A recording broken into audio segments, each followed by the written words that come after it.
They are twins. Yet their lives couldn't be more different. The older brother, Baek Dokyung, is the CEO of a multi-billion-dollar company who thinks nothing of popping open a bottle of wine worth hundreds of millions. Meanwhile, his younger brother, Baek Isoo, is just a lowly cleaner who gets harassed by others even when he tries to enter a restaurant. Fortunately, his brother shows up just in time to clear things up. It turns out the brother had called to meet up earlier because they hadn't seen each other in a long time, but Isoo had turned down the invitation because he was busy cleaning. Baek Dokyung thought, "It's just cleaning. Surely you have time to see your brother." But in reality, the trash Baek Isoo was referring to were the corpses of the special agents his team had just taken down. The truth is, his real identity is the captain of the Northern Task Force. A secret agent, he has infiltrated North Korea for 4 years, with 12 deep cover missions under his belt. But suddenly, a noise interrupted his call. A guerrilla soldier had snuck in and critically wounded a rookie. To resolve the situation quickly, he reluctantly agreed to meet his brother. He hung up the phone just as the assailant lunged at him. After dodging, he immediately slammed an elbow straight into the guy's mouth. Following through, he delivered a devastating punch that knocked the attacker out instantly. Once finished, he calmly told his team, "Clean this place up and treat the rookie's wounds. I have a meeting, so I'm leaving." Cut 2, he arrives at the restaurant. And that's where our story began. After they started eating, Baek Dokyung got to the point. He wanted Baek Isoo to move out and join his company. Isoo flatly refused, as he was quite satisfied with his current job. As they were joking around, his phone rang. Seeing a hidden number on the screen, he knew something bad was happening, so he asked his brother for permission to step into the bathroom to take the call. A trembling voice came from the other end. "Captain, our entire team has been issued a blackout order. They're going to eliminate all of us." Hearing this, Baek Isoo's expression shifted instantly. Flashback to a few minutes prior. After he left, the rest of the team was holding a party as usual. While everyone was chatting, 6 cars pulled up. Their department head, Kang Seongho, stepped out with a smile on his face. He said he had a gift for everyone, then shoved his hand into his pocket and fired a shot, dropping the rookie instantly. The moment the gunshot rang out, countless heavily armed special ops soldiers swarmed in. "I hereby declare the dissolution of the Special Task Force. The blackout order to eliminate the entire team is now in effect. Thank you for your service. Back to the present." The voice on the other end continued, saying this happened because they were too careless. That department head, Kang Seongho, had betrayed them all. Baek Isoo told him to stop talking, promising that he would come back immediately to save them, but it seemed the caller had been discovered. The last thing he heard was a plea for him to run. "They are on their way to you." Note: this video is a fictional comic work. All details, images, and characters are not real. We do not encourage or promote any negative behavior. Warning. Disclaimer. This video is a fictional comic, manga. All characters, events, and visuals are entirely fictional. This content does not promote or encourage any form of real-life harmful behavior. Baek Dokyung was taking a nap while waiting for his brother, but when he looked up, he saw a group of armed men standing in front of him, one drawing a dagger. Meanwhile, Isoo was doing his best to race back to his brother. His face was dark with fear, but he was intercepted on the way.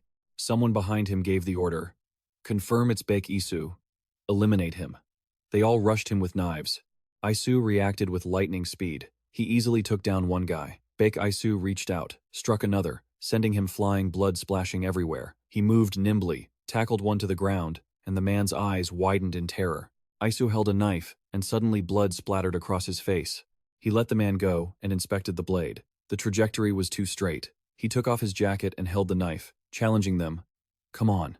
They all lunged at once, their blades clashing. He was still faster, slitting one guy's throat. Isoo was outnumbered 4-1. Unfortunately, he took a hit on his arm. Someone walked over to report that the construction site had been cleared. Kang Seongho asked about the situation with Baek Dokyung. The man checked his watch. Team 1 is currently engaged. A report should be coming soon. He took a drag from his cigarette, feeling that Team 1 wasn't enough. He dropped his knife. Kang Seongho ordered another team to be dispatched. He commanded them to kill everyone and leave no witnesses. Baek Isoo was worried. His glasses fell into a pool of blood. He spoke up. "I've only got one question." Baek Dokyung easily grabbed the man by the throat. "On a beautiful day like this, where are your families?" He brought the blade closer. "Are they at work?" Blood splattered onto his face. Baek Dokyung felt a bit of regret. If I kill you now, I won't get an answer." A sound came from the device. "Target B." He paid close attention. "What is this?" The device kept chirping. Report. Baek Isoo. Locate and eliminate immediately. He looked at it curiously. Do gangsters use things like this these days? The man tried to speak. The device continued. Target. Baek Isoo. Locate and eliminate immediately. Repeat. Baek Dokyung took a handkerchief to wipe off the blood. The machine kept repeating the order. Baek Isoo. Locate and eliminate immediately. Dokyung's face turned menacing. Who are you saying you're going to kill? He is the general director of the financial group, the boss of the Taesan Syndicate. Isoo finished off the remaining men and immediately returned to the dining room. Seeing the bloodstain on the wall, he froze for a moment and cried out. Baek Dokyung sat there, head bowed, answering nonchalantly, "It's nothing." He brushed his messy hair back and asked slowly, "Baek Isoo, are they all your guests?" The two assassins were knocked out on the floor. The dagger in Baek Dokyung's hand was still dripping blood. The two brothers quickly got into the car and left. Listening to his younger brother recount everything, Baek Dokyung clutched his head and exclaimed, "Is that so?" Jin Young was driving, his face emotionless. Baek Dokyung was feeling completely confused. "You're H.I.D.?" Jin Young glanced in the rearview mirror, seeing Baek Dokyung disheveled and pulling at his hair. "Ah, what did you call it again?" Jin Young raised a hand and replied, "It's H.I.D. If that's too hard to remember, just call it intelligence." Baek Dokyung grabbed a hair tie from his wrist, his mouth forming a grin. "Right. Intelligence." As he tied his hair up, he asked, "Does that mean you're not just a regular soldier, but an intelligence officer? Does that mean you prevent North Koreans from attacking? And you kill people, too?" At this moment, Baek Isoo also realized that his brother wasn't just a regular thug, but the boss of the Taesan Syndicate, a major criminal organization in Seoul. Baek Dokyung couldn't help but exclaim, since they were twins, he had thought his brother was living a very good life. Suddenly, Baek Isoo said, "Let me out here." Baek Dokyung exclaimed, "What? Why are you getting out here all of a sudden?" Baek Isoo explained, "You saw those guys earlier." Suddenly, Baek Isoo said, "Let me off here." Baek Dokyung exclaimed, "What? Why are you getting off here?" Baek Isoo explained, "You saw those guys earlier too. If you stay with me, you'll be in danger too. They won't stop hunting until I'm dead." Seeing how worried his younger brother was, Baek Dokyung scoffed, "Oh please, I'm shaking in my boots. Fine, just drop me off over there. Wait, no, drop me off in front of the police station so they can find us easily." Hearing this dismissive talk, Baek Isoo said sternly, "Brother, I'm being serious. This isn't something to joke about." Baek Dokyung sulked and didn't look back. He stared out the window and said, "We're here. Get out." The car door opened, and Baek Dokyung stepped out. Realizing he had hurt his brother's feelings, Baek Isoo rushed to ask, "Brother, I get it now. What should I do?" Baek Dokyung said in a low voice, "Baek Isoo, we're doing this." The funeral director hurried to organize everything. 2 large wreaths were placed at the entrance, and many men in black suits stood guard in front of the funeral home. Vehicles and security forces were on standby. Baek Dokyung put his hands on his hips, looked at his brother, and asked, "Do I look like I'm joking to you?" Baek Isoo was stunned. Had his brother planned all of this beforehand? Suna, the assistant director, approached Baek Dokyung and politely asked, "The director has arrived, hasn't he?" He replied, "Yes, I just got here. I've prepared everything as the director instructed. It should all be finished within 2 hours." With that, Suna handed him a framed portrait for the funeral. He gazed at it for a moment and said, "Baek Isoo, you have to die for all of this to end." Hearing this, he felt confused. Baek Dokyung said sternly, "That's why I'm going to let you die."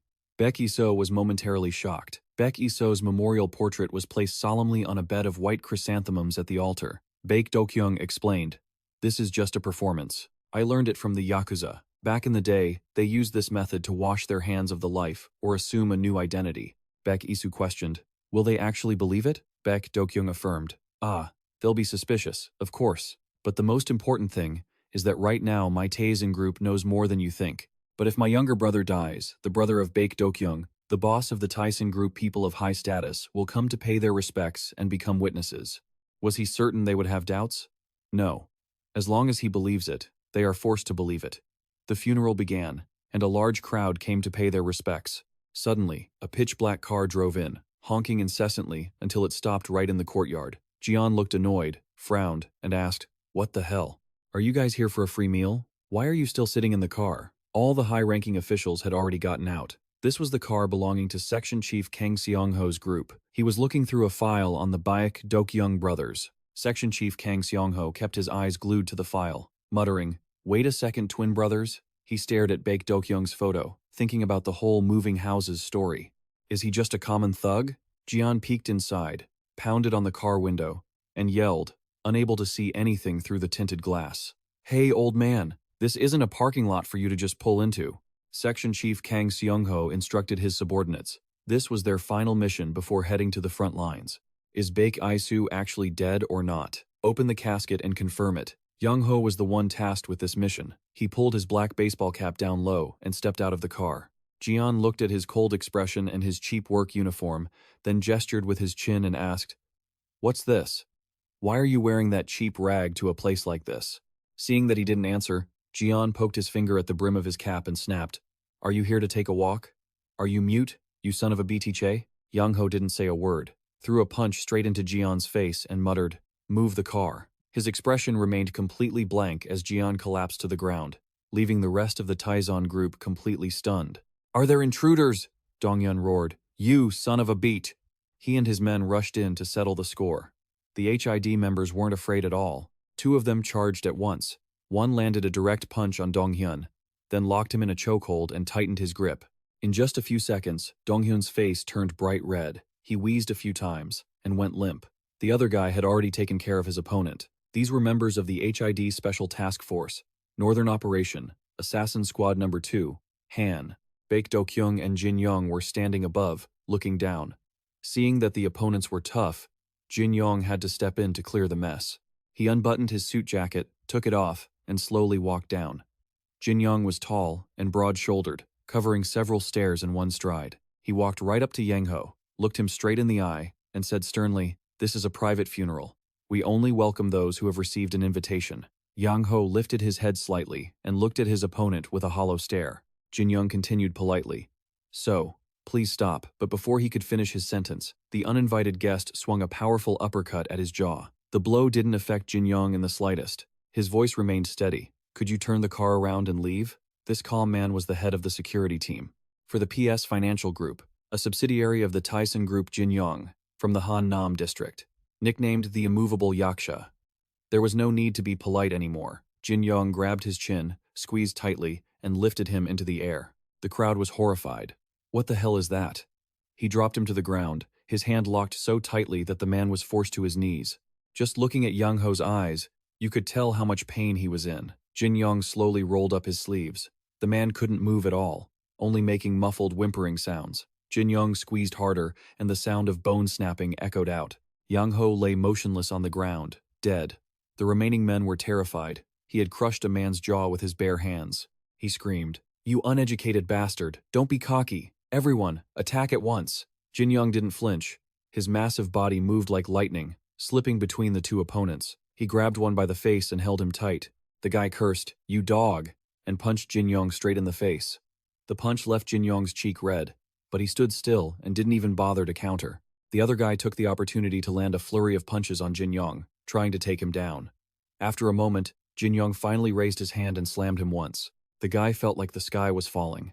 He landed face first and lay flattened on the courtyard.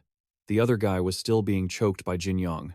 He used this chance to grab Jin Young's arm with both hands, took momentum, and jumped up, wrapping his legs tightly around Jin Young's neck, trying to snap it. But no matter how hard he tried, he couldn't even make Jin Young budge, let alone fall. Jin Young's hand still squeezed his neck tightly. Suddenly, Jin Young hoisted him into the air. The guy on the ground was just scrambling back up, clutching his head in pain, when his pupils suddenly shrunk. Jin Young threw the man at him. Their heads collided, and both of them rolled over, dead on the spot. The troublemakers had been completely crushed. Section Chief Kang Seongho sat in his car, watching the scene unfold with a dark expression. This situation was truly unexpected. He clicked his tongue. "Tisk. That damn casket lid, I just need to open it, that's all." He put his glasses on and muttered that none of his subordinates could get anything done. He opened the car door, stepped out, carefully buttoned his suit jacket, and walked up to Jin Young, trying to look conciliatory. "Aha, sorry about what happened just now. It seems like there was a bit of a misunderstanding." He took out his work ID and held it out. "This is my business card. I am Baek Isoo's superior. He passed away, and since we only met once on the way here, I think that's why there was a misunderstanding. I have a few words to say." Jin Young froze for a moment, then looked up at Dokyung. Seeing Dokyung give a slight nod, Jin-young spoke politely, "Follow me." Section Chief Kang Seongho replied, "Ah, yes." He quickly went inside and lit an incense stick to pay his respects. Looking at the photo on the white chrysanthemum background, he thought to himself, "Baek Isoo, did you really die? If that's the case, Baek Dokyung, how much do you know?" he wondered. Baek Dokyung returned the greeting. The scene shifts to the day before the funeral.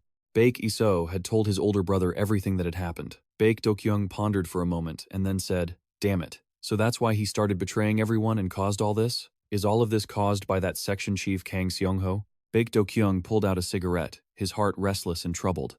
"What should we do? Should you fake your death too?"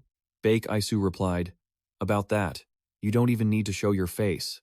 Baek Dokyung added, "Then serve him a bowl of soup and chase him off." Baek Isoo replied, "No, Section Chief Kang Seongho, because I will face him directly under your identity." And so, Baek Isoo put on mourning clothes to hold the funeral for himself. Just as he faced him, he pulled out a small dagger and spoke in a cold voice, "Section Chief Kang Seongho." He turned back and replied, "Yes?"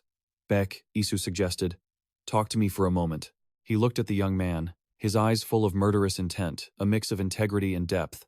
Holding the gleaming dagger, he felt a sudden chill down his spine. Baek Isoo held the dagger up in front of Section Chief Kang Seongho and asked, "I found this on my younger brother's body. Explain this properly, or else there will be another corpse lying here next to my brother." He pressed the cold blade against his throat. "Who killed my brother?" Kang Seongho was a bit surprised. He thought to himself, "Who killed him? Is it possible that the bastard is actually dead?" Section Chief Kang Seongho lowered his head, his voice sounding a bit sad. "Chief Mourner, please calm down first." In truth, he passed away while performing a national mission. He calculated, "If that's the case, I just need to fool this thug." Kang Seongho continued his act. "However, this matter involves state secrets, so I cannot tell you." He punched Section Chief Kang Seongho hard in the face. He couldn't dodge in time and let out a painful cry, his nose bleeding profusely. Baek Isoo cursed, "Damn it, why are you talking so much? I asked who killed my brother." He continued to rush forward with the knife, but Kang Seongho sensed danger and reached into his jacket. Seeing this, Suna blocked Baek Isoo. Jin Young also appeared, patting Seongho's shoulder and saying, "Section Chief Kang Seongho, you'd better leave." He yelled, "Hey, come back here. I told you to turn back." "Damn it." Kang Seongho secretly observed the chief mourner's attitude. It looked genuine. A moment later, Baek Dokyung's face turned red with rage, shouting loudly, "Who killed my brother? You bastard!" He turned to ask Suna, "How was it? Did it look real?" The girl held his hand to correct him. Shoulder and right arm should be positioned like this. Baek Isoo exclaimed, "What are you two doing?" Baek Dokyung set down his teacup, sat on the sofa, and said, "Aigu, great acting. Do intelligence agents study acting too, like, for infiltration and camouflage?" Baek Isoo bowed her head and sighed. "Anyway, we bought some time. He will definitely come back." Baek Dokyung suggested, "Let's track him. Tell someone to plant a tracker. Besides, you should try going in too. I'll always have my arms open to welcome you." Baek Isoo grabbed his bag and stood up. "I can't hide here forever." Seeing this, Baek Dokyung hurriedly shouted, "What? Where are you going, you brat?" He stopped and slowly replied, "You asked if I was acting at the funeral? It wasn't acting. I really intended to kill him." Baek Dokyung questioned, "Is that why you're here? You're planning to go there and fight him one-on-one?" He stood up, put his arm around his brother's shoulder, and advised, "I know what you're going to say. I understand. But can't you just stay here with me and do nothing? You're still alive, so stay and work with me," Baek Isoo asked. "You want me to live here and be a gangster with you?" Baek Dokyung understood what his brother meant. He gently replied, "Yes, that's right, a gangster. Besides, you and I are both people who do dirty work anyway." Baek Isoo gently pushed his brother's hand away and walked away quickly. Baek Dokyung called out after him, "Hey, Baek Isoo." He held his head and lamented, "Damn it, he's too stupid to be my twin brother." "Jin Young, take some of the boys with you to keep him from causing trouble." Baek Isoo went out to the street and stood at an intersection. He quickly realized he was being followed. Seeing Jin Young standing on the other side, Baek Isoo sighed and tapped his forehead, asking, "Do you intend to keep following me like this?" He honestly replied, "Yes, this is the director's order." Down the street, 9 cars were blocking the path. Not far away, someone was secretly watching. Information was immediately sent to their superiors. Section Chief Kang Seongho was standing at the airport. After listening, he gave the order, Is that so? Continue monitoring. He hung up and recalled what happened earlier. That expression, it was clear he thinks I'm the killer. Baek Dokyung seems to know something. Just then, a shadow appeared right behind him. He signaled and whispered, "Shh, don't turn around." The stranger put his arm around Section Chief Kang Seongho's shoulder. "If you want your daughter to return safely." Hearing this, his hand trembled slightly. "What do you want?" "I did what you asked. Now, my daughter, that's what I want." The other person suddenly gripped Section Chief Kang Seongho's neck tightly. He didn't know what the opponent was going to do when suddenly there was a joyful shout. Mina, being playful, jumped onto Section Chief Kang Seongho's back and clung to him. He was overjoyed. "My daughter is back." Kang Seongho pulled his suitcase, asking as they walked, "You've arrived? Were you tired today?" Mina replied, "Of course I was tired. The seat was hard, and there was no legroom at all." He smiled affectionately. "I'm sorry, sweetheart. Next time, Dad will pick a better seat for you." The girl hugged Kang Seongho tightly, her voice sweet as sugar. "Most of all, I was tired because I missed Dad." Section Chief Kang Seongho exclaimed, "Oh my, then next time, Dad will point at the plane and make it fly faster." Mina looked surprised. "Just like Dad. Is this the power of an intelligence agent?" He laughed loudly. "Ha ha. Dad just does office work, just organizing documents and such." The girl wondered, "What? Dad doesn't fight?" Section Chief Kang Seongho affirmed, "Ha ha, that has never happened." Baek Dokyung squeezed the cigarette pack in his hand. He looked around and said, "Everyone is gone, right? Buy me a pack of cigarettes." Suna replied, "I will send someone from below to do it. I must stay here with you." Baek Dokyung shouted, "Leave me alone for a bit. Let me breathe. Being here is no different from being in prison." The girl said firmly, "I can't. Section Chief Ha has already taken people to protect your brother. The director is the only one here. It would be very dangerous if you went out." He sat on the sofa. "Huh, so I can't go anywhere without a bodyguard?" Suna replied, "Yes, besides, you can't be left alone anyway." A thought flashed through Baek Dokyung's mind. "Fine, let's play along." The elevator descended to the 57th floor.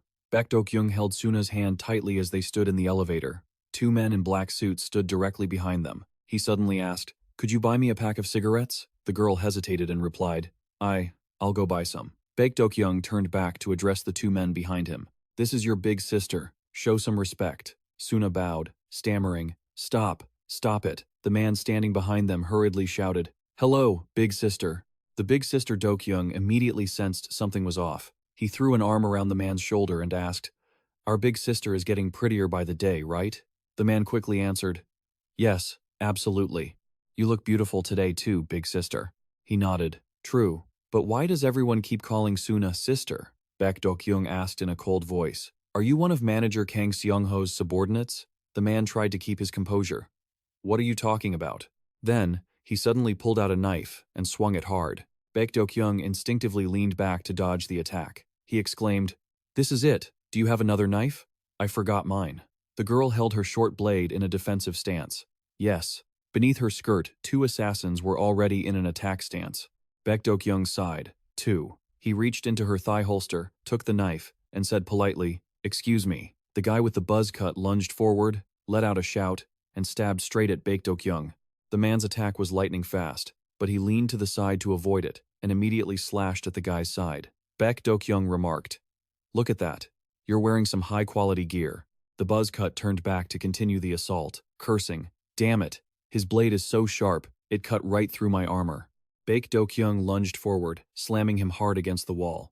On the other side, Suna was being overwhelmed by her opponent, sitting slumped on the floor. Baek Dokyung shouted, "Suna." The man swung his knife, preparing to stab down. He dashed over, and the blade pierced Baek Dokyung's shoulder. He asked nonchalantly, "Suna, are you okay? It's been a while since I've tasted the feeling of being stabbed, hasn't it?" He thought to himself. These guys are intentionally targeting Suna. If this continues, she'll be in danger. Baek Dokyung immediately countered, slashing straight at the man's knife-wielding hand. The man could only let out a scream before falling. The buzz cut targeted Suna again. Baek Dokyung slashed out immediately to block him. The other man saw the dagger dropped on the floor and reached for it, but Suna was quick. She kicked the knife away and delivered a strike, taking her opponent down. Baek Dokyung knocked the dagger out of the other man's hand, but the guy immediately pulled another one from behind his back, countering quickly. Baek Dokyung grabbed his wrist and roared, "Come on, I'm waiting here with open arms, you dogs." The two blades slowly pierced the man in the suit. He couldn't stop the arm that was as stiff as a steel frame and shouted, "Wait, wait!" The elevator bell chimed ding, and the two men guarding below turned around. Baek Dokyung opened the doors and said, "Aren't you guys doing your jobs properly? Didn't you notice anything unusual in the elevator?" The subordinate saw the blood flowing and panicked. "Director," Baek Dokyung blocked him. "It's fine. Got any cigarettes? Man, smoking is such a hassle." He reached into his jacket. "I have some right here." Seeing him pull out a dagger, Baek Dokyung froze for a split second. Suna was shocked. Baek Dokyung quickly grabbed the man's face and squeezed hard. "Hey, damn it. I asked for cigarettes. This thing is too big. It feels heavy." He gripped the dagger and stabbed it back, using his other hand to tear off the man's mask. The assassin said, "Director, don't pull it out. I prepared a big one just for you." Baek Dokyung delivered a powerful strike, and the man jumped back a few steps to dodge. He quickly whipped out a switchblade, spinning it around. His expression showed no fear at all. Baek Dokyung said, "This guy is fast. Forget the cigarettes. Lend me a knife."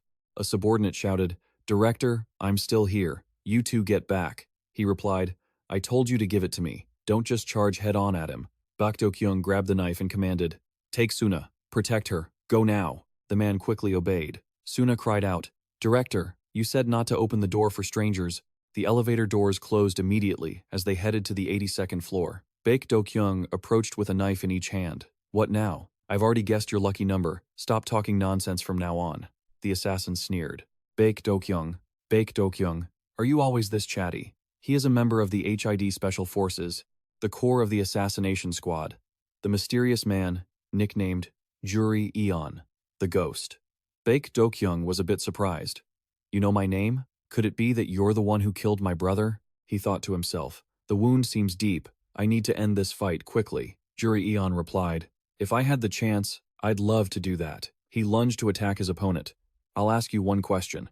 Is that jerk Baek Isoo actually dead?" Baek Dokyung asked. "Who are you kidding? You guys were already paid a huge sum for that, weren't you?" He changed his tone. "Then I'll change the question. Where is Baek Isoo?" Baek Dokyung grabbed the opponent and cursed. "Damn it, are you deaf or something? I can't hear you clearly." At the same time, out on the street, Lu and Jin Yong were walking on the sidewalk. The tail was still following closely behind. Suddenly, he saw them quickly duck into a small alley. Afraid of losing his target, he ran after them. But just as he turned the corner, a fist appeared out of nowhere, slamming straight into his face. The spy flew to the side and rolled onto the ground. He thought, "So strong, I think I've broken a bone." Baek Isoo asked, "Manager Kang Seongho sent you, didn't he?" He sat up, clutching his arm, and let out a grunt. He pulled off his hood and asked, "Did the old man tell you to check if I'm alive or dead?" The spy stammered, "That's right. As expected, Baek Isoo isn't that easy to kill." He turned around. "What did you say? Could it be Juri Eon?" He pulled off his hood, smiled, and said, "Long time no see, Captain?" Jin Young asked in surprise. "You two know each other?" S replied, "Of course we do." He pointed to his swollen wrist, yelling, "Hey, Uncle Gorilla, what am I supposed to do about this? Look." Baek Isoo grabbed his comrade's shoulder and said, "I'm sorry. Sen, I should have been there with you all. I'm the only one who survived." Sen's voice choked up slightly. "Being alive is enough." "Me too, Captain, too. So, from now on, whenever we go out for good food, you have to take me with you."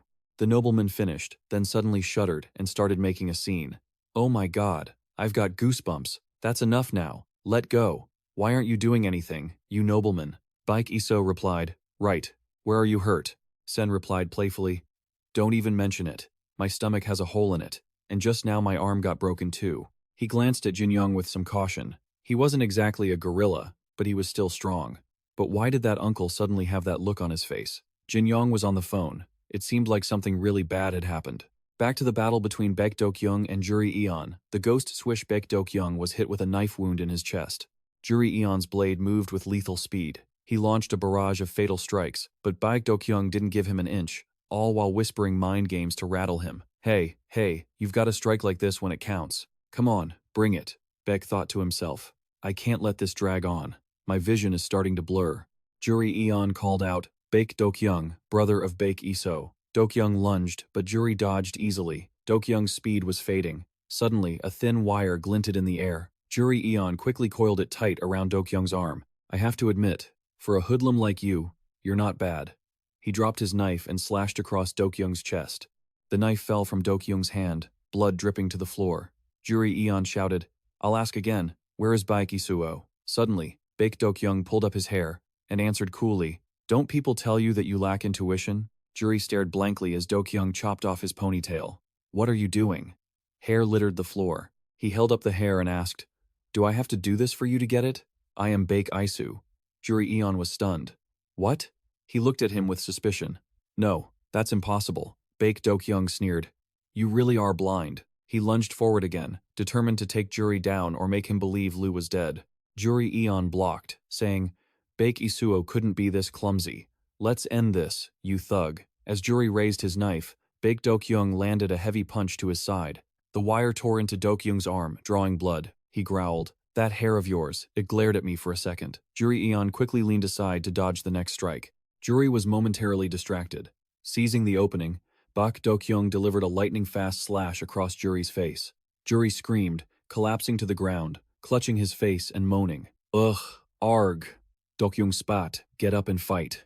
Juri Eon gritted his teeth and crawled up, roaring in fury, "You uneducated, ignorant thug," and continued his assault.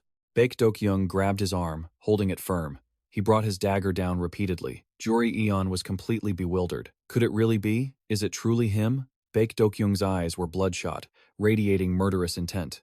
Next, Juri Eon began to believe the man before him was indeed Baek Isoo.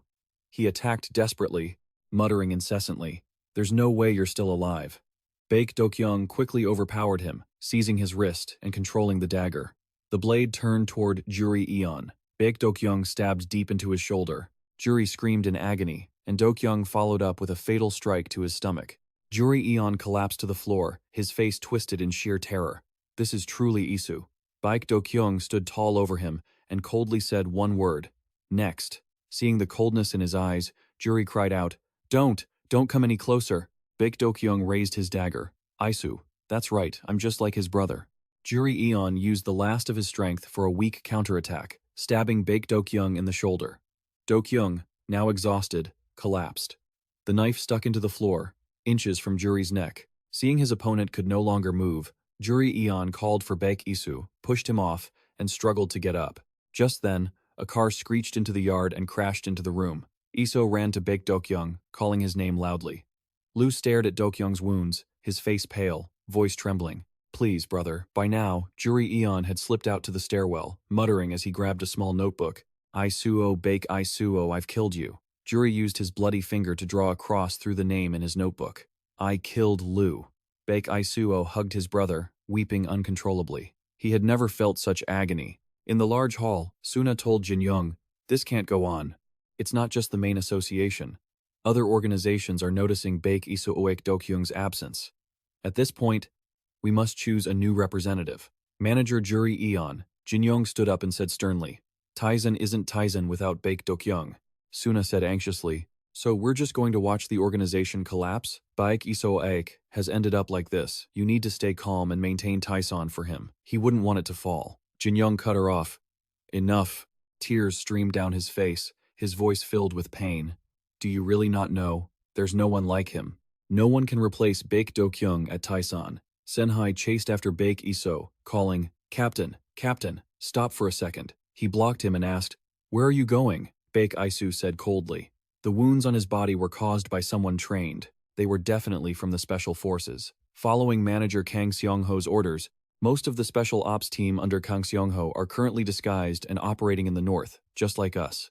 If we find them, we'll have proof against Manager Kang Seongho. Senhai looked confused. I know, but what do we do now?" Isoo replied bluntly, "Manager Kang Seongho, he's the one who did this to my brother." Tears flowed from Isoo's eyes. "We have to find and kill them all, just like what happened to our team." Scene shift. Pangyo Techno Valley. An industrial complex in Pangyo, Songnam, South Korea. Known as Korea's Silicon Valley. A man peeling a pear said, "I don't like Pangyo. There's nothing to eat here, right?" This was Kim Chun, the chairman of ICT-1. He stood up and lamented, "It's full of suit makers here. There's no way to dig up money. Back in the day, men had to swim through the great floods of Sun.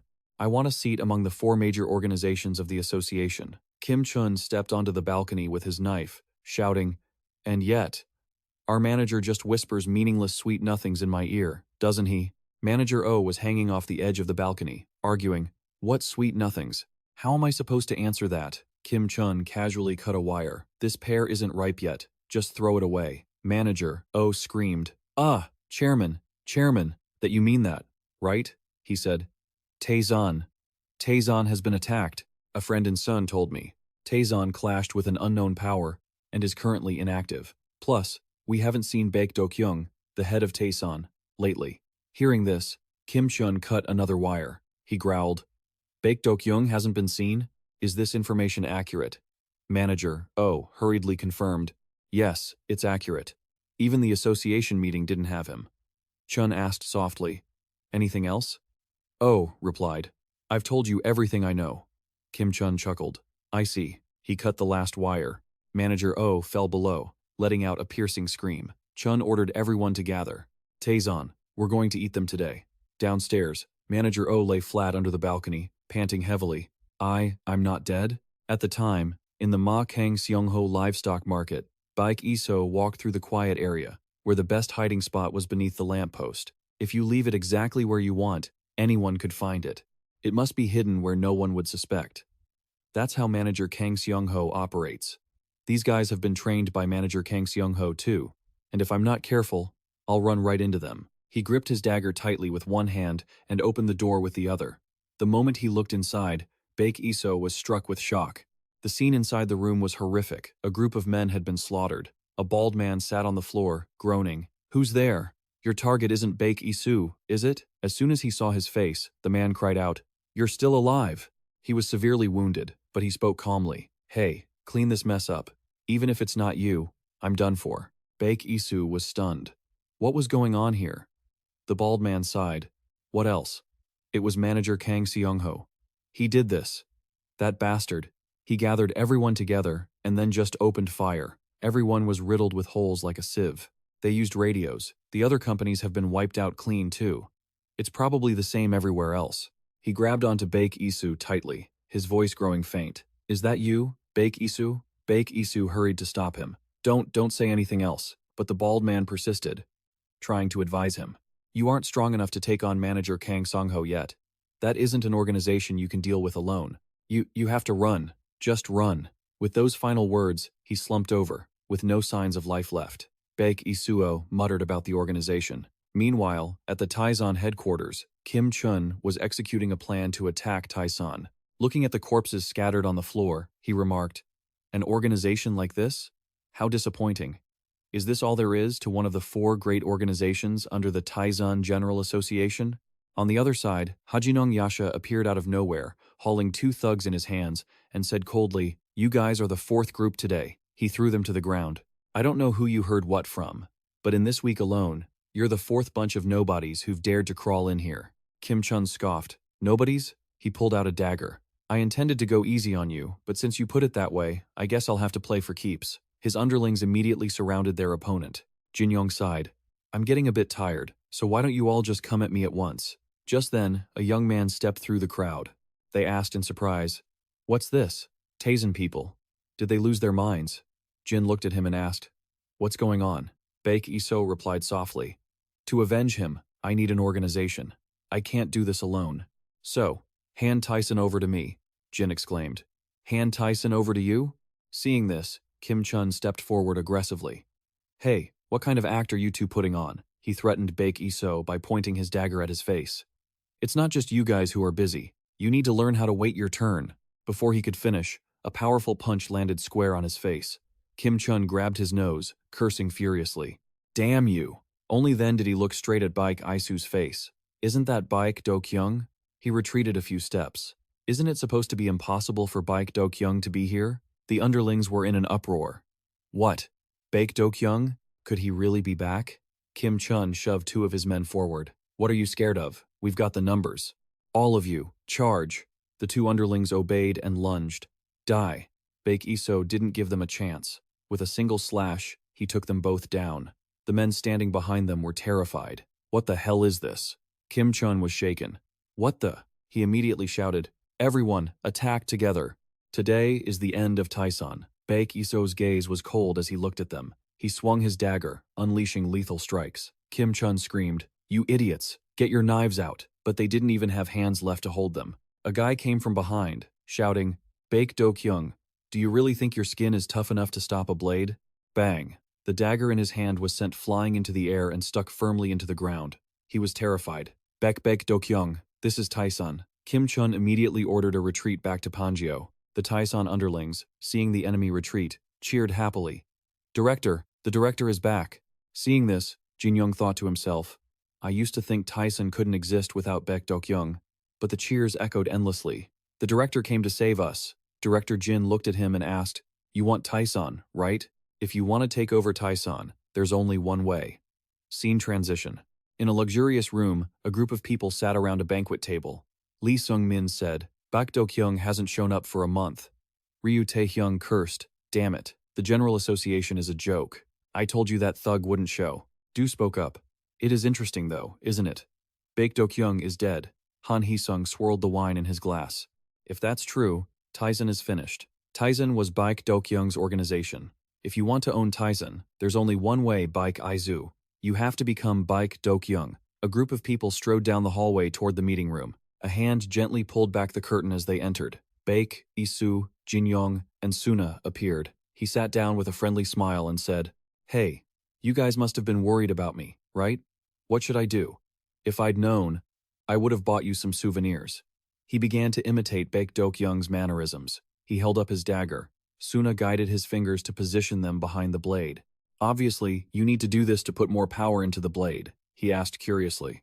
"Does anyone really pay attention to details like that?" She replied sternly, "Someone definitely will. If your opponent is someone from the board of directors, you should be more careful." Baek Isoo analyzed that the most notorious crime syndicate bosses in Seoul were meeting with the board of directors, with the goal of preventing conflicts between gangs and encouraging cooperation. But in reality, they're just waiting for an opportunity to profit for themselves, waiting for a conflict to break out. "That's why Taesan and I got involved." Suna replied, "That's right, and that's why I told you to be more careful. Honestly, I'm not sure if this is the right choice. Why do we have to protect Taesan?" Baek Isoo placed his finger perfectly on the spine of the blade. "I need Taesan, an organization strong enough to retaliate against the others. That's why I need Taesan and the board of directors to achieve my own ambitions." Meanwhile, at a construction site, a group of people stood high up, observing. "This job is going to be huge." Cho Won-ho praised him. "Manager Kang Seongho, you've done well. Your skills are truly admirable." He replied, "It's all thanks to your help, sir. They're all very capable." The police chief emphasized, No. Your work skills are what matter most. That's why all those guys ended up buried here, right?" Manager Kang Seongho looked into the distance and said slowly, "It's a sacrifice for a brighter future." Cho Won-ho clapped his hands. "Brilliant. You really are a special person. I like you." Is this what they always say? Doing dirty work to secure a brighter future. The representatives have been worried lately. They can't possibly know what the people in the north are thinking just by looking at those outdated clothes. Of course, I've been under a lot of pressure lately. They keep telling me to do this and that, which is why I'm buried in work.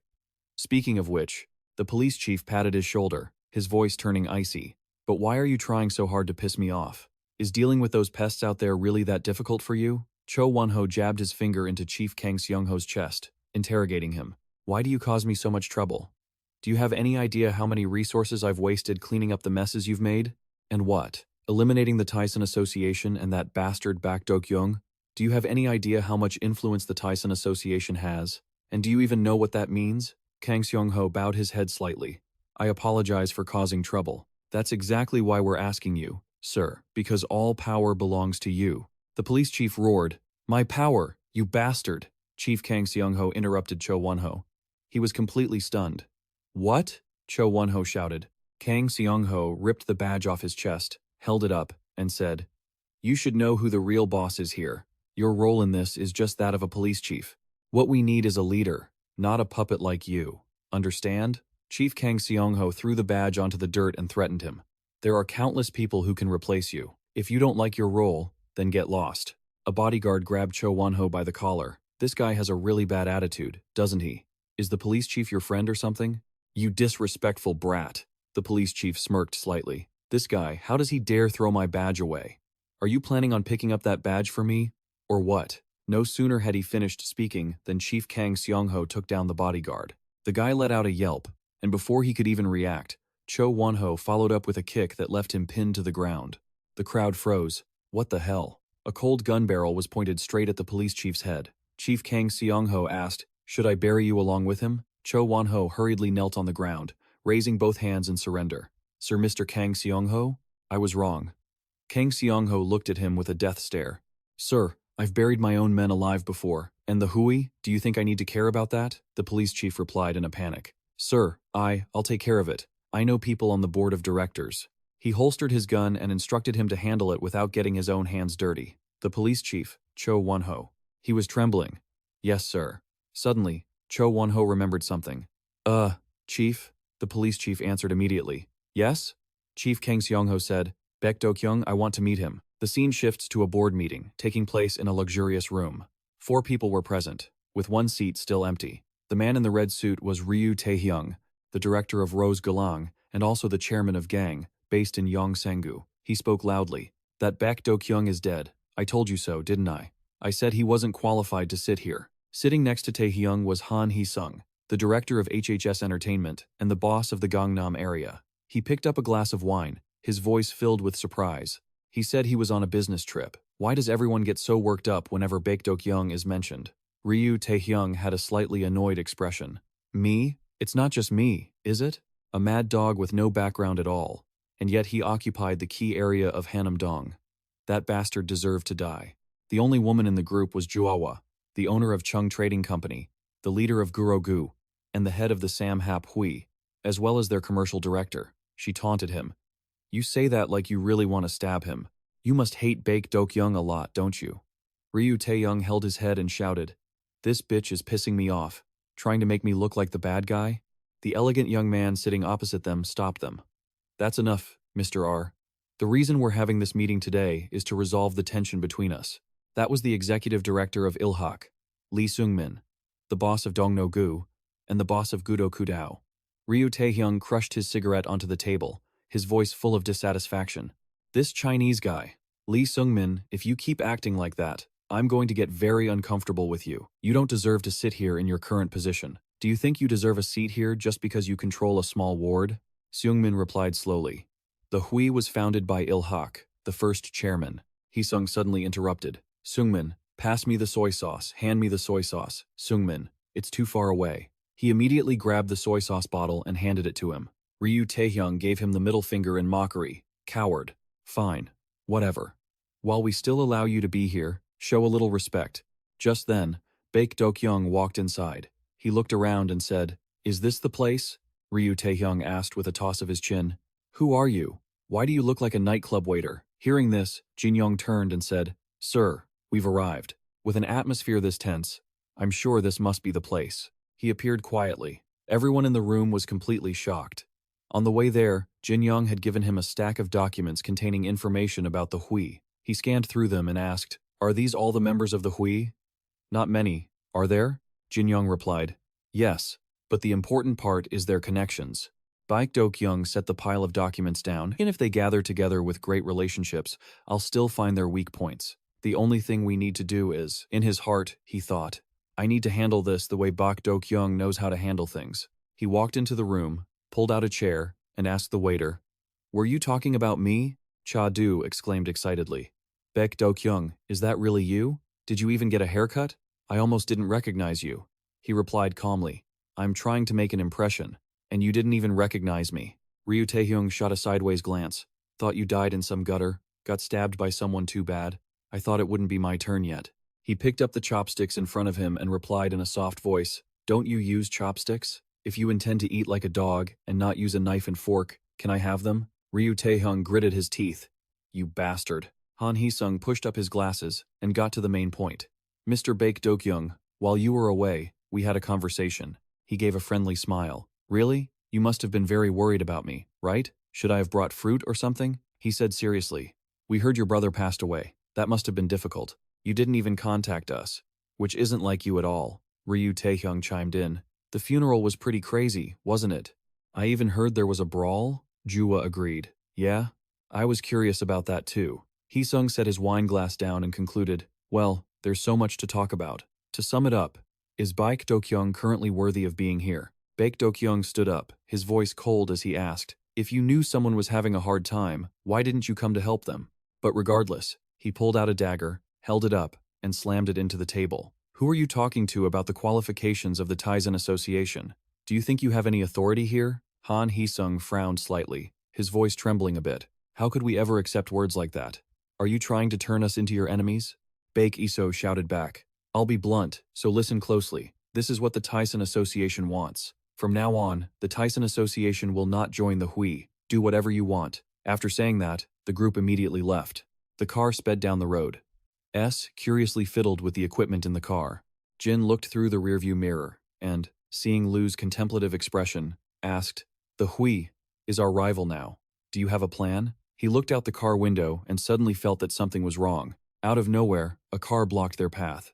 Jin slammed on the brakes and swerved to the side. Sen yelled, which son of a bitch is that? 3 cars surrounded Baek Isoo's vehicle. The doors flew open, and Ryu Tae-hyung stepped out, loudly calling out to Baek Dokyung about the nonsense he had spouted at the conference. He ran toward Baek Isoo's car, shouting, I'll do whatever I want. He then put on his knuckle dusters and threw a powerful punch, shattering the car window. Baek Isoo's expression remained indifferent, as if nothing had happened. Ryu Tae-hyung stared at him intently and raised his voice.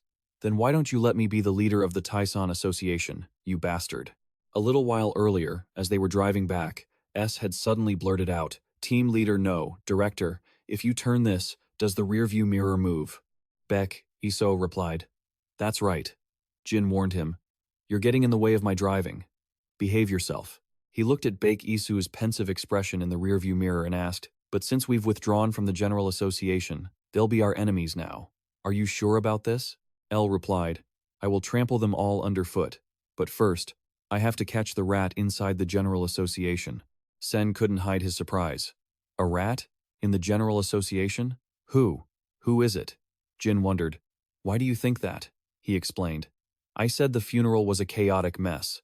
If it were just a funeral, the director would have already sent an obituary to the General Association. It wouldn't have been anything special. The violence that happened at Taesan had nothing to do with the funeral. Sen held his head in frustration. Right, that's true. It's giving me goosebumps. Why don't I understand a word of this? Jin Young tightened his grip on the steering wheel. So, who is it inside the General Association? So you already knew about that, didn't you? Baek Isoo replied. That's why I avoided going to the General Association until I found that rat. He was a bit curious. How do you plan to find them, Director? Baek Isoo pondered for a moment. I suppose I'll have to find them directly, right? Because we've already stirred up the rat's nest. They'll reveal themselves eventually. Sure enough, at that moment, Ryu Tae-hyung was standing in front of him. He wore a mocking smile and spoke with sarcasm. Baek Dokyung, get out of the car. Seeing Baek Isoo still sitting still, he asked again, no guts? Do I have to drag your precious body out before you'll comply? He thought to himself. Ryu Tae-hyung, Taesan and the gang have always had the most friction and clear hostility between them. That guy Sen poked his head out of the car and shouted, Hey, I already opened it. Why did you have to smash the window? This car is expensive, you know. Take your dog claws off. Have you thrown basic manners to the dogs? Tae-hyung glanced at him. Are you that beggar from earlier? What did you just say? To explain for the others. Beggar is a colloquial term for someone who harasses people on the street to sell things. Sen got out of the car and walked toward him. What are you planning to do? Today is my first time in this car. I was in such a good mood. Ryu Tae-hyung sneered. Does this guy want a beating? You're actually not bad. Aside from Baek Dokyung, do you want to work for me? Sen replied. Oh, so I'd be your superior then? In that case, sure. First, go to the repair shop. As soon as he finished, a punch landed squarely on his face. Ryu Tae-hyung certainly wasn't going to lose. If words didn't win, he had to use his fists. Sen raised his hand to block it. Oh, look at your habits. Are you a thug? He was a bit surprised. Oh, you blocked it? Hey you. I like you. Beggar. Suddenly, several white cars appeared in the other lane. Tae-hyung stopped. He looked over and exclaimed, What is it now? Are you planning to throw a party here too? Seeing a familiar face, Ryu Tae-hyung asked, What's going on? Lee Seung-min. He said calmly. Representative Ryu Tae-hyung, stop it here. Yi is the representative of Ilhak Capital, the owner of the 9 Blades. Ryu Tae-hyung's foul mouth began to run wild again. Oh my, if young Master Lee Seung-min says stop, Then we have to stop. What do we do? Was that not enough for you? You've been chasing me for a long time, right? We were planning to throw a party. Does Yi want to join in too? Ilhak might not even be capable enough. Just then, someone patted his shoulder and replied cheerfully, capable enough. Ryu Taehyung, you're all talk. A tall, middle-aged man stood behind him with a friendly smile. I remember. Not long ago, you were crying over the scar on your back, weren't you? You've grown up a lot since then, haven't you? Upon seeing this man, Ryu Taehyung froze and asked, Nine Blades, Choi Chulho. Old man, what are you doing here? Seeing this scene, S curiously poked his head into the car and asked Jin, what's going on? Who is that uncle in the white suit? Those two look like they're filming a long drama. Can we yell cut? He replied, that person is one of the 9 Blades of Ilhak's elite squad. I didn't expect the 9 Blades to show up, S exclaimed. The 9 Blades? Jin explained, the prestige of Ilhak has faded a lot now. The previous generation of Ilhak was the top organization in Seoul. That elite squad has 9 people, called the 9 Blades. As if his horizons had been broadened, he exclaimed, things involving these thug uncles are really top tier. But looking at everyone's reaction, it's probably not a lie. Ryu Taehyung's subordinates looked pale, their voices trembling. The 9 Blades? The 9 Blades Choi Chulho? Is that old man really Choi Chulho? The senior looked at the juniors with a calm gaze. Kids with no ambition. This middle-aged man is the executive director of Ilhak Capital, Choi Chulho, leader of the 9 Blades, whose power is ranked second. That name alone was enough to make Ryu Taehyung wary. He cursed under his breath. Damn it, why is Ilhak here? This is a private matter between me and Taesan. Why are these guys sticking their noses in? Jin Young got out of the car and politely greeted him. Senior, it's been a long time. Taehyung was a bit surprised. What? Choi Chulho hugged him tightly. Hey Jin Young, why have you become so big? He replied calmly. I should have been the one to greet you, senior. I didn't expect to see you here. Lee Sung-min said in a serious tone. Representative Taehyung, we would like to invite Taesan to visit Ilhak. Would that be all right? Knowing there was no other way, he snapped. Damn it. Whatever you want. Ryu Taehyung was dragged into the car, shouting noisily. Damn it. Let go. S smirked, watching him get dragged into the car like a puppy. Lee Sung-min went to the car and said softly, Baek Isoo, please come in my car. This one's window is already broken. Seeing the situation change, Baek Isoo thought to himself, Lee Sung-min, what are you thinking? He stepped out of the car, looked around and exclaimed, Wow, that sounds crazy. It's all over already? He let out a loud laugh. Director, you're too kind. Please, this way. Choi Chulho suddenly interjected. You two go ahead. I have some old business to catch up with this friend here. Jin Young replied, I'll go with the director. But Lu immediately waved him off. I'm fine. I'll just take Sen with me. That car is way too small. You won't fit. Sen played along. I'm not exactly small, either. As the group quickly left, the director asked, Is Taesan really withdrawing from the General Association? Baek Isoo replied, They say it's a withdrawal, but that doesn't mean they're backing down, right?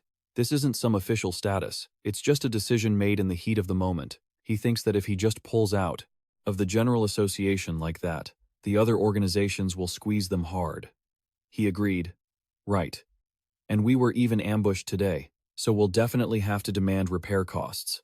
In his heart, he was thinking, what are you trying to say? He analyzed the guy cautiously. The General Association is a place of suppression and competition between organizations. To survive, you need strength.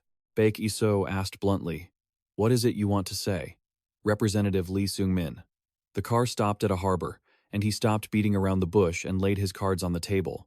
Baek Dokyung, right now, I need power. Baek Isoo looked at him, then glanced out the car window. Over there, Choi Chulho was examining the shattered car window.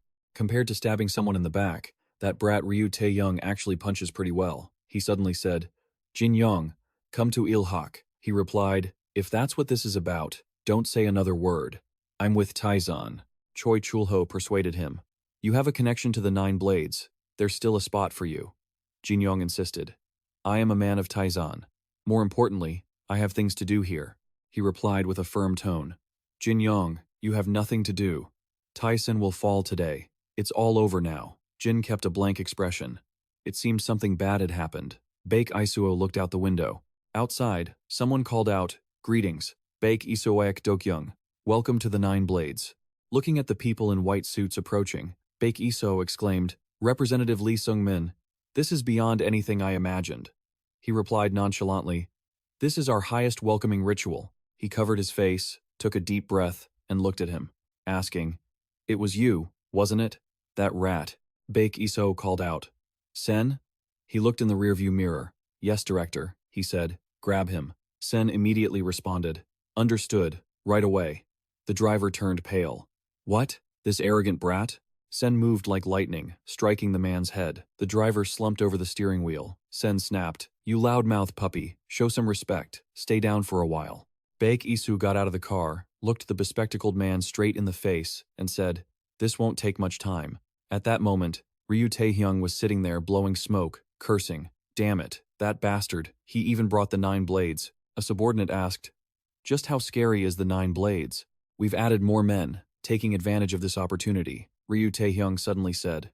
"Is he good at fighting?" The guy nodded, looking dull-witted. Ryu Taehyung slapped him on the head. "Then take a few hits for God's sake. This idiot doesn't know anything and talks too much. Damn it, how did Ilhak take over the Soon district in the first place? How are you still sitting in the General Association after all this time, you moron?" With that, he squeezed his subordinate's face tightly. Ryu Taehyung took a drag of his cigarette. "I used to wonder the same thing as you. Ilhak had 9 blades. Back then, I saw with my own eyes 3 members of Ilhak destroy an entire organization in the Gangbuk area. 9 people? Now there are only 6 left. Anyway, as long as 3 members of the 9 blades are here, everything will be settled smoothly. So what kind of lunatic would dare to fight the 9 blades?" The subordinate asked, "What if someone actually makes the 9 blades fall?"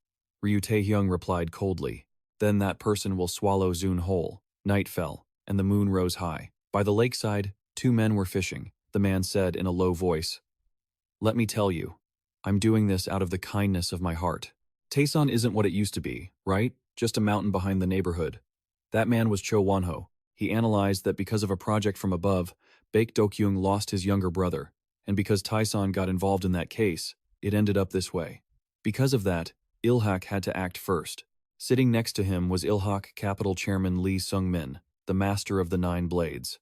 He replied, "Even so, there must be a justifiable reason to start a war right now." Cho Wonho persuaded him, "Lee Sung-min, if you keep hesitating like this, everything will be snatched away.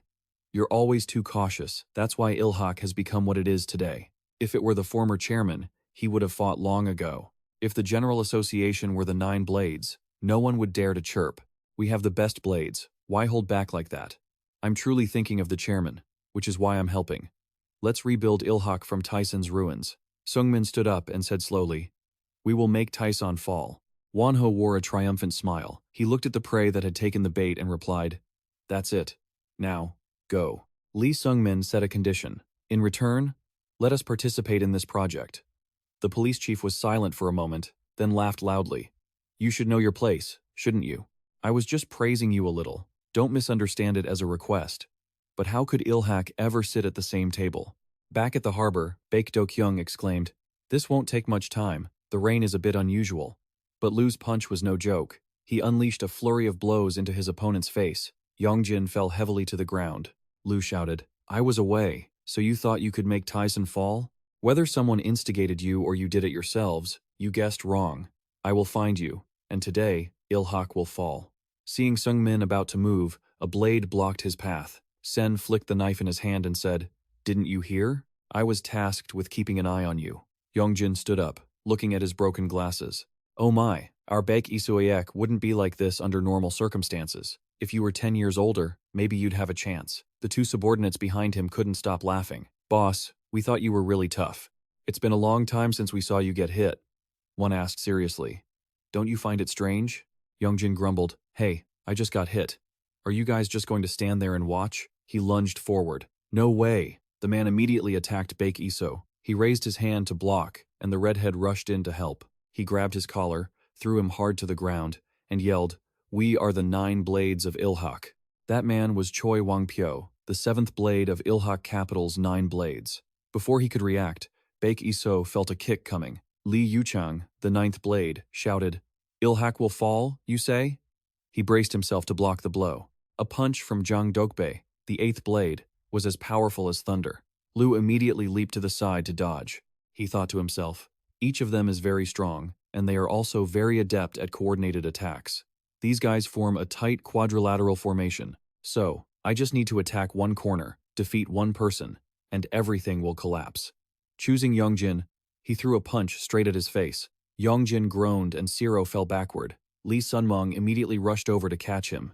"Are you getting old and losing your touch?" Youngjin exclaimed. "Don't say that." Lee Sunmong continued to rush in and attack Baek Isoo. Today, Taesan will fall. He stepped aside, causing his punch to miss. Lee Sunmong grabbed Baek Isoo's jacket, pulled him backward, and locked him in. "Sorry to disappoint you." Yeon took this opportunity to land a punch square on his face. S saw this and exclaimed, "What?" "These middle-aged guys," Lee Sungmin said. "The one crane's blade is the 9 knives. Everyone said so. The one crane of the past was no longer in his prime, and the glory of the one crane had faded. But there was one thing everyone had overlooked. Not far away, a loud crash echoed as the car window shattered. Jin Yong was thrown high into the air. He was not lightly injured. Choi Chulho reminded him, "Don't be so reckless, Jin. Any friendship between us ends here." Jin Yong thought to himself, "The one crane still has the 9 knives." At the harbor, Lee Sungmin sat in the car, insisting that they were no match for the 9 knives. S didn't care about Lee Sungmin's warning. He opened the door and stepped out, murmuring, "These gangsters are really something, Lee Sungmin. Don't go anywhere. Just sit tight," he said. "Even if you step in to help, nothing will change." S was a bit surprised. "Help me? Help whom?" He gave a bitter laugh. "In reality, none of you even know who you're really dealing with. Yen Min, if I don't go, those middle-aged men will die." Outside, Baek Isoo was in the thick of a fierce brawl. Kwang Fo was getting beaten up repeatedly, his mind in a state of confusion. Lee Sunmong wasn't someone to be trifled with either. He struck Baek Isoo, causing him to groan. But then he suddenly stopped and said, "Enough. Taesan will fall." Lee Yuchong and his gang rushed forward. "Stop playing around with him." Sa dashed out to support, throwing a kick straight at Lee Yuchong's face, making him stagger. The guy with the buzz cut hurriedly steadied his partner and glared at him with narrowed eyes. Lee Yuchang asked, "Does that guy want a taste too?" S held his stomach and said, "Forget it. It hasn't reached that point yet. You guys had better deal with me instead." On the other side, Lee Sunmong continued his assault on Baek Isoo. He grabbed his arm and snapped it hard. A dry, crisp crack echoed, startling Choi Wang-pyo's group. Lee Sunmong thought to himself, "Dislocated. He can't move it." In that brief moment, Youngjin screamed, "Wait! Wait! Choi Wang-pyo!" But it was too late. Choi Wang-pyo had already lunged to attack his opponent. Baek Isoo reached out and grabbed his leg. Flashback. Kang Seongho once said, "That guy isn't just strong, his physique is perfect, without a single flaw." In both fights and in life, he isn't the type to back down just because he's in pain. Sometimes, there are people like that. Both their spirit and body are incredibly strong, so they absolutely will not fall. In those moments, you have to bind their arms and legs so they can't move. In the end, the spirit can't withstand what the body goes through. Kang Seongho had found this weakness. As he locked Baek Isoo's arms, he called out, "Instructor, that hurts." He replied, "Hurts, does it? No, do it again. Baek Isoo, let's go again." Back to the chaotic fight, Choi Wang-pyo lay flat on the ground, screaming in pain. Youngjin broke out in a cold sweat. "Baek Dokyung, are you a monster?" Lee Sungmin intended to stop him. He suddenly remembered. The police chief had once asked, "But what are you planning to do about Baek Dokyung?" Lee Sungmin was a bit confused. "What are you trying to say?" Choho laughed and replied, "Dokyung has a twin brother, so I'm sure Baek Dokyung is a bit different from other thugs, right?" He raised his hand in a blocking gesture, blocking and attacking like that. Suddenly, the police chief jerked his fishing rod and shouted, "Damn it, I missed." Lee Seungmin asked, "What's that younger brother's name again?" An arm hung limply to the ground. Youngjin knelt, defeated, and growled, "Dokyung, this is a bit too much." Baek Isoo was about to punch him again when a loud shout rang out. "Stop!" Lee Sungmin said, "Leave it at that." Youngjin was surprised. "What are you planning to do?" Lee Sungmin stepped forward. "I felt like something was strange from the start. Even though you defeated Baek Isoo, now I understand why you have to take out Dokyung too." He put a hand on his shoulder and said, "Now, let's talk. Mr. Baek Isoo." Lee Sungmin looked him straight in the eyes. "This is a pair of twins," he said bluntly. "The actions at the main hall and just now don't look like Baek Dokyung at all." Baek Isoo brushed his hand away and asked coldly, "So what's the difference? Do you know who I am?" He gripped his wrist tightly. "Will you even be able to survive?" Lee Sungmin frowned slightly. Mr. Baek Isoo no, Director Dokyung. L didn't know what his intentions were. He pondered for a moment. On the other side, S held up his hand as a signal for a truce. He smiled and said, "What are you two whispering about? Let's call a temporary truce, everyone." The middle-aged man, Lee Yu-chong, sighed in relief, and both sides sat down to negotiate. Lee Sung-min said, "I admit, we underestimated the Taesan Association." Choi Chul-ho walked over to Youngjin's group and asked, "Are you guys okay? Did Dokyung take you all down by himself?" He replied, "Yes, that kid is truly a monster. We couldn't fight him off." Baek Isoo asked coldly, "So, what do you want to negotiate?" Seeing Jin, S suddenly called out, "Mr. Gorilla, you look like you're still in one piece, don't you?" He covered his mouth and whispered, "Are you sure they've weakened? What if more reinforcements arrive?" "Even though we have the upper hand," Jin replied, "that person is a senior. That's why he's fine." S smiled, relieved. If that's the case, then it should be fine. He reminded him to focus on the task. Lee Sung-min held a secret document. The One Crane had received a request to wipe out Taesan. Who issued that request? And what is their goal? It's all in this document. Baek Isoo interrupted. "So that's how it is." Lee Seung-min directly proposed, "I will let Taesan know this information, but in exchange, Taesan and the One Crane will become allies." He calculated in his heart, kill two birds with one stone. The One Crane gets stronger, and Taesan has a backup. Baek Isoo stood up and replied bluntly, "No. With conditions like that, forget it." He frowned slightly. "Do you think I'll get that document just by wiping out the One Crane?" Choi Chul-ho laughed. "That's interesting. Let's try it then." "You're getting a bit arrogant, kid." Jin stopped him. "You should reconsider. This is a good deal for both of us. We will earn the trust of the One Crane." Baek Isoo rubbed his forehead and thought for a moment. "Is that so? Your behavior makes me sick. Whether it's the One Crane or whatever, you're all just a bunch of gangsters." His voice grew firmer. "Trust? Because of those two words, my teammates and my brother had to fall, didn't they?" Jin reminded him. "Baek Isoo." He grabbed Jin Young's collar and gritted his teeth. "Call me Baek Dokyung." Sen hurriedly stepped in between them to intervene. "It's fine. Calm down. Are you two going to start bickering again? First, let's just handle the business at hand." Lee Seung-min took the folder and walked over to the furnace. Baek Isoo waited to see what he would do. His slow footsteps stopped. He held the stack of papers over the furnace and said, "Mr. Baek Isoo, you should reconsider that offer." He replied coldly, "Just hand me that folder. Only then will I be able to trust you guys a little." Lee Seung-min threatened, "Watch your words. There is no copy of this folder." Baek Isoo drew his dagger. "Come on, let's see you try it." Jong tried to stop Baek Isoo, but he ignored everyone and shouted, "Yi Hak, how could I ever trust lowlifes like you? I don't trust anyone anymore. Hand over those files right now, there's nothing left to negotiate. From now on, you will learn that I give the orders, and you just follow them. The entire Yi Hak clan will have to surrender to Taishan. And one more thing. I'm taking Lee Seung-min from your side as a hostage." Seeing this, Yongjin yelled, "Those Taishan bastards." Seeing his men getting reckless, Choi Chul-ho ordered, "9 dagger, everyone stand down, nobody move." He stepped forward and grabbed Baek Isoo's arm. "Baek Dokyung, is it really necessary to go this far?" Esmin blurted out. "Mr. Choi, please." He took the file from Lee Seung-min's hand and apologized to the director, then turned and said clearly, "As the leader of the 9 dagger, Choi Chul-ho, I offer myself as a replacement hostage. I will be the one going to Taishan as your prisoner. Is that acceptable?" Baek Isoo held the stack of files, his voice cold and firm. "I am the head of Yi Hak. Do you really think your head is worth more than his?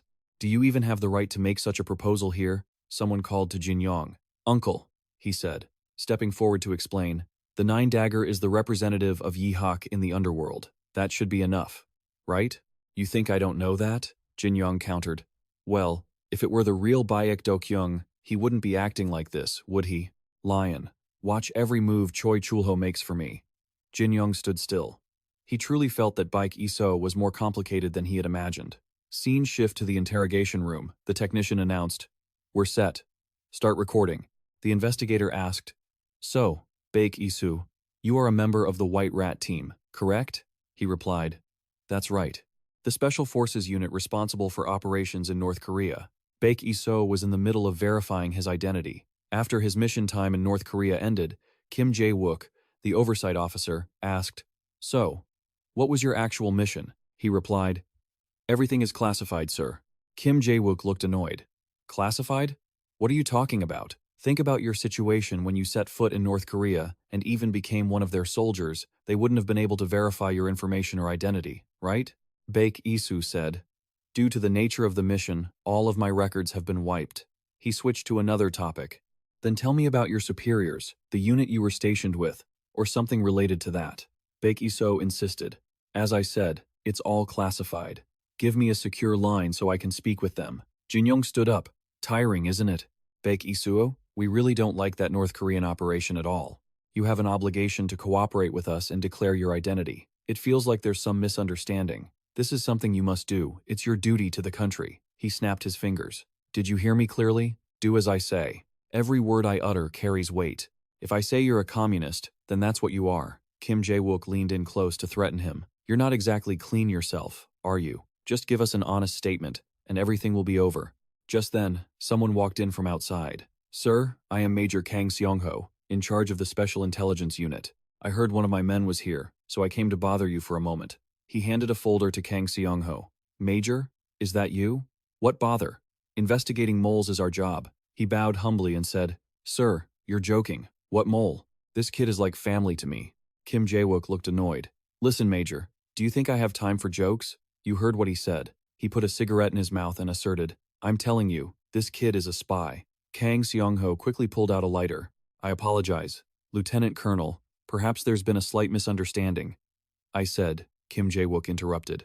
It is what it is, so we should clear it up. To avoid any unfortunate misunderstandings, he lit the cigarette and said sternly, Listen carefully to what I have to say. This kid is like family to me. He's not a mole or anything of the sort. I don't care what you think, but I'm telling you again, that boy is not a communist. Do you understand? Kang Seongho unlocked the handcuffs and led him away immediately. Let's go, Baek Isoo. Kim Jae-wook felt insulted and it showed. He roared, This isn't over. I'm reporting your behavior to headquarters, Major. Guards, where are you? Grab those two, quickly. But as he ran to the door, Kim Jae-wook was stunned. What the hell is this? All the guards were lying flat on the floor. As they walked outside, he said, Hey Baek Isoo, you're causing me so much trouble. I just got back and I'm already getting chewed out by my superiors. He replied calmly. It's not my fault. He's the one who kept insisting on labeling me a spy. Kang Seongho smiled bitterly, looking at his appearance. Who would even believe you? You should have just said you surrendered. We trust each other like family. Just look at how you're dressed. If my daughter or you were spies, I'd purge you myself to save the headache. He smiled slightly and asked, Wasn't Lieutenant Colonel Kim your superior just now? Is it okay to act like that? Kang Seongho interrupted. It's fine. We all serve the country. I'm not afraid of anything. The guys in the car jumped out, teasing, Hey, the spy guy. Did your daddy ask you something? Why did it take so long? Let's go eat. I'm starving. Ha ha ha. With that hair and those clothes, you look just like a North Korean soldier. Kang Seongho smiled and said, Welcome home, Captain B. Baek Isoo held a photo in his hand. Memories came flooding back, and he collapsed in pain. Suddenly, the doorbell rang. Baek Isoo answered, Come in. Jin reported that L was monitoring every move Choi Chul-ho made, just as he requested. He rubbed his head wearily and replied, Thanks, he said slowly. It's just work. There's something about what happened earlier that I need to tell you. Baek Isoo asked, Is this about the Yihak clan? Suddenly, Jin Yong grabbed him by the collar and lifted him up. I made a mistake, Baek Isoo. Taishan cannot be left to you to manage. You are who you are. You can't become Baek Dokyung. Kang Seongho sat in a restaurant, making a phone call. Yeah, daughter, did you eat? Dad, I know. I'm eating now. You need to make sure you eat properly, too. I'm not nagging. I'm just worried about you. The police chief walked in from the door and waved at the manager. He quickly sat down, licked his lips, and said, I know plenty of good places. If I had known, I would have sent you a message. Why did it have to be this place? Kang Seongho replied, Yeah, sit down. He gestured for silence and said to his daughter, No. It's a bit noisy here. The police chief ordered, Ma'am, give me a bowl just like that. Does it have organ meat? I don't eat organ meat, okay? Kang Seongho hung up the phone. Yeah, Dad will call you back later. He picked up his spoon and chopsticks. My daughter. She just returned from studying abroad, right? Section Chief Kang Seongho got straight to the point. Chief, the situation with the General Association has been resolved successfully, he exclaimed. What?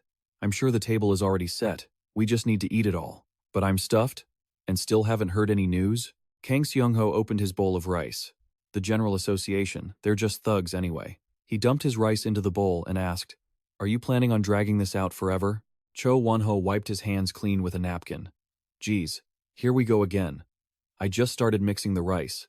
My mouth is already watering, and I've shed blood over this too. But those guys aren't easy to handle.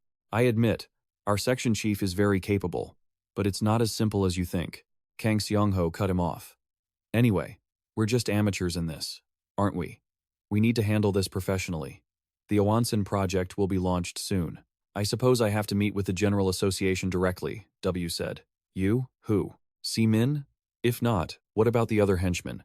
He analyzed that if they wanted a foothold in Owansin, they had to start managing the General Association. If we take this opportunity, we can let the assemblymen have a taste of the sweetness. If we do that, everything will proceed smoothly. Cho Won-ho picked up the plate of bean sauce and poured it into the bowl. Let's see. Finally, Baek Isoo and his people, who the headquarters suspected were following the Three Stripes faction, have been dealt with.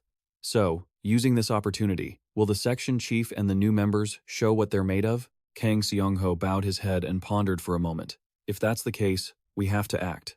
The police chief continued pouring rice into the bowl. He muttered, "Hey, this is too messy." The bowl of bibimbap was steaming hot with vibrant colors. Baek Isoo sat by a stack of thick documents, holding his head as he cried out, "I think it's this. Do they all have to die for a reason like this?" He looked at a small photo of the whole team, his heart filled with deep pain. Outside, the doorbell rang, and Baek Isoo replied, "Come in." Jin looked at Baek Isoo's tired expression and said, "Sorry for bothering you." He reported, "As you said, S is keeping an eye on Choi Chulho." L continued to bow his head. "You've worked hard." Jin replied, "This is Taesan's business." Where S was monitoring Choi Chulho, the atmosphere seemed more relaxed. He made a call in a very cheerful voice, and there was nothing out of the ordinary. "Taesan isn't too bad, and getting a vacation like this is actually quite nice." Y said in a low voice, "I'm sorry, it's all because I was too clumsy." Old man Choi brushed it off. "Clumsy? That's not it. This wasn't the organization's judgment. We were all just following that judgment. You trusted and followed the organization's judgment. The results didn't go as expected, but I don't think it was a wrong judgment from the start." Lee Seung-min smiled. "We'll see each other soon." Choi Chulho reassured him. "Take your time. Take this opportunity to get some good rest." S heard the conversation and asked, "Hey, isn't that your nephew, not the boss?" He laughed and asked, "Why would it be my nephew?" "Of course, it's the boss of Ilhak." He wondered, "Because of that boss, you were captured and brought here. Like this? What if we're bothering you?" John Ho nonchalantly opened a dish to see what was inside. "This was your choice. You accepted it." Sen was a bit surprised.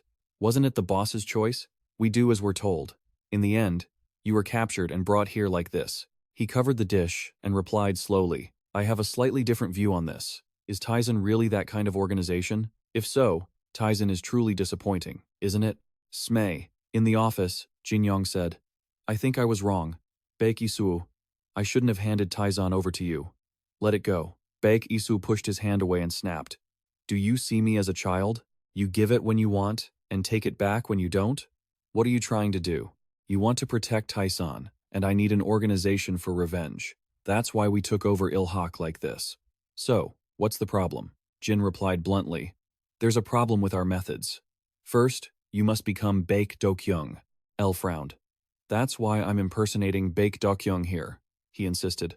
"No, if Baek Dokyung were Taesan, he wouldn't do that. Taesan is an organization built on trust in Baek Dokyung, so you have to make everyone in the organization believe in you, believe in Baek Dokyung."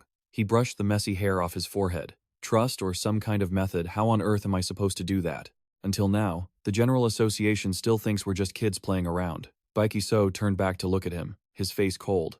"Trust? Isn't it enough for an organization just to follow the boss's orders? How? I just need to crush them with absolute power like thugs usually do. What's the problem?" Hearing this, Jin Yong loosened his tie and took off his vest. "Baek Isoo, if that's the case, then first let me show you how kids play around." He didn't reply, but immediately lunged forward with a powerful knee strike aimed straight ahead. Jin Yong blocked it instantly, then grabbed his collar and slammed him down hard. Baek Isoo frowned. That hit didn't seem light at all. He exclaimed, "Is that all? Are you some kind of intelligence agent?" Baek Isoo suddenly landed a direct heel strike to his chin. Jin was knocked back. He sat up, looking at the large bruise on his jaw. In the holding cell, Choi Chulho was still lecturing S about the underworld, an organization that uses power to conquer and force others to obey. An organization like that, who would obey it? You often call us thugs. Do you know what that means? We are people who live by our fists and believe in each other's self-respect. People like that gathered together for profit and caused a war. There, some people fought together, and others stabbed people in the back. That's what a thug is. And then, there will be people who believe and are loyal to you with all their hearts. On the floor, tables and chairs were overturned, and papers were scattered. Baek Isoo sat on top of Jin Young, his fist hanging in midair. He sighed and stood up to head for the door. I think I was wrong. Solving everything the thug way isn't the problem. But their way doesn't just need overwhelming power. John Ho believed that if an organization operates on overwhelming power, then it's an army. Sen agreed. True, it's an army. Suddenly, his phone rang. S glanced at it and stood up, waving his hand as he said, "You're really interesting." "Oh, let's talk more next time. Enjoy your vacation." Cho wondered. "Aren't you here to monitor me?" He replied bluntly. "What? I don't think you'll run away. But still, you can't trust anyone. However, I really don't want to use power to subdue you." Baek Isoo walked out into the hallway. As soon as he met S, he said, "From now on, let's do it our way. Create a new organization, with people who have ability. Get in touch with the guy we talked about before. He's a pro. So let's handle this like pros. You've got 1 week to deal with the General Association." Jin Young lay on the floor, resting his hands behind his head as he reminisced. 4 years ago, on a snowy day, inside a diner back when Jin Young was still just a cook, he looked at the young man in front of him and asked, "Why do you keep coming here?" The guy was covered in blood. He lit a cigarette and replied casually, "When you go to a restaurant, what else is there to do? I'm obviously here to eat." "Is that how you treat a regular customer? Don't you know how to take care of your customers?" No wonder this place is failing. This customer was none other than Ozama Group, the executive director of Baek Dokyung, and a high-ranking official at the financial group. Jin Young reminded him, "No smoking in here."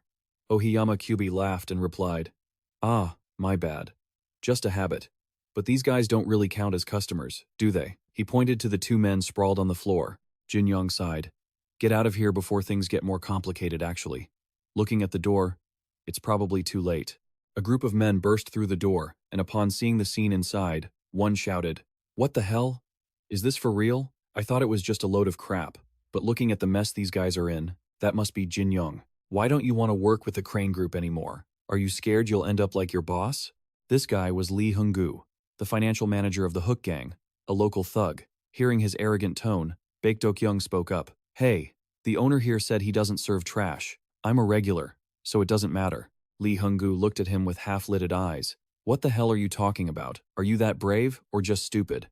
Seeing his calm, fearless expression made the thug's blood boil. "Damn it, look at him. Are you the one who took care of my brothers?" Hyung-gu reached out to touch his face, his voice menacing. "You idiot! You dare mess with the Hook Gang in Sinam District? You're actually pretty good looking. I bet I could sell you for a high price, though that would be a waste." Baek Dokyung suddenly asked, "You call yourself Hook? How ridiculous." He stood there, looking stunned. "What?" He grabbed the guy's hand and asked, "Hook wasn't there only one? Are you talking about Captain Hook?" A shrill scream echoed through the room. The thugs waiting outside jumped in terror. Blood splattered on the walls as Hyung-gu howled. "Ah, you crazy son of a bitch. Do you have any idea who you're messing with? We're the Hook clones from the Earthwolf gang. They're gonna finish you," Baek Dokyung replied coldly. "You think I care? We're the Taesan Association. Call every last one of you Earthwolf cowards here." The thugs ran in, terrified by what they saw. "Boss, let us take you to the hospital." Hung-gu clutched his hand, now missing 2 fingers. "That crazy bastard." The gang quickly retreated. Jin Young finally spoke up. "You're just letting him go? And why are you picking a fight with the Earthwolf gang?" Baek Dokyung tucked his hair back. "Those guys came here because of you. Didn't you open this place to deal with people like them? The whole place is dusty, and there isn't even a proper menu. I can't believe you opened a shop here. Clearly, you just wanted to deal with the scum coming after you." Baek Dokyung offered a friendly smile. "I'll help you with this." "How does that sound?" Jin Young asked. "Do you even know who the enemy is?" He replied cheerfully. "I told you. We're the Taishan Association, so it doesn't matter who they are." He reached his hand out toward Baek Dokyung. "Hey, tie your hair back. It's too messy." He took a hair tie from his wrist. "Ah, thanks. By the way, your cooking is terrible. You really shouldn't be cooking. I'm being serious." Jin looked at the hair tie on his wrist. He lay there, wondering if he was doing the right thing. Hyungu massaged his head, looking irritable. He looked at his hand, missing 2 fingers, and suddenly flew into a rage. Damn it, I can't get used to this hand. However, it's time to settle the debt. 4 years have passed, but I still haven't forgotten the pain from that day. Hyungu jumped up. Now that the Taesan Association is weak because their leadership resigned, we're going to take them down. He fired up his subordinates. Get pumped up, the whole group shouted in unison. Yes, boss of HK Finance, Hook Gang of the Earthwolf, current manpower, 50.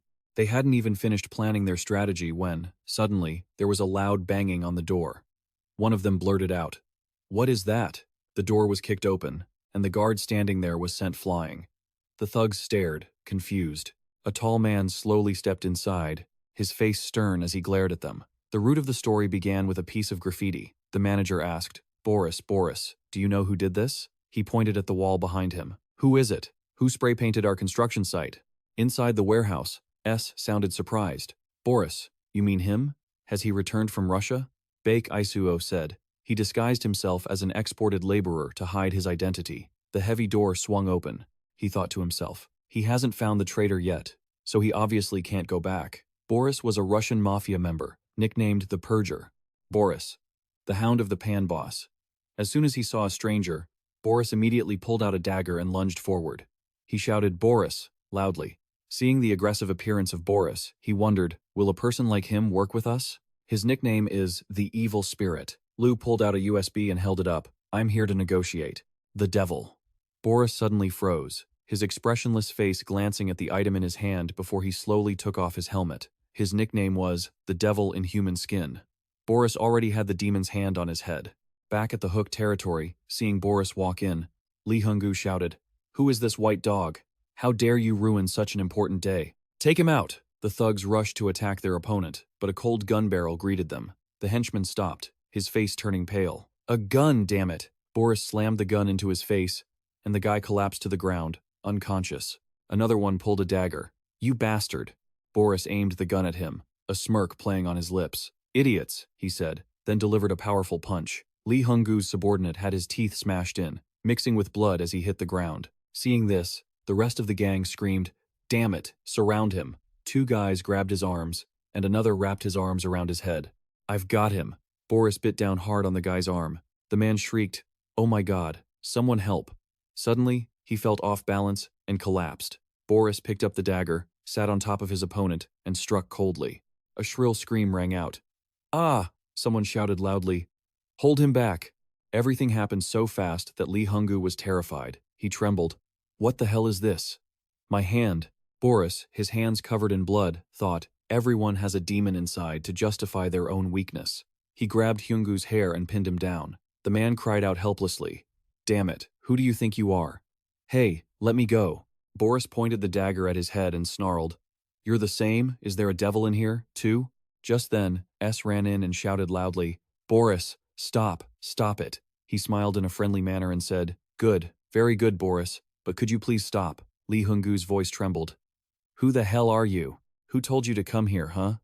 "We're the Earth Dragons."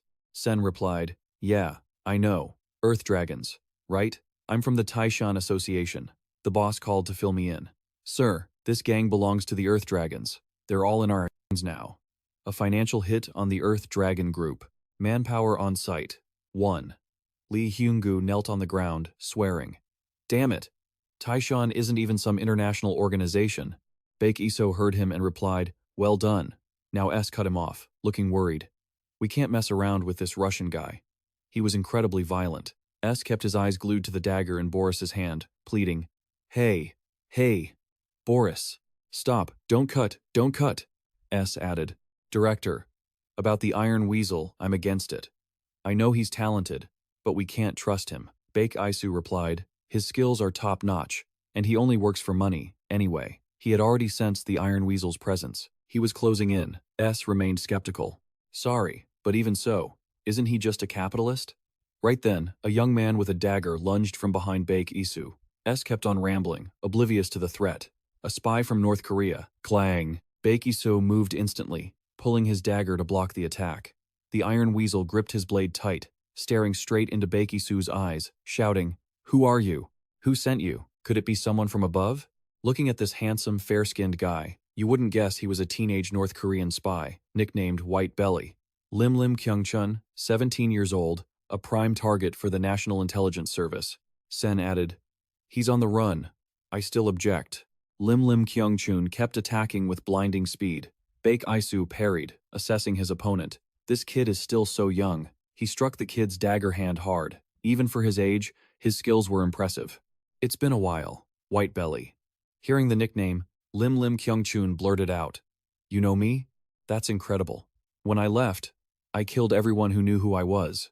Didn't I?" He stared intently at Baek Isoo, thinking to himself that he had already eliminated his comrades and superiors before heading south. 3 years ago, at the Kaesong Industrial Complex, an officer shouted loudly, "Attention, everyone! I am Major Lee Yut-sung of the Reconnaissance General Bureau. Do you know where you are? This is the place where North Korea and others gather to turn a profit. After the industrial complex is finished, if they build it in North Korea, it will be shipped to South Korea to keep them fed." Those are just meaningless words from South Korea and their dirty capitalism. Do you comrades even understand what capitalism is?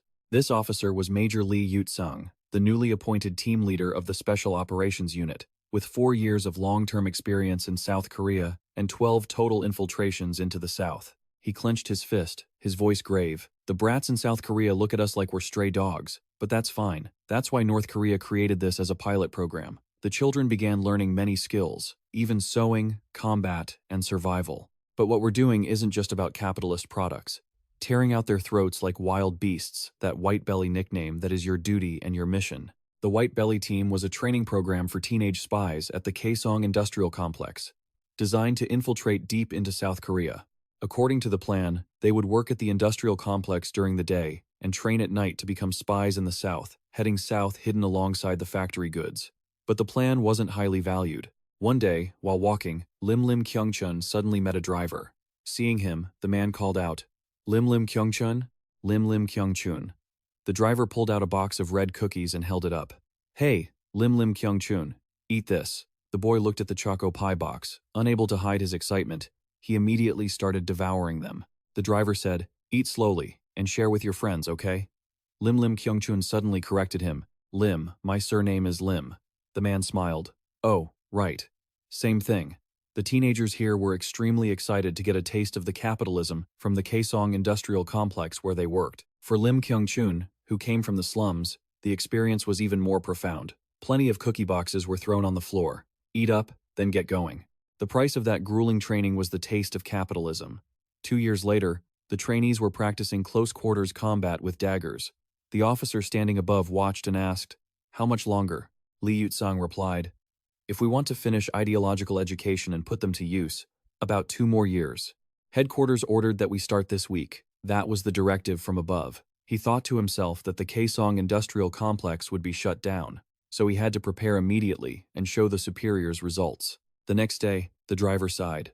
"Oh boy, what am I going to do?" Lim Kyung-chun asked. "Uncle, what's wrong? Your face is as white as a sheet," the man exclaimed. Lim Kyung-chun, you're here?" Seeing the boy hold out his hands, face full of eager expectation, the driver finally remembered. "Oh, right. Here you go. I'll bring you the rest tonight, so just wait." Distraught and out of options, he had to wait until nightfall. Everyone boarded the truck, headed for South Korea. As night fell, they put on their military uniforms and began to move. A comrade noticed Lim Kyung-chun was still obsessed with his cookies and whispered, "Hey, Lim Kyung-chun, let's go. What are you still doing? Hurry up. Once we reach South Korea, you can eat all you want." The boy was a bit surprised, eyes wide. Is there really that much of this stuff in South Korea? Someone with a dagger approached the truck door. "First, take care of the driver. Everyone, get ready." Lim Kyung-chun was startled. He shouted, "Wait, hold on. The driver? Can't we just wait for the driver to take us there?" "Hold on. There's still another passenger. Think about it." The other guy frowned. "Don't joke around. We don't have time. What are you thinking about?" Lim Kyung-chun didn't say another word. He acted instantly. His dagger flashed in the night. Blood sprayed everywhere. Now, what else was there to think about? Wait a second. The whole group turned pale at the sight. "What did you just say?" Lim Kyung-chun glared at them. "Did you not hear my orders?" A moment later, he opened the driver's door and called out, "Uncle, could you please give me a ride to South Korea? South Korea seems to suit me quite well, after all." Behind Lim Lim Kyungchun, the other members of the squad had already been murdered. Elsewhere, the officer lay slumped on the ground, his face twisted in utter panic. Major Lee Yutsang, don't do this. Why did the others turn out like this? At 3:30, all members, including the instructors of the new Special Operations Unit, had died at the hands of Lim Lim Kyungchun. Major Lee brought his hands to his face, peeling off his mask. At 3:55, an unexpected spy appeared, having interfered with Lim Lim Kyungchun's mission. The officer screamed in terror, "Girl, what is this? Who are you?" After that, Lim Kyungchun, who was known as White-Bellied Corpse, was requested to be designated as a management and supervision target. The person reporting the anomaly was Baek Isoo, from the HID Special Forces, Northern Task Force, with 4 years of long-term combat experience in the north, and 8 infiltrations into the north. Back in the present, Baek Isoo pointed a knife at Lim Kyungchun's throat. He wasn't afraid at all, but rather admiring. "Impressive. This is the knife-fighting technique we used to learn in North Korea. But you learned it really fast," he said, then raised his hands above his head with an attitude of, "I surrender." Lim Kyungchun asked, "So, you really came from the north to hunt me down?" Baek Isoo replied, "I'm not chasing you." Lim Kyungchun was a bit surprised. "That's the first time I've heard that. If you're not tracking me, why would you come all the way here?" he answered frankly. "I came to propose a deal." Lim Kyungchun picked up a pastry, slowly unwrapped it, and muttered to himself, "A deal. A deal. That's a word I quite like. Sounds very capitalistic. Speak up, comrade." At Gang Mountain Red Crow Hotel, a bottle was smashed directly onto the manager's head, and an angry voice rang out, "What the hell is this? 3 hotels suspended in half a day?" Ryu Tae-hyung, who was soaking in a hot spring, stood up abruptly with a stunned expression. The manager replied, "I'm sorry, boss. The district office said they had no choice." He put on his robe, cursed, "Damn it," then grabbed the manager by the hair and yanked him backward. "Then you bunch of idiots should have figured it out.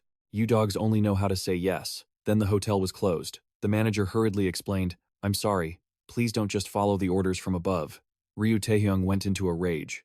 "Damn it, you thick-headed idiot. Go find out what's going on." Right then, a henchman outside ran in, panicking. "Boss, the credit business in Hannam Ward has been destroyed by Taesan." Ryu Tae-hyung froze. "Taesan? Is this all because of those bastards?" He immediately gave the order to gather everyone and head to Taesan in Hannam Ward. The group gathered in the hallway, and someone sitting on a nearby chair exclaimed, "Oh my, look at his tail. Look at that bunch of thugs." Seeing him laugh provocatively, someone swore, "What the hell is this?" Ryu Tae-hyung was walking when he suddenly heard a scream from behind. "Ah," Juri Eon held the thug's hand tightly, mocking him. "Sorry about that. I bent it a bit too much. Now you'll have to eat with your left hand." He pulled hard, making the guy cry out, "Oh, Mom and Dad!" A sudden punch appeared. Ryu Tae-hyung rushed forward to attack and rescue his subordinate. He gritted his teeth. "Hey, did you think I was off guard? A lot of people like to overstep their bounds lately." Kang Seongho blocked his hand. "Sorry, Director Ryu Tae-hyung. Our boys are a bit rough, but we've looked around. The hotel business has a lot of problems, doesn't it?" He took a drag from a cigarette and picked up a file to examine. "If you just say a few words, everything will be resolved nicely. First, why don't you sit down?" Ryu Tae-hyung laughed loudly. "Haha, look at him. Stopping the business of my hotels, it wasn't Taesan, it was you? But what kind of favor are you asking for?" He pulled up a chair and sat down. "Is the favor you're asking me now to spare your life?" Juri Eon couldn't stop laughing. "Ha ha ha, seriously, these thugs are such an eyesore. If you do that, you're dead," the thug Ryu Tae-hyung threatened. "This is my turf, you dare?" Section Chief Kang Seongho reminded him. "Director Ryu Tae-hyung, play nice. I'm here to ask you for a favor." He took off his glasses, looked him straight in the face, and said, "The next thing won't be me asking for a favor. It will be a fight. Understand? Wolves are apex predators among animals. They are smaller predators than bears and tigers. Even so, the reason they can be apex predators dominating all creatures is because they are not like other predators. They usually gather in packs to hunt and live as a pack. And there is one alpha wolf that leads the entire pack. The leadership force representing this wolf is called the leader. Large organizations with structures similar to wolf packs are Dia Lang. The leader is Dialang Ryu Tae-hyung. Ryu Tae-hyung flicked the cigarette ash and blurted out, "You're truly absurd. Borrow? Me? Dia Lang?" Section Chief Kang Seongho asked, "What is Dia Lang?" Ryu Taehyung was a bit confused. What do you mean? Kang Seongho spoke slowly. Running hotel businesses in every alley throughout the Gyeongsang region, and sticking your hands into this and that. He pulled out a gun, smirked, and asked, "Regardless, you guys are just thugs, right? Understand?" A group of people entered from outside, hunters with guns coming after the Dialang wolf pack. Section Chief Kang Seongho stated flatly, "We are different from you amateurs. We are professionals." Ryu Taehyung refused to back down. He clenched his fist, looking at Kang Seongho with cold eyes. "What are you talking about? Are you saying you want to fight?" Section Chief Kang Seongho took a drag of his cigarette. "So, relax a little, and let's discuss business. Director Taehyung." He handed Ryu Taehyung a stack of documents. He opened them to look, grumbling, "Business? What the hell is this now?" After reading the pages dense with text, Ryu Taehyung was somewhat surprised. He held up the paper and asked, "Do you really want to feed us this? Is it so sweet that you want to share a slice with us? Why give such good stuff to us? If something goes wrong, we'll be the ones taking the fall. You're the only one taking the bigger share, aren't you? Why should we trust you and take this?" Kang Seongho replied sternly, "I already said it. This is business. My side will provide the necessary manpower. They are all professionals." Ryu Taehyung angrily tore up the documents. "You keep rambling about professionals. We need to verify things thoroughly before we can talk business." He threw the shredded paper on the floor. "First, let me see the strength of these professionals." Outside a fast food shop, S held his phone, grumbling incessantly. "Oh my, seriously, it's way past the appointment time and I still haven't seen them." He dialed the number. "Captain, what's going on? Where did you disappear to?" Baek Isoo said. "Can you hear me clearly?" S replied, "Yes, Captain. For now, just wait there and I'll call you later. After we take action. After we've approached the Iron Weasel." S was curious. "Iron Weasel? Is there any problem?" Baek Isoo's group walked into a hallway, and upon seeing him, two men exclaimed, "What is this? Look over there." Lim Kyung-chun pulled out a small knife to aim at his target. S asked, "That guy, is he useful?" The man in black stood up abruptly and shouted, "Who dares to enter here without permission?" The words were not yet finished when a cold ray of light flashed across his throat. Blood sprayed, and the whole group was stunned in shock. Lim Kyung-chun retracted the knife. He chuckled and said, "If you guys don't want to die, you'd better start talking." Suddenly, Lim Kyung-chun noticed a red stain on his shirt and cried out, "Oh, blood." Baek Isoo answered S's question. "He's actually quite useful." Sen still had plenty of questions. "All right, is he too young?" he asked back. "The guy who's supposed to approach us, is he even useful?" As soon as Baek Isoo opened the door, a dagger came flying toward him. The bald guy suddenly lunged out, shouting, "Die!" Baek Isoo dodged to the side to avoid the blow, then grabbed the guy's hand, held it tight, and snapped it decisively. The bald man fell to his knees, screaming in agony. "Ugh, you bastard!" Baek Isoo kicked him in the head, and the group in the room jumped to their feet. Sen just kept rambling on. "It's great over here too. You'd be surprised if you saw it. While the captain went north, I was sent to the U.S. military in the Middle East. I went there to teach English." Baek Isoo cut him off. "You already said that." Even with a bunch of people wielding daggers getting ready to attack, Sen didn't stop talking. "You know what's interesting? Over there, some strange punks were riding motorcycles toward them. From the other end of the line, a few sounds echoed. Pop. Ugh. Arg. Hurry. Catch him." S asked if he could hear him clearly. Baek Isoo replied, "Keep talking." Sen continued his explanation. "There's a guy in there named Death Silent. He's the kind of guy who'll listen to anyone as long as you pay him. That's why he's called the servant." He was a bit surprised. "Death Silent. Huh. He listens to whoever pays him?" His hand was squeezing a guy tightly. The man was shaking like a leaf, only able to let out choking sounds. Sen replied, "That's right. As long as you pay him, he'll do anything." Lim Kyung-chun was also working very effectively. He wondered, are there really that many posers? Baek Isoo suddenly patted Lim Kyung-chun on the shoulder and said, "Let's keep moving. We have to take down all the organizations under the Earth Wolf. Now that we've caught a skilled fighter, we need to dismantle the massive organization under the Earth Wolf's wing." In the plan to destroy the Earth Wolf, Lee Hung-gu was already marked with a red X. At this moment, S realized it was a guerrilla war. He said he'd handle a few things, and then regroup with the two of them later. Baek Isoo told him he got it, and that he needed to move fast. Just then, an axe flew straight toward him. Baek Isoo swiped his hand to catch it and continued, "Because they're moving faster than we thought." A guy in a white suit stared at him in disbelief. "Damn it, what the hell? What are you trying to catch?" He tilted his chin and asked, "Are you guys with the Lee Hyung-gu investigation team? Do you dare mess with our Earth Wolf?" He was Kim Doi, the owner of the Kim Doi nightclub, affiliated with the Earth Wolf gang. Baek Isoo said coldly, "Clean them up, Iron Mole. These guys are just amateurs." Lim Kyung-chun, with a chocopie in his mouth, charged into the chaotic fight with a knife in each hand. He nodded. "Looks like it. Gotta take you guys out quickly." Two of Kim Doi's underlings immediately pushed him back and took on the fight. One guy lunged with a direct attack, his blade grazing Kyun's face and slicing off the piece of snack he was chewing. He shouted, "Whoa, that's unexpected. These guys are actual fighters," Baek Isoo thought to himself. They were trained in the military, so the Earthwolf has guys like this? Kim Doi poked his head out, acting cocky. "What now? These guys were sent to me by Director Ru Hyung of the Earthwolf. Heard they're highly educated. Their skills are on another level, right?" Even I was surprised. "They've probably reached your Taesan place by now. You aren't the only ones who can use your heads. Why don't you head back and see? Maybe your organization and your boss have all been wiped out already." "What? Are you scared now?" Hearing this, Baek Isoo wondered. Did Chief Kang Seongho intervene directly in the Oansin, or did he pull the Earthwolf in? Lim Kyung-chun held up 2 fingers and said, "Double. You have to pay me double. Since these guys are actual fighters, you owe me double." Baek Isoo was slightly taken aback. This kid really had a capitalist mindset. Lim Kyung-chun leaped into the air, never stopping his price negotiations. "Otherwise, I've got some questions, so I'm going to have to test them out. After all, I am a North Korean spy. I wonder if I can take down these South Korean pros." He lunged at his opponent. The guy in the suit immediately engaged. Lim Kyung-chun dodged the knife and struck the guy's arm hard. One hand controlled the opponent's knife hand, while the other spun his small blade and landed a decisive strike. The guy let out a gasp and collapsed.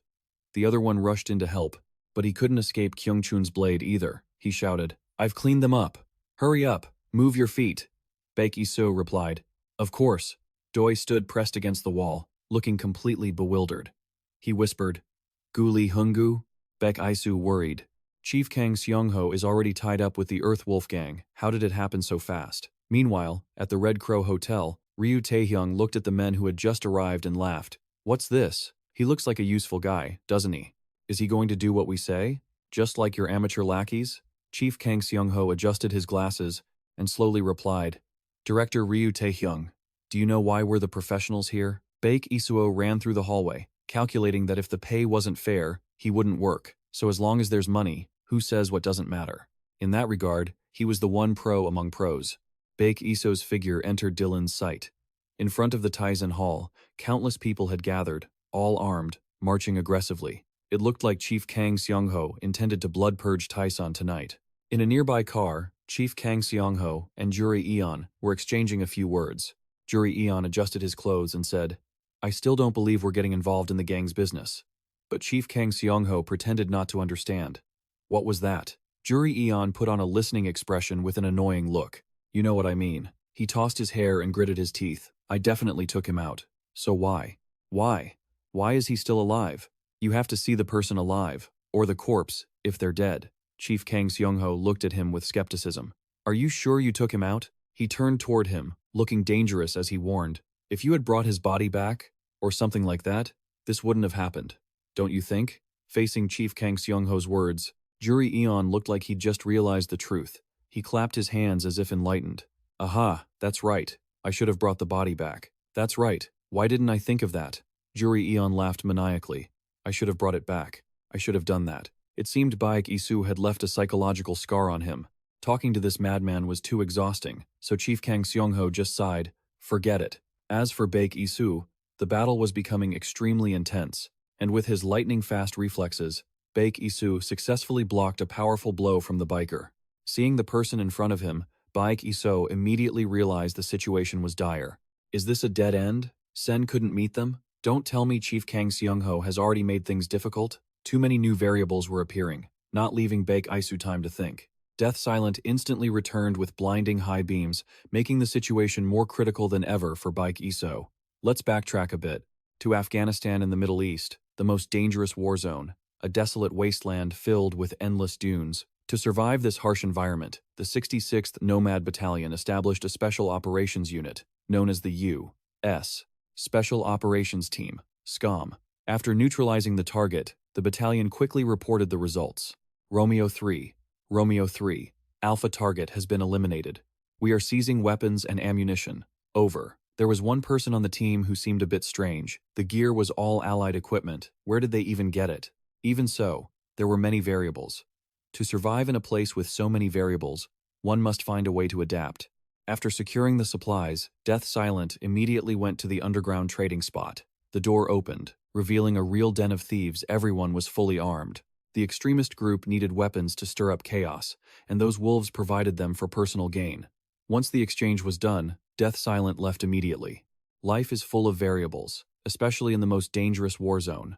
If you don't anticipate them, you become their victim. Inside the briefcase Death Silent was carrying, there wasn't just money. There was a timed bomb, and when the time came, the bomb detonated. Boom! The blast lit up the desert that had been plunged into darkness. The extremist group was enjoying their haul, but they didn't expect their variable to come back for them. Death Silent was still alive. He returned to settle the score. With a crowbar in hand, he sent one guy to the afterlife in under a minute. But Death Silent was also severely injured from the blast. His back was a bloody mess. In this desert, you have to stand at the top of the food chain. If they dare pull a stunt like that, they better be ready to face the consequences. Death Silent roared in on his combat motorcycle, tearing through the extremist group. That night, only screams of terror echoed, and he proved to be their most dangerous enemy. Back in the present, Death Silent was racing toward Baek Isoo like a gale. Baek Isoo immediately analyzed his opponent, left hand gripping an iron pipe aimed at the enemy's weak spot, but the motorcycle headlights suddenly cut out. The space around Baek Isoo seemed to sink into darkness. That's because when shifting from light to dark, it takes a moment for the eyes to adjust. Baek Isoo immediately realized this and swung his weapon wildly since he couldn't see clearly. Is that why he kept shining those lights directly at me? But Death Silent was different. He had adapted to the darkness and landed a critical strike on Baek Isoo. Although he managed to block part of it, the weapon in Baek Isoo's hand snapped in two. Even his arm was injured from that blow. The impact was so strong that Baek Isoo had to clutch his trembling, pain-racked arm. The situation was now incredibly dire for Yu. He realized he was standing before a superior opponent. Returning to the Taesan Association, both sides were fighting intensely, holding their ground to wipe out the Earth Wolf Pack. But the Taesan side was starting to falter. Two captains gasped for air and asked each other, "Damn it, haven't we met the director or the leader yet?" Huh. So what? We haven't met the leader either. In the middle of the chaotic brawl, a figure strolled forward casually. It was the man in glasses leading the special task force under Section Chief Kang Seongho. He shoved an Earth Wolf member aside and clicked his tongue. Where is Section Chief Kang Seongho? What is this mess? On this side, the Taesan captain was trying to reassure everyone not to waver, but the man in glasses appeared in a flash, landing a punch that sent the captain vomiting blood. The punch was clean and decisive, sending the captain collapsing instantly. The captain couldn't even fight back, falling helplessly to the ground. The man in glasses turned back to remind the useless people behind him. Come on, it's just two punks. Move forward. The Earthwolf members, energized, rushed forward with excitement, leaving the Taesan members panic-stricken. Wipe out these Taesan losers. Just as the words left his mouth, a fist came flying. Choi Chulho had entered the fray with a thunderous punch that smashed the guy into the ground. Teeth went flying everywhere. It was a horrific sight. Flesh and blood scattered. He said softly, "Oh my, I just wanted to get some rest. But if Jin Young asks, I have no choice." He tightened his gloves, preparing to fight. The Earthwolf members were shocked out of their minds. Judo star Choi Chulho? Why is he here? The man in glasses was a bit puzzled by the Earthwolf members' panic. But he didn't have to wait long. Choi Chulho's gaze locked onto him. "Hey, you over there. You don't look like one of my people. It's a shame this is our first meeting." The man looked at him, seemingly confused. Choi Chulho's background was now revealed. Executive Director of Ilhak, second-degree judo champion. He took off his white suit jacket, getting excited. "Today, I'm siding with Taesan, and my position is temporary head of security for the Taesan Corporation." The man in glasses irritably took off his glasses. "What a pain," he growled. "Old man, didn't your son give you money for your retirement? Why are you obsessed with playing these children's games?" He was formerly part of a special military police unit. Now, he serves as the captain of the Jonghoon Special Operations Team, having been kicked out of the military for violence and misconduct. Choi Chulho's appearance completely changed the tide of battle. The Ilhak clan had ushered in a glorious era. Choi Chulho was one of the sharpest blades that brought Ilhak to its peak, and he was the gang's pride whenever mentioned. But in this battle, Choi Chulho would fight to support the Taesan side. Fake as it might be, they were still close. Choi Chulho yelled, "Where have all the real men gone?" Nothing but weaklings everywhere. The Earthwolf lackeys were terrified. How in the hell was the old man from Ilhak on Taesan's side? Jang-hoon didn't seem to care, as he didn't hold these street thugs in any regard, speaking with a tone of contempt. "What are you planning on doing here?" Jang-hoon continued. "Hey old man, didn't your son send you money to spend your twilight years in a nursing home? Why are you so old and still acting like a child?" Jang-hoon took off his glasses and put them in his pocket to prepare for a serious fight. Seeing this guy, Choi Chulho immediately realized he didn't look like your typical gangster. So, he would teach this guy a lesson so he knew the underworld wasn't as simple as he thought. Before he could even get into a fighting stance, Jang-hoon seized the opening and landed a hook straight to Choi Chulho's jaw. That was followed by a left strike to the face, then a devastating knockout blow to the stomach. This guy was using boxing to counter judo. After that barrage, Choi Chulho seemed quite overwhelmed. Jang-hoon looked on with disdain. "Old man, what the hell are you babbling about? You were going to teach me a lesson?" Jang-hoon scratched the back of his neck arrogantly. "I don't even know who you are. And most importantly, do you even have the skills to back it up?" They say Jang-hoon was kicked out of the military for his violent and rebellious behavior. That tells you he's no small-time thug. Jang-hoon's aggression shows in every punch he throws. Meanwhile, Baek Isoo is struggling to hold his own against Death Silent. That last hit has left his arm going numb and throbbing with pain. Baek Isoo can feel that his arm might actually be broken. He thinks to himself, he's already wasted way too much time here. He can't afford to get tied down here forever. He needs to make a move. And fast. Across from him, Death Silent revs his engine and charges straight at Baek Isoo. The bike launches into the air, aiming for a downward strike. The engine roars, tearing through the night. Baek Isoo realizes he's facing a linear attack from a bike relying on pure speed. He makes a split-second decision to strike the frame of the bike, but it doesn't work. The bike quickly drops back down. Death Silent uses the iron pipe in his hand to bash straight into Baek Isoo, who is already struggling to defend himself with his broken arm. Every swing carries destructive power. He keeps charging at high speed. Just when you think he's going to ram him, he suddenly slams on the brakes, causing the bike to tilt forward, and uses that gap to swing right at his head. Now, not only is his arm injured, but his head is bleeding too. Baek Isoo stands his ground. Counting that last one, that's the 5th time he's been hit. The variables in Death Silent's attacks keep stacking up, putting Baek Isoo in a tough spot. Section Chief Kang Seongho and the rest of the Earth Wolves are out there making moves, yet he's stuck here. If this keeps up, the whole plan is going to fall apart. Baek Isoo's eyes shift. He's more focused than ever. He tells himself, Baek Isoo, stay calm, and be ready for anything. Observe the opponent closely and act in the most efficient way possible. As the next attack comes, Death Silent skids the bike, kicking up dust from the road. Thick clouds of dust obscure his vision. He's trying to blind him with that smoke. That's a truly crafty move. Even Baek Isoo is at a loss. Now he can't see where his opponent is anymore. The guy is definitely going to launch an attack. Baek Isoo is hesitant. Is he going to attack from the right or the left? Variables are things you can't fully predict or control. But not every variable in a situation is bad. A foot steps lightly behind Baek Isoo. He straightens his coat and says, "Is this how a pro does things? From what I see, this doesn't look very professional to me." It's a very familiar face. It's Jin Young. Seeing him there, Baek Isoo is stunned. Just as he's about to ask, "Why are you here?" Jin Young cuts him off. "How about this? Do you want some help from an amateur like me?" Jin Young's arrival is a ray of light in Baek Isoo's dead-end situation.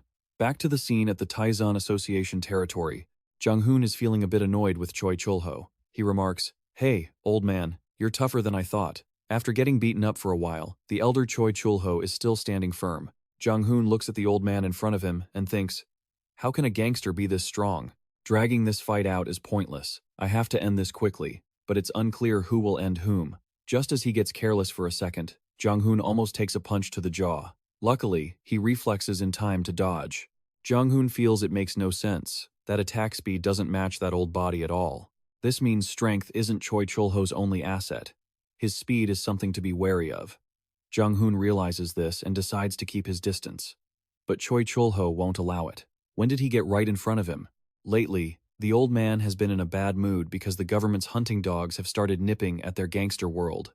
No sooner are the words out than a punch lands straight in Jang-hoon's gut. The blow is like a sledgehammer, sending Jang-hoon flying backward. The punch is so strong it lifts the guy right off his feet. Jang-hoon's face turns pale.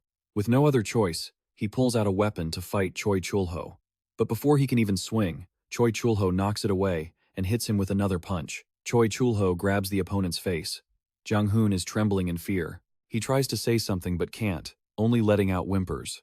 Choi Chul-ho growls. "Do we look that easy to take down?" he says in a low voice. "Why are you looking down on us? Do you really think you can defeat me just because you colluded with that cunning snake?" The more he speaks, the tighter Choi Chul-ho grips, causing Jang-hoon to buckle in pain, his nose already bleeding. If he doesn't do something, his jaw is going to shatter. Thinking quickly, he pulls out another weapon and aims to stab Choi Chul-ho. But the plan fails. Choi Chul-ho grabs the blade directly with his hand. Jang-hoon's hand shakes violently, his eyes wide with surprise. He never expected Choi Chul-ho's gloves to be made of bulletproof material. Choi Chul-ho doesn't even care. He continues to lecture the guy. "People in our world aren't the smart ones. Tricks and schemes?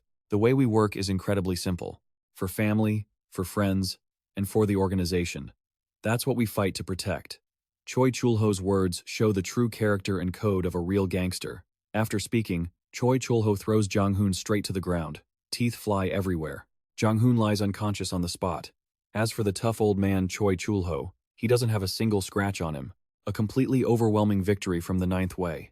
The battle on Baek Isoo's side isn't quite as easy. Jin-young sees him rotating his wrist and understands. Is it broken, or just dislocated? Baek Isoo replies, "I'm fine." More importantly, what about the Taesan Association? Jin-young rolls up his sleeves and confidently says, "Don't worry about anything.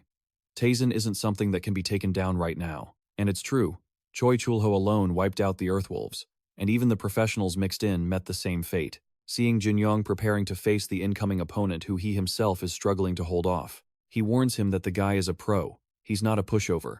But Jin-young doesn't care. Pro or not, it's all the same to him.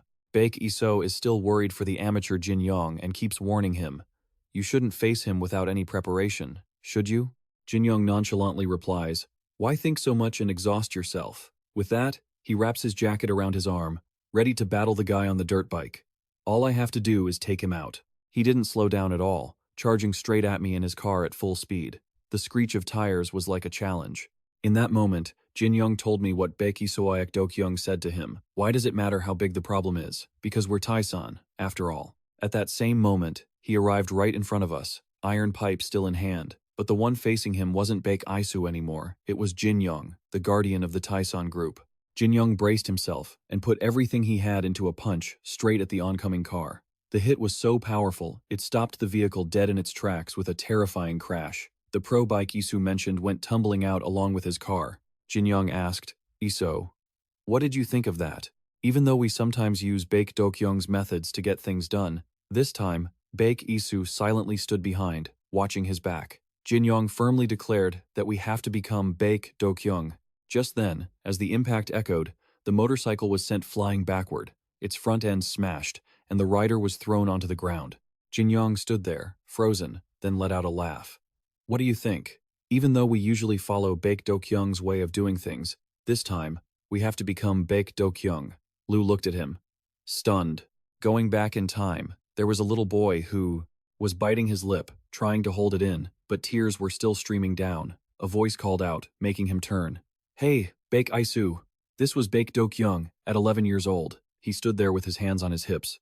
"Are you crying again?" Baek Isoo quickly wiped his eyes. It all started that day. The boy in the martial arts uniform, covered in bruises, was chewing on a meat skewer while lecturing him. "Didn't I warn you I'd beat you up if I saw you crying again?" This was Baek Dokyung at 11. Suddenly, Baek Isoo burst into sobs, tears flowing uncontrollably, choked up and unable to speak. "The kids at school, they were teasing you, and I thought you were going to get hurt.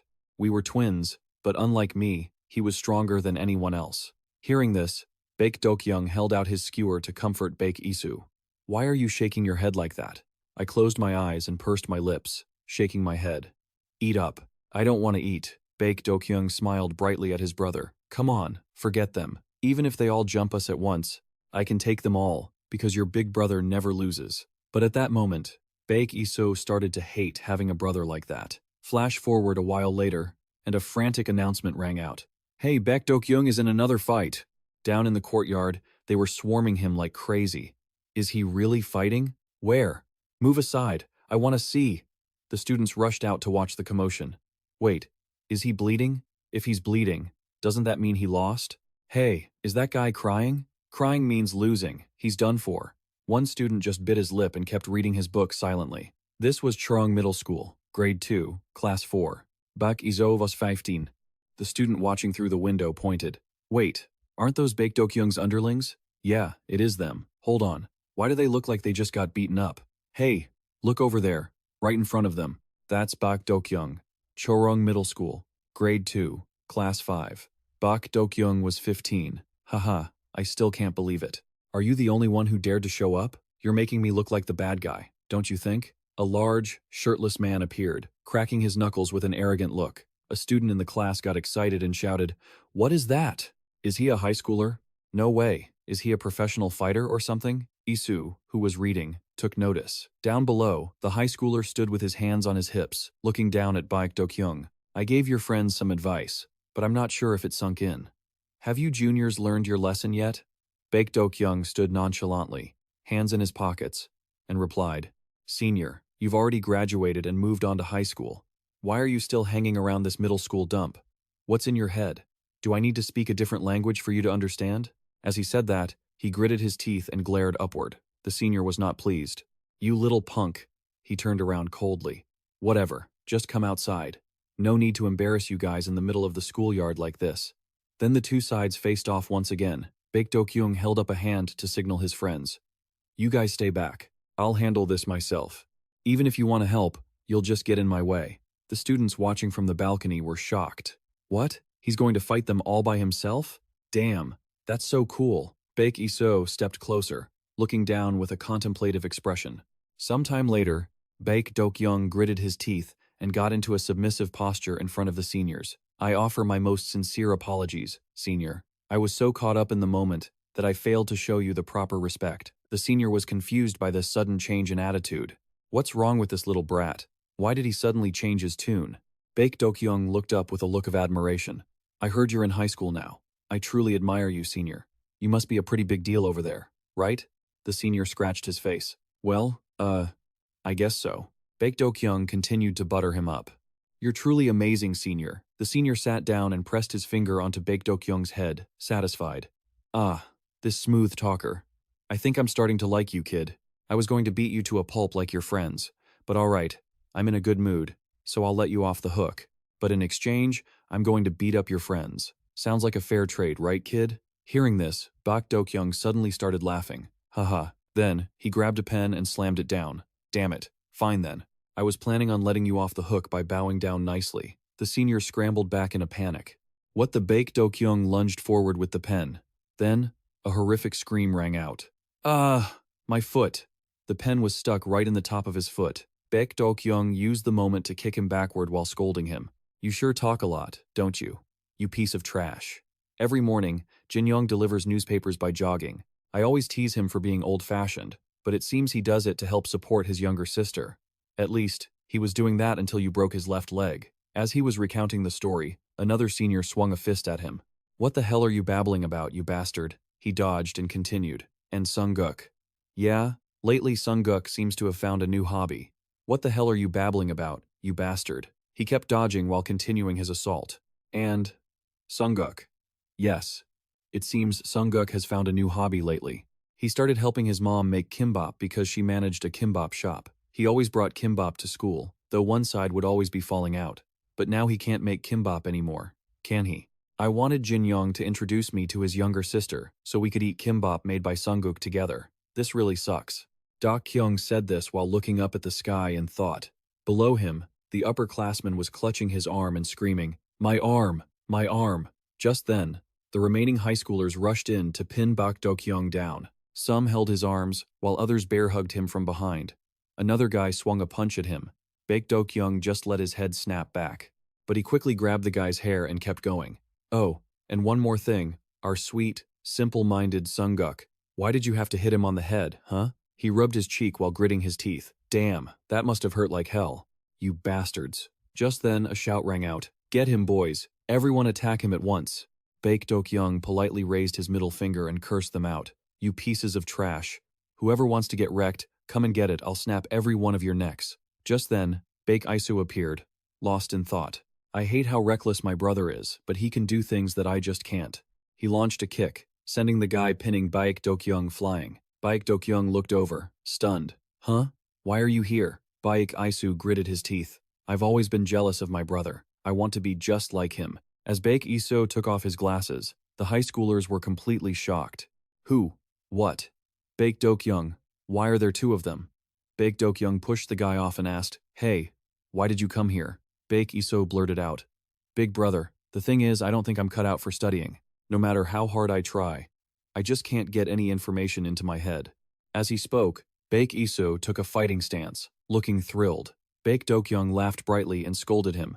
You crazy nut job. Then, the sounds of impact and their conversation filled the air. Hey, if you aren't going to study, what are you planning to do later? Baek Isoo countered. What about you?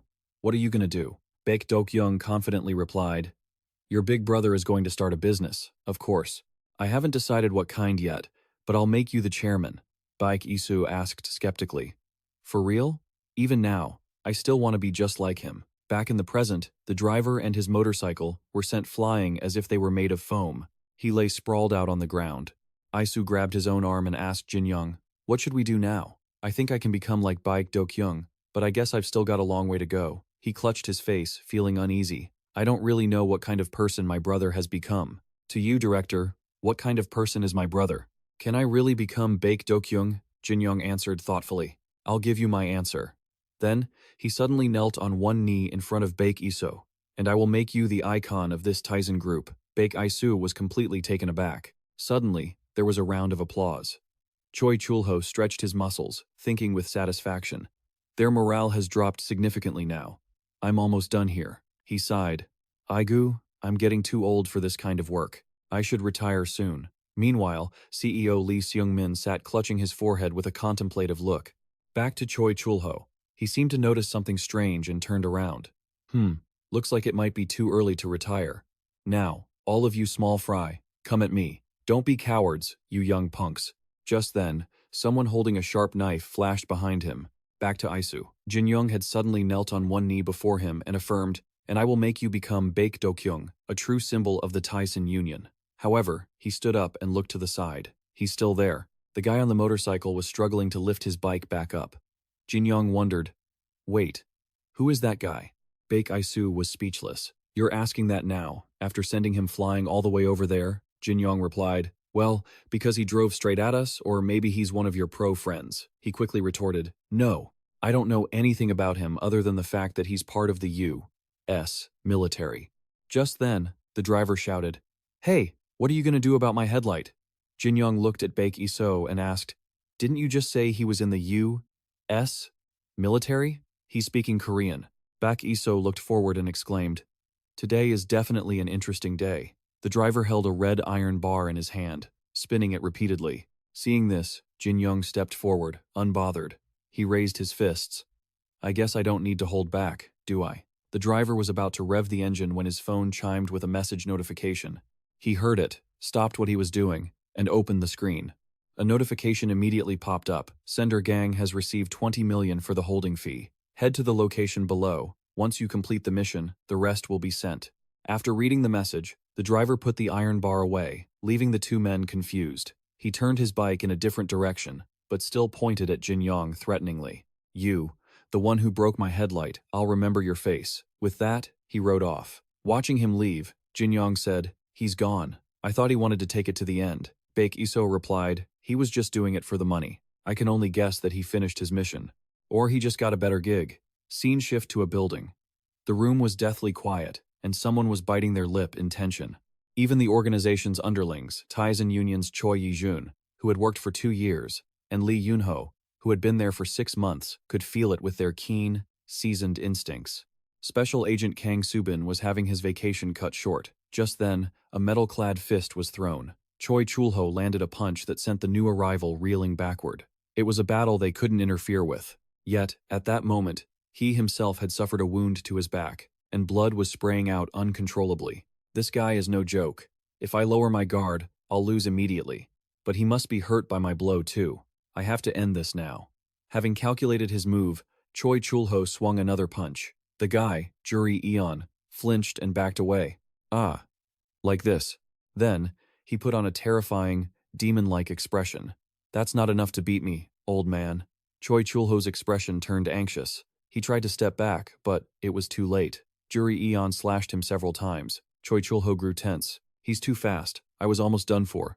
Just as I blocked the strike, he followed up with another. Where did he come from? I underestimated him. My defense isn't what I should be worried about. Juri Eon roared maniacally. Again! Give me more! Try harder. Do it again. As he spoke, he raised two blood-soaked knives. His expression twisted with a monstrous, cannibalistic hunger. Suddenly, he burst into a crazed laugh. Bwahaha! Do it again. Isn't that Baek Isoo's line? Choi Chul-ho lunged forward, unleashing his second nine-blade technique. Juri! You bastard! Choi Chul-ho sneered while dodging the attack. Don't just keep doing the same thing. With eyes blazing, Choi Chul-ho threw a lethal punch. Gritting his teeth, Juri Eon swung his knives again, realizing this wasn't an opponent he could afford to hold back against. However, the nine-blade technique of Ilhak saw the knife pierce straight into Choi Chul-ho's fist, who firmly believed he couldn't be defeated while protecting something important. Juri grabbed Choi Chul-ho's arm and said coldly, "Is that all the strength you've got? How pathetic, old man." Then, he leaned back and used his strength to snap Choi Chul-ho's arm. Choi Chul-ho gritted his teeth in agony. Seizing the moment, Juri landed a knee strike. Come on, do it again. Suddenly, a notification sound rang out, and everyone stepped back. The knee stopped just inches from Choi Chul-ho's face. Juri turned to check his phone. What? The order was for everyone to retreat immediately. He demanded to know why. Seeing the others trudging away, he shouted, "Hey, you bastards, where do you think you're going?" Jong-hoon replied, "The higher-ups changed the plan. We've been ordered to pull back. Seems like there's trouble with the plan, so we're leaving. We're out of here." As he followed his superior's order, he was suddenly grabbed by the hair and yanked back by Juri. Juri glared at him. "Is that your hobby? Why do you keep blabbering about retreating? You're really pissing me off." Then, Juri let go. "Why are you in such a rush? The fun is just getting started." He spoke into his radio. "Hey, Chief. That's total nonsense. I'm bringing his head back this time. Let me continue." On the other end, Section Chief Kang Seongho replied, "Stop arguing and meet us here right now. Our chairman, Ryu Tae-hyung, says he has a plan." Ryu Tae-hyung, sitting nearby, grumbled, "Hey Chief, it's pretty weird to tell me to stay here. We all know that. Looking at the bigger picture, I hate the Taesan Association too. However, do you really think all our problems will be solved just by crushing them?" He wore a calculating, sinister expression. "In this case, we have to play by underworld rules." Scene shift to Lim Kyung-chun, who was munching on a pastry while struggling with his tie. "Why do I have to do all this? Hey, help me out." He turned to S, looking annoyed. "Hey Boris, come here." "Boris? Like the parrot?" Lim Kyung-chun asked curiously. While S was tying his tie, he explained, "Yeah, it's something really cool and super strong." After hearing that, he confidently said, "Oh, then that's perfect. Just call me Boris from now on." S turned to Boris and warned, "Hey Boris, don't bring your knife outside. Damn it." "Whatever." Boris just happily stared at the gleaming blade in his hand. Just then, someone appeared at the entrance. Choi Chul-ho and Jin Yong turned to look. Lim Kyung-chun and S looked over happily. The man exclaimed, "Wow, you guys are dressed up better than I thought." Baek Isoo walked in with his secretary and said cheerfully, "Looking at this, I understand now. So, shall we discuss this like true gangsters? Where should we start?" He sat down on a chair with a cold expression. A while later, Choi Chul-ho went out to his car. He questioned, "After everything I've done to help the association, they're telling me to go home?" Jin Yong nervously explained, "No, that's not it. Baek Dokyung just meant you could leave if you wanted to." Seeing the nervousness, Choi Chul-ho laughed. "Ha ha ha, just kidding. Sorry, I was planning on going home anyway. I'm sick of the food around here." Jin Yong hesitated. "Senior, I just want to ask you a favor. If you could, please stay with the Taesan Association a little longer." Choi Chul-ho patted his shoulder and said, "I know where this is coming from, Jin Yong. However, looking at the Taesan Association right now, a thought crossed my mind. It's not too late for us and Ilhak to rise again." As he spoke, he flashed a confident, hopeful smile. "So I have to go back to my home, back at Ilhak." A bald man with crimson skin glared and shouted, "You lost! Don't you realize who you just picked a fight with? This is the Ilhak headquarters, Nine-Blade Dog, Yang Eongin, rank 4. Do you think the Nine Blades will let this slide easily? He was currently kneeling amidst a group of people who had been beaten to a pulp in a chaotic room. On the ground lay Choi Wang-pyo, unconscious, with Dixie lying face down beside him.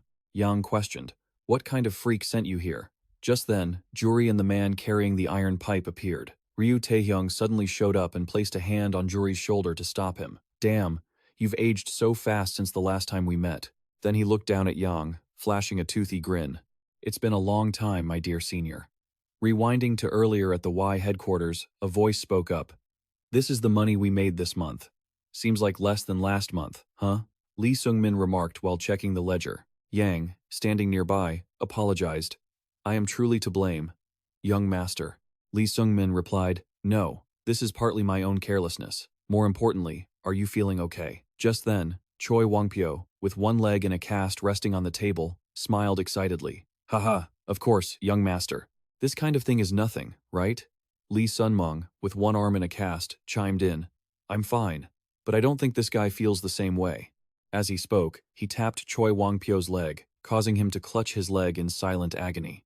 Lee Sung-min added, "You're very hard-working, but for a boss, you really don't know how to fight." Suddenly, a noise echoed.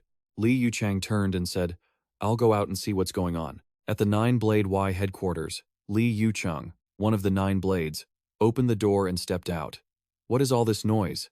Someone give me an explanation." The guards replied, "Sir, it seems the noise is coming from the floor below." Someone else said, "Isn't that a motorcycle? This is the third floor." Suddenly, the man's expression turned to shock as he looked down and saw the driver with the iron pipe riding his bike up the stairs. The front of the bike was headed straight toward the three of them. They were stunned, and then he crashed straight through their door. Lee Sun-mong and Jang Dokbae jumped in surprise. The driver lunged forward, swinging his iron pipe to attack. Jang Dokbae couldn't dodge in time and took a hit directly to the face. Blood sprayed from his mouth. The Nine-Blade gang was completely caught off guard. Even though they were veterans who had survived countless life-or-death battles, like a former professional boxer, they were always ready for any situation, using their skills and past experience to confront the enemy. However, a completely new type of adversary that they never could have imagined had appeared. For Nine Blades, this was shocking, and ultimately, it became their greatest obstacle. Lee Sun-mong frantically raised his cast-covered arm to block the swing of an iron pipe. The driver casually steered the car around inside the room. Everything began to be destroyed in chaos. Lee Sung-min was bewildered. "We're still wounded." Just then, a group of people walked in. They were wearing all black. The driver turned around to look. The moment he saw the badge pinned to their jackets, Yang Eong-gin shouted, "Freeze, you guys! You're from Kang Seongho's faction, aren't you? You're violating the truce.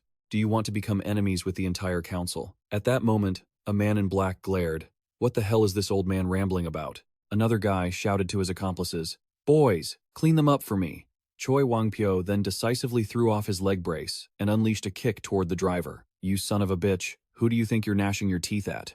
I'm going to wipe every one of you out." HQ of Yi-hyuk, Nine Blades, Choi Wang-pyo, the seventh blade. Even though his foot was still swollen, he struggled to support his body. Yang Yangin was extremely worried. "Damn it, Choi Wang-pyo's wounds are still." Just then, the driver rushed toward Lee Sun-mong. Yang Yangin hurriedly lunged over, grabbed the driver by his collar, and pulled him away. As he threw him, he shouted, "At the very least, I have to beat that driver to a pulp." Lee Sun-mong went to protect the young master. Lee Sun-mong staggered as he replied, "We'll hold them off." At that moment, his face was bruised, but he still tried to cling to the driver to keep him held back. "Jin, you can't do this alone." "He won't be alone!" Big brother Yongjin shouted, "Smash his face in." HQ of Yi-hyuk, Nine Blades, Kang Seongho, DBI, the eighth blade. The driver paused to look over there. Yang Iangin unleashed a kick at the driver's head, but he used his helmet to block it. HQ of Yi-hyuk, Nine Blades, Dogu, Yongjin, the fourth blade. Yi, taking this chance, supported Jang Dokbae and reminded him, "Quick, prioritize protecting the young master." Seimin panicked. "Please let me help." Just then, a man in black took a hit to the face, leaving his features mangled. Choi Wang-pyo, protecting Seimin, turned back and said, "I'll leave him to you." Choi Wang-pyo replied confidently, "Leave the hard stuff to me." Seimin was in a total panic. "No, let me stay." Choi Wang-pyo's face was covered in sweat from his previous wounds, yet his expression remained determined. Lee Sun-mong had by now gotten Seimin to the car. "Get in, young master," he said. sounding panicked. What are you doing? We have to fight alongside them, Lee Sun-mong earnestly instructed. Bang Ji started moving already. That means we are in danger. Lee Seung-min was very stubborn. That's exactly why I want to stay. Running away alone is just too shameful. Suddenly, Lee Sun-mong fell silent. Young master, if you fall, everything we've built becomes meaningless. Saemin questioned. So you want me to run away like a coward no matter what happens? Is that it? Even if it means leaving everyone to sacrifice themselves? Returning to the present inside Yi-hook, all of the 9 Blades members had fallen, leaving only Yang Yeongin struggling on one knee. The driver looked down and let out a mocking laugh. Oh my, so this is how Yi-hook falls? I expected more than this. I wonder which hole our young master is hiding in now. At that moment, the car carrying Saemin was speeding down the highway. He sat in the back with his head down and asked, what if I'm the only one who survives? I tried my best to bring Yi-hook back from the ashes. In the end, I lost everything again. Lee Sun-mong didn't know how to console him. Young master? Saemin shouted angrily. Don't call me by that title. How long do I have to be the young master? Am I not the boss of Yi-hook? Lee Sun-mong replied. That's not what I. Suddenly, a streak of red light flashed past the car. The driver sped up in front, simultaneously releasing something from his hand. Immediately, iron spikes appeared on the road. Lee Sun-mong was startled and hurriedly swerved to avoid them. The car spun sharply and crashed into the side of the road. Saemin, his face deathly pale, braced himself against the seat. He was panicked. What was that? Lee Sun-mong's head was already bleeding from the impact. He opened the car door and replied, I can only take you this far. Go to the place where you will stand as the leader.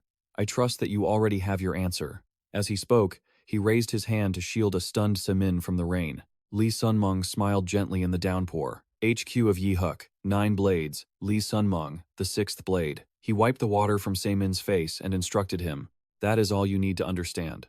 Saemin then began to run through the heavy rain. You are our boss, Chairman Seung-min, and we are, the 9 Blades are the sword of Yi, and they are also your sword. When he couldn't run anymore, Saemin desperately fell to his knees on the ground in the rain, drawing the curiosity of passers-by. He remembered Lee Sun-mong's words. No matter how shameful you feel, you are Yi-hook. Naturally, the decision lies in your hands. Then Saemin tried to stand up and keep moving. A while later, they arrived at where Baek Isoo was. Upon seeing them, he exclaimed in surprise. Chairman Seung-min. Choi Chul-ho and Jin Yong turned around, startled. Lee Sun-mong's words confirmed, there is nothing we cannot do. Saemin appeared looking pathetic. He staggered and tried to call out, but couldn't get the words out. Baek Isoo was extremely panicked. Young master. Baek Isoo looked down at him coldly. Chairman Lee Seung-min, you look truly pathetic. Saemin didn't know how to respond. Then he decided that he needed to rely on Taesan to save Yi-hook. Saemin bowed his head low. I beg you. Taesan Choi Chul-ho looked at Saemin with eyes full of pity. He took a step forward, intending to kneel. Please help me. I don't care how shameful I have to be. Baek Isoo quickly grabbed his shoulders. Oh my, he laughed and reminded him. Did you slip? You have to be careful. Let's go inside first. You're soaked to the bone. Saemin's expression grew impatient. Baek Isoo, I am fine. Our 9 Blades Baek Isoo remained very calm. Please speak slowly. Why the rush? Besides, we were just talking about a very interesting problem. But we haven't been able to make a decision yet. We were planning to overthrow the council, but we haven't chosen where to start. So, who do you think we should start with? In Wong, HHS, or G-Rang? Scene changed to inside a room. A beam of light shone through the window. An IV drip bag was being replaced for the patient. After caring for the person, Heishi looked back once. The person's arm had a full tattoo and was hooked up to an IV. Scene changed to an ancient-looking house. A voice rang out. Huh? I told you not to smoke in here. The man preparing to smoke froze. This is the chairman of the Hanhak Group, Lee Seung-hak, the top dog of SE. Seeing his nephew, he hurriedly hid it behind his back. Huh? What cigarettes? I don't smoke. Maybe someone else is? The boy said loudly, acting like a hostage. I definitely told you I'd bury you 6 feet under if I caught you again, the boy said while pointing his sword at Lee Seung-hak. This is Lee Seung-min, the heir to the Ilhak Group. A subordinate nearby worriedly warned, Young master, please watch your words. But Seung-hak just gently took the sword from Seung-min and said, Oof, I'm so scared. All right, then I won't smoke anymore. Now, put the sword down, he said. Lee Seung-min, who taught my little Seung-min to talk like that? Seung-min happily replied, It was Uncle Choi Chul-ho. He told me that if I talk like that, no one will be able to look down on me, leaving the subordinate bewildered. Seonghak, however, calmly responded, "Oh, is that so? Uncle Choi Chulho taught you that?" Young Seungmin looked up and asked innocently, "Grandpa, you're an incredibly good fighter, right?" Seonghak immediately denied it.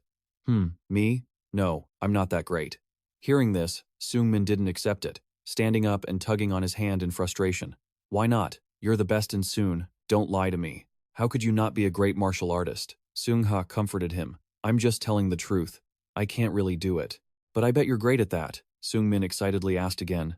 "So you're not the best? Then is Uncle Choi Chulho the best?"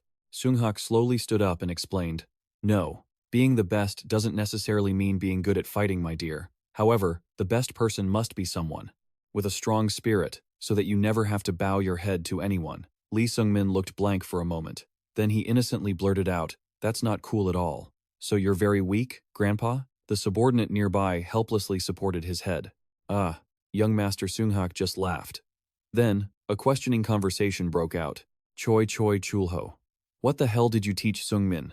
Choi Chulho replied, That's Lee Seonghak's fault. Ilhak was founded by Chairman Lee Seonghak. Ilhak and the grandfather are like his dream." "That's right. It was a dream." After falling ill from walking in the rain, Lee Seungmin woke up from a dream.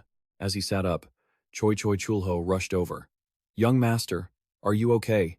"Because it was just a dream." Looking at the worried face of the man, Lee Seungmin helplessly muttered, Ilhak will collapse. It will happen sooner or later." Tears streamed down his face in pain. A while later, Seungmin went to talk to Baek Isoo. Baek Isoo spoke up, "How are you? How is your body?" Chairman Seungmin's aide, Choi Chulho, answered instead, "Thanks to the director, he is better now." Baek Isoo just replied indifferently, "Is that so?" Then he continued, "We owe you all. Please feel free to rest here as long as you like." Choi Chulho smiled and said, "Ha, what debt? We are just helping each other." Baek Isoo started to ponder. "Helping each other, I'm just wondering. Can Ilhak support us?" Seonghak heard this and affirmed, "Of course, if it's for Taesan, we will do anything." Baek Isoo picked up the teapot and poured, hinting subtly, "Mr. Choi Chulho, I am asking the owner of Ilhak. You two just became owners last night." Choi Chulho stayed silent, saying nothing more. Lee Seungmin also spoke up, "Please wait outside. I have something to discuss with Chairman Baek Isoo." After hearing that, Choi Chulho worriedly stepped out. Only then did Baek Isoo speak up again. "Even though I said I wanted to discuss with you, I also want to ask a few more things. Baek Isoo, are you really the owner of Taesan?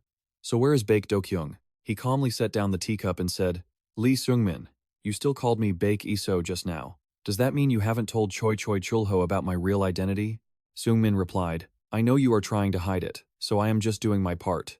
Suddenly, Baek Isoo said something that shocked Seungmin. "Are you afraid? Because you realize there is something you cannot handle? If that's the case, you should just stay like that instead of trying to test me like you are doing." Lee Seungmin looked at those sharp eyes, feeling anxious inside. "Did I ask too much? Now we need to treat Taesan in a friendly way." Then he cautiously asked, "That is true. Now let's talk about work. Are you really planning to cooperate with Ilhak?" Baek Isoo firmly denied it. "No, Ilhak currently isn't worth it. It's too weak.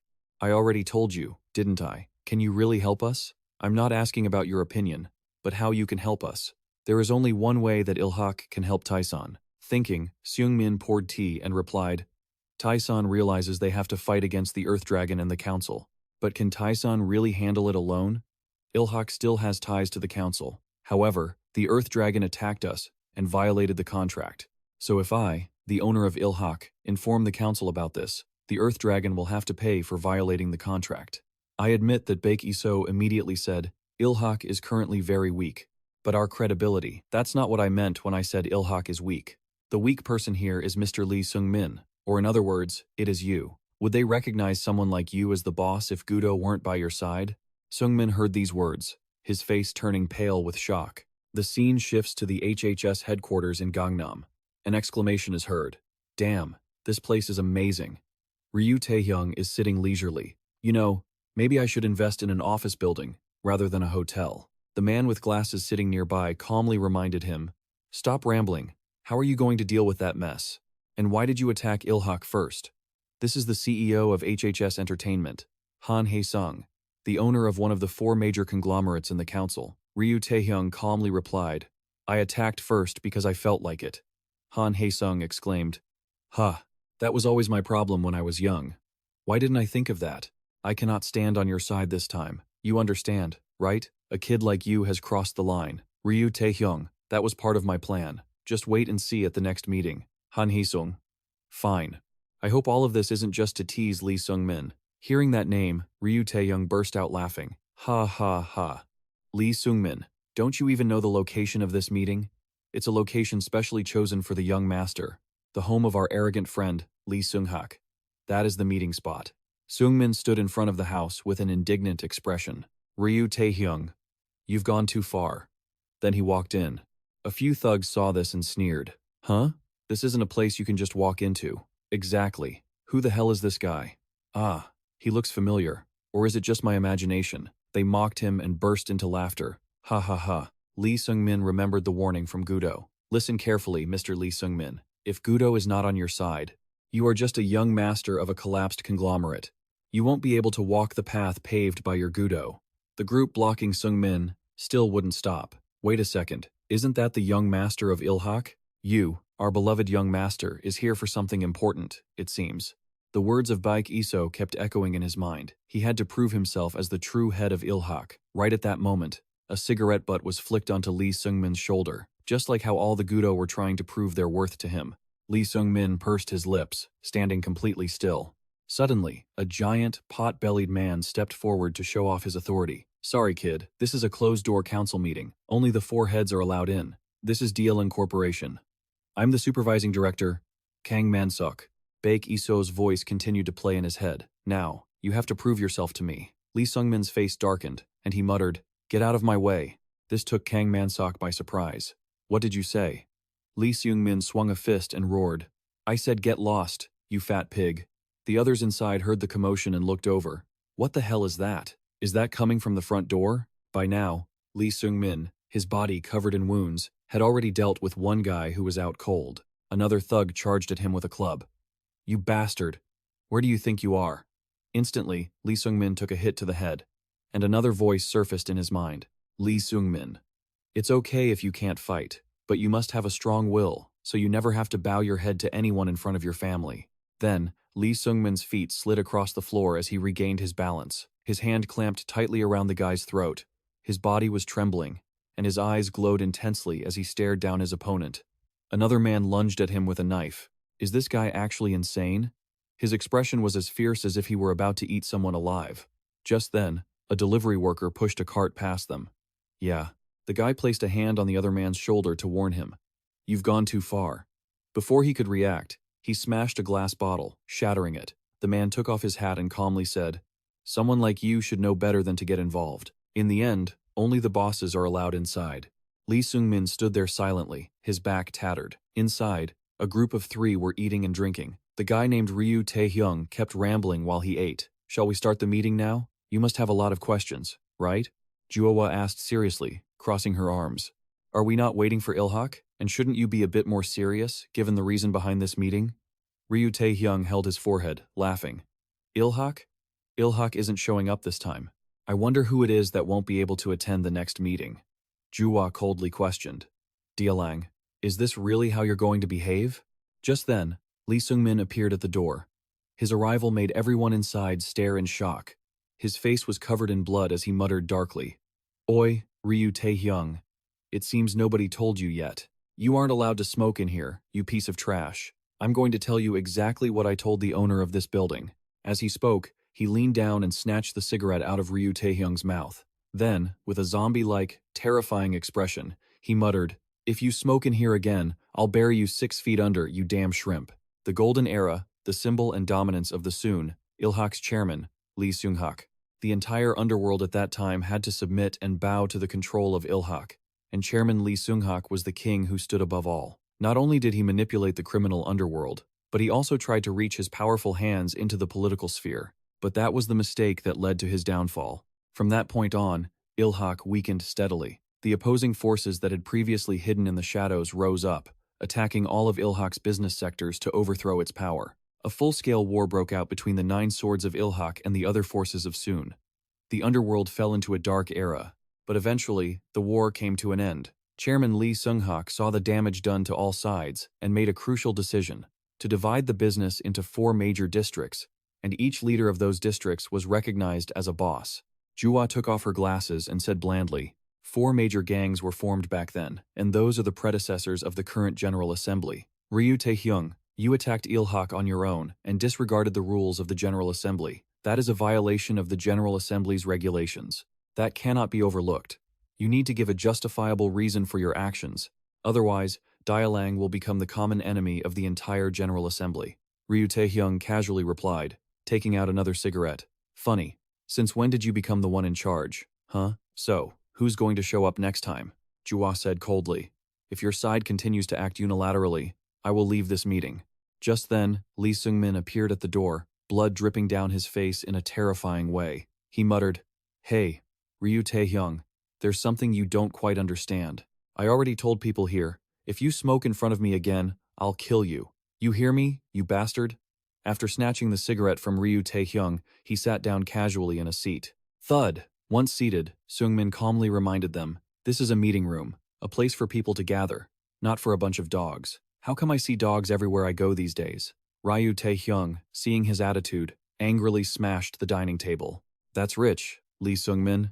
You're acting pretty cool today, huh? You've got some guts today. But what do you think you can actually do here?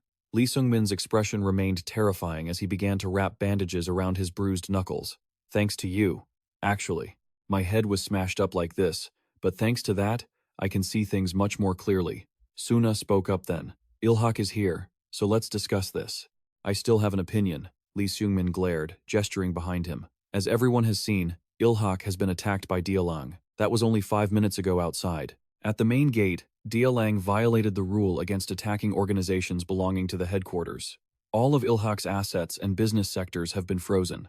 This is a punishment that completely goes against the previous commitments made by all parties. Therefore, as the representative of Il-hak, I demand that all business rights, as well as the territories under Dialang's influence, be stripped away. Do you have anything else to say, Ryu Tae-hyung?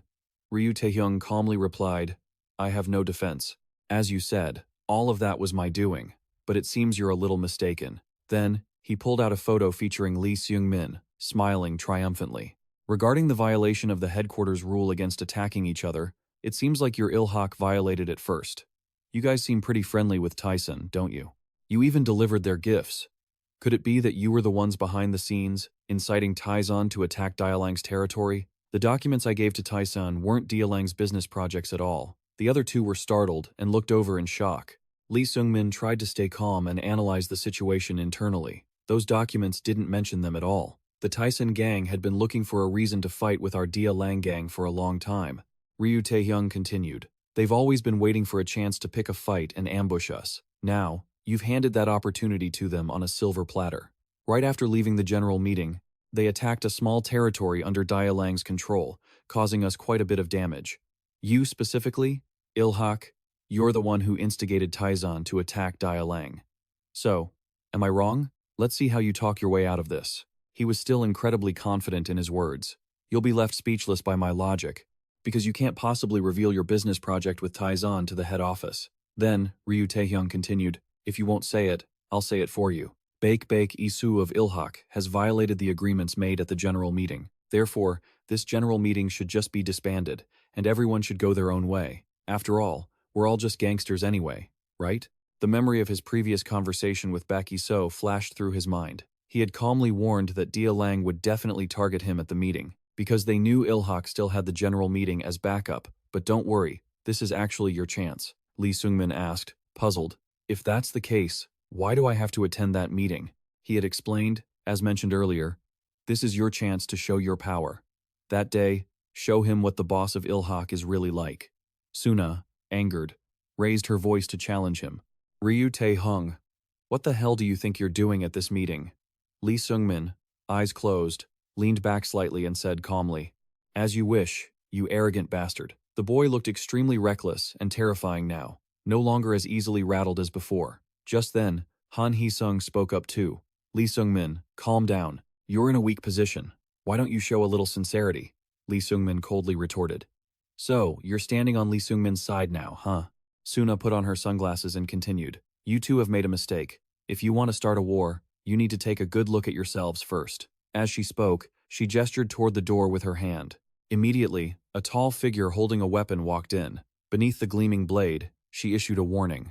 I brought someone with me today too. If you people want to do this, you're going to end up dead right here. Lee Seung-min silently observed the target while thinking, is that an assassin from Teen Lee Hung-gu? I've heard of them before, now I'm seeing one. Ryu Tae-hyung suddenly slammed his hands on the table and stood up, shouting, I'm so scared. Teen Lee Hung-gu has made their stance clear. What about you, Il-hak? He jumped up and sat right on the table in front of Seung-min. And as for you, what do you have to prove today? Tell me. The closer he got, the more he leaned in until his forehead was touching Seung-min's. That investment project with Taesan is a juicy piece of meat. You planning to eat it all by yourself? At this, Seung-min laughed. You don't need to remind me of that. I wasn't planning on eating it alone anyway. Just then, the sound of footsteps from a group of people approached. As soon as they appeared, the leader shouted out loud, Hey, it's none other than Baek Isoo, Ryu Tae-hyung. You in there? Come out and play with me for a bit. Then he walked inside, took one look at the situation, and commented, The atmosphere at this meeting is pretty tense, isn't it? What are you all planning to do here? Sorry, I'm late. My apologies. Ryu Tae-hyung frowned, looking annoyed as soon as he saw him. Baek Dokyung, you bastard, didn't you withdraw from the general meeting? What are you doing here? Baek Isoo replied with a smile. You forget quickly. You just said it yourself. The general meeting is disbanded, and everyone is on their own. So why do I need anyone's permission to be here? He heard that, and looked down at Seung-min, with a meaningful expression. Oh, I see. So that's why you, Lee Seung-min, agreed to withdraw from the general meeting? Just as I said before. You two are quite close, Baek Isoo replied nonchalantly. So what if we're close? Because Lee Seung-min is going to be the chairman of Il-hak. While everyone was stunned, he stepped further inside. He continued, We at Taesan agree to nominate Lee Seung-min as the successor chairman of Il-hak. By now, he was standing behind Seung-min, showing his support. You got a problem with that, Ryu Tae-hyung? If you have an opinion, spit it out, or else learn to keep your dog mouth shut. The rest of you, listen closely. You're going to have to choose. Either let Lee Seung-min be the chairman of Il-hak, or disband this council and become nothing but low-life thugs. I hope everyone makes the right choice, to maintain the legacy left behind by the late chairman. As he and his group walked to the door, he didn't forget to look back and glare a warning. Suna raised her hand, signaling the assassin behind the door. Baek Isoo looked at Seung-min and smiled, saying, Let's go. Chairman of Il-hak, Lee Seung-min. By now, he had become the chairman of Il-hak, allied with Taesan. As they walked, he asked, Are you okay? Seung-min, having lost all his strength, leaned against Choi Chul-ho as they walked. It's a good thing you arrived in time, or I would have been as good as dead, Baek Isoo reassured him. You did very well. Suddenly, someone appeared at the bottom of the stairs and spoke. Looks like I'm late. It was my first time, so I got lost. Baek Isoo looked down in a hurry, and as soon as he saw that person, his expression turned to pure rage. His pupils constricted. Section Chief Kang Seongho stood there, adjusting his glasses, and said, Oh, it's been a long time. Finally, I have the chance to meet you. You are Mr. Baek Dokyung, right? Baek Isoo looked down with the face of a demon and hissed. Manager Kang Seongho. Section Chief Kang Seongho smiled and said, We finally meet again, Mr. Baek Dokyung, don't we? Baek Isoo gritted his teeth and hissed. Section Chief Kang Seongho. As the man walked up the stairs, he marveled, I never expected to meet you here. Lee Seung-min was stunned and exclaimed, You just called him Section Chief Kang Seongho? He felt his heart tighten. So he's the one responsible for the collapse of Il-hak and everything that happened. Lee Seung-min, losing his composure, shouted, Baek Isoo Waek, radiating killing intent, already had a knife in his hand. He began to calculate internally. The distance between me and him is 2.1 meters. Killing him will be as easy as flipping my hand. Just like what he did to us before, for the sake of my goal, I will not hesitate. At that moment, Section Chief Kang Seongho glared, drew his gun, and cocked it. Because of you, Baek Isoo. You brought this on yourself. Baek Isoo stood right in front of Section Chief Kang Seongho, trying his best to hold back, his expression looking soulless as he stared in one direction. Must not hesitate. Baek Isoo pulled a cigarette from the pack and asked, Section Chief, got a light? Section Chief Kang Seongho quickly pulled out a lighter and replied, Oh, I do. As he lit the cigarette, their eyes locked directly. That tension lasted for a long time. Section Chief Kang Seongho put the lighter away and spoke again. I heard things have been quite chaotic since the funeral. Baek Isoo still held the knife in his hand.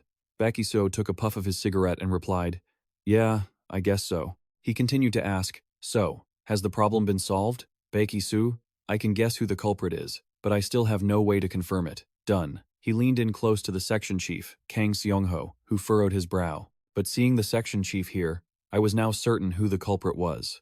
With a sharp gaze, he asked back, "So, what do you plan to do next?" Baek Isoo, if it were up to me, I'd kill him immediately. But killing one person wouldn't end this. The section chief, Kang Seongho, fell silent at that. Baek Isoo walked past him, waving his hand. "Anyway, see you around, section chief. When we meet again, I'll let you know what I plan to do." Section Chief Kang Seongho glanced back, then said, "Right, see you, because I have a lot of things I want to ask about your younger brother. After meeting you today, I'm not entirely sure yet, but I have a feeling." Baek Isoo kept waving casually. Yeah, whatever you say." Then his group walked down the stairs. Section Chief Kang Seongho just stared straight ahead in silence. Baek Isoo was equally somber. A moment later, Lee Seung-min called out, "Baek Isoo Dokyung." Baek Isoo replied, "Yeah, let's go." But behind that calm exterior was a look of indescribable agony. He clenched the knife in his hand as if telling himself, "Let's go." Scene shift to the Lee Hung-gu Edo loan service. A shocked voice rang out. 244,000? Only? A man holding a stack of cash slammed the table, questioning, "Hey, where's the other 46? This is Chairman Lee Hung-gu we're talking about." Lee Hung-gu, the bald man, hesitated slightly. "That, the fruit shop owner." He asked back, "How is she?" She was polite. The bald guy muttered that her daughter was terrifying. The chubby girl there made a disgusted face, held out the bag, and said, "Just take it and come back tomorrow." She had said that Lee Hung-gu, yeah, she was pretty scary. The bald guy got an apple in return. "It's pretty sweet, huh?" he shouted. Someone shut up for a second. Then he grabbed his hair in frustration. Oh my God. Why has Hook plummeted this far? If the Taesan Association hadn't brought that Russian guy, the image of Boris holding a razor-sharp knife appeared in his mind, along with that blonde playboy. Back then, Sen had leaned down with a friendly smile. "Captain, I advise you to retire and keep a low profile, you understand?" Lee Hyung-gu was reliving those painful memories and made a resolve. "Yeah, you just wait, I'll be back." Speak of the devil. He arrived. Sen was standing outside the door, exclaiming, "What the hell? Did I just see a snake?" Then he looked inside the room with a harmless smile. "Hey Captain, long time no see. Miss me?" The bald guy furrowed his brow, confused. "Huh? What the hell is this?" As for Lee Hung-gu, his body started trembling uncontrollably, looking as if he'd seen a demon. The bald guy, still confused, walked to the car and looked down. "You little bastard, what do you think you're doing, huh?" He heard that and his face darkened. "Little?" Lee Hung-gu panicked and tried to stop him. Wait.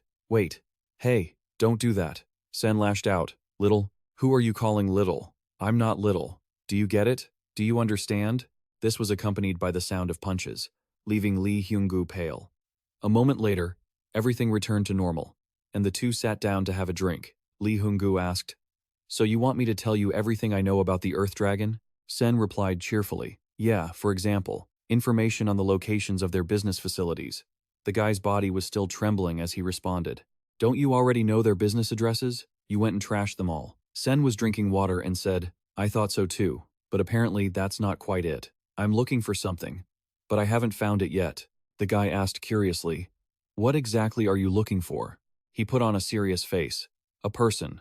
A place that can hide 5 people." Lee Hung-gu bit his lip, looking at his opponent, thinking tensely, could the rumors be true? Did the Earth Dragon topple the first crane and kidnap the 9 serpents? They say the branches were disbanded, and the Taesan Association allied with the first crane, so the rumors are all true. Sen saw that expression and asked, "What's with that look? So, do you know or not?" The guy laughed awkwardly and replied, "Ah, I know, I was just rambling." Heh. Then, he quickly held up 2 fingers and said, "Right now, I'm thinking of 2 places," and started opening a map. "If it's the Earth Dragon, I know their business locations and their security. I've bribed everyone everywhere to secure my position in the Earth Dragon." Sen heard this and tilted his head in surprise. "Oh, so you're just small fry then?" Lee Hung-gu corrected him. "My position is much higher than small fry, my friend. Anyway, I'll tell you everything I know on one condition. Sen urged. What condition? Spit it out. Lee Hungoo put on a confident face and replied, let me join the Taesan Association. Sen was suspicious. What? Aren't you an Earth Dragon guy? The guy frowned. Don't you think I want to change professions? He calculated internally. Who knows, the Taesan Association might win. If it's a happy ending, I'll stand to gain a lot. Sen set his glass on the table and agreed. All right, deal. He waved his hand. Captain, let's go. Lee Hungoo was a bit confused. Let's go? Go where? Do I have to go too? He smiled and said, hey, what's wrong? Don't you want to join the Taesan Association? Then we should go together, right? The guy froze in shock. Manager Hook, Lee Hungoo, currently with the Earth Dragon, now the Taesan Association. Temporary scene shift to a row of identical houses. Inside a large house, someone opened the door. Yang Eongin was tied up inside. The person who opened the door said, this place is quite spacious. Having fun here? The person who opened the door was Ryu Taehyung. Yang Yang was silent and didn't respond, so he continued. Hey, don't give me the silent treatment. A hostage who's too tough isn't fun. I bet you feel lonely now that we've separated you old folks. Ryu Taehyung sat down in the chair opposite him. I should have locked you up in pairs, right? Anyway, I came here today to tell you some good news. Listen carefully. The Taesan Association is now under the First Crane's control, like continuing the tradition of Baek Isoo and the Crane or something. I heard they plan to make the young master Seung-min the leader. That's also why they're working so hard to find you. Anyway, congratulations. The young master is becoming a leader. You raised him well. Yang Eongin grinned at that. So the Earth Dragon will have to fight both the Taesan Association and the First Crane? Did you come here to cry and tell me you're scared? Sounds just like you. Ryu Taehyung, whose expression was unclear in the shadows, laughed. Ha ha ha, what kind of trash are you talking? We are the Earth Dragon. How could a broken Nine Serpents and the Taesan Association ever stand against us? Then he stood up and walked toward Yang Eongin. Oh, right. The immovable Yaksha of Taesan and Choi Chulho of the First Crane, right? Even if they joined forces, they both have their own agendas. Get my drift? Yang Eongin leaned his head back and mocked. Your agenda makes me laugh. It's not impressive at all. But on the Taesan side, in another location, a small bloody knife appeared, followed by a voice. Hey, I have a question for you. Who taught you to use a knife like that? It was Liu, dealing with the target. As for Yang Eongin, he trusted that the Taesan Association had Baek Dokyung. He stood up to face the remaining men, feeling reckless. I think I overdid it. Time to move on. Baek Isoo pointed his knife forward. With a crazed expression, he took off his tie. The rescue mission for the Nine Blades shifted scenes to another building. Suna arrived and was greeted by Jin Yong, who took her suitcase. Welcome. Let me handle your luggage. The director is waiting for you in the meeting room. Suna looked at the documents calmly and replied, I've already grasped the general situation on my way here. The Nine Blades might be in one of two places. Jin Yong exclaimed. You're always so hard-working, aren't you? Suna replied modestly. Don't flatter me. It's just a job I've been entrusted with. At that moment, he asked, Any progress yet? Suna remained silent and shook her head. As you said, Section Chief Ha, without Baek Dokyung, there is no Taesan Association. As the secretary of the Taesan Association, I am only fulfilling my duty, and you should do the same. As she spoke, she opened the door and walked in, thinking to herself, that man, if he knows what he has to do, he will do it no matter what. Stepping into the room, Suna spoke up. Sorry for keeping everyone waiting. I will summarize the situation. A motel in Itaewon and an abandoned warehouse in Icheon. These two locations are where the Earth Dragon is most likely hiding the Nine Blades. Since we don't have the numbers, we can't go to both places, so we need to concentrate our forces on one. Besides, I need to keep a few people to protect the headquarters in case of an attack. Due to the low population density around the Itaewon motel, it's highly likely we'll be spotted by the enemy. It would be more logical to attack the abandoned warehouse instead of the motel. Baek Isoo spoke up after hearing this. No, we won't send our own soldiers. If they catch up to us and mobilize their forces, it will be very disadvantageous. Lee Seung-min lowered his head, feeling a bit tense. Right, I agree. It's too dangerous to let emotions cloud our judgment. Baek Isoo stood up then and said calmly, Len, Lim Kyung-chun, and I, the three of us, will go to their lair ourselves. We will send Len and Lim Kyung-chun to the abandoned warehouse. They are experts at infiltrating enemy lines, so they can investigate the area without alerting the Earth Dragon.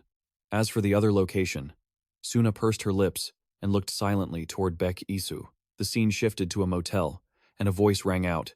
"Excuse me for a moment." The motel owner asked. "Huh? You want to book a room?" The man replied.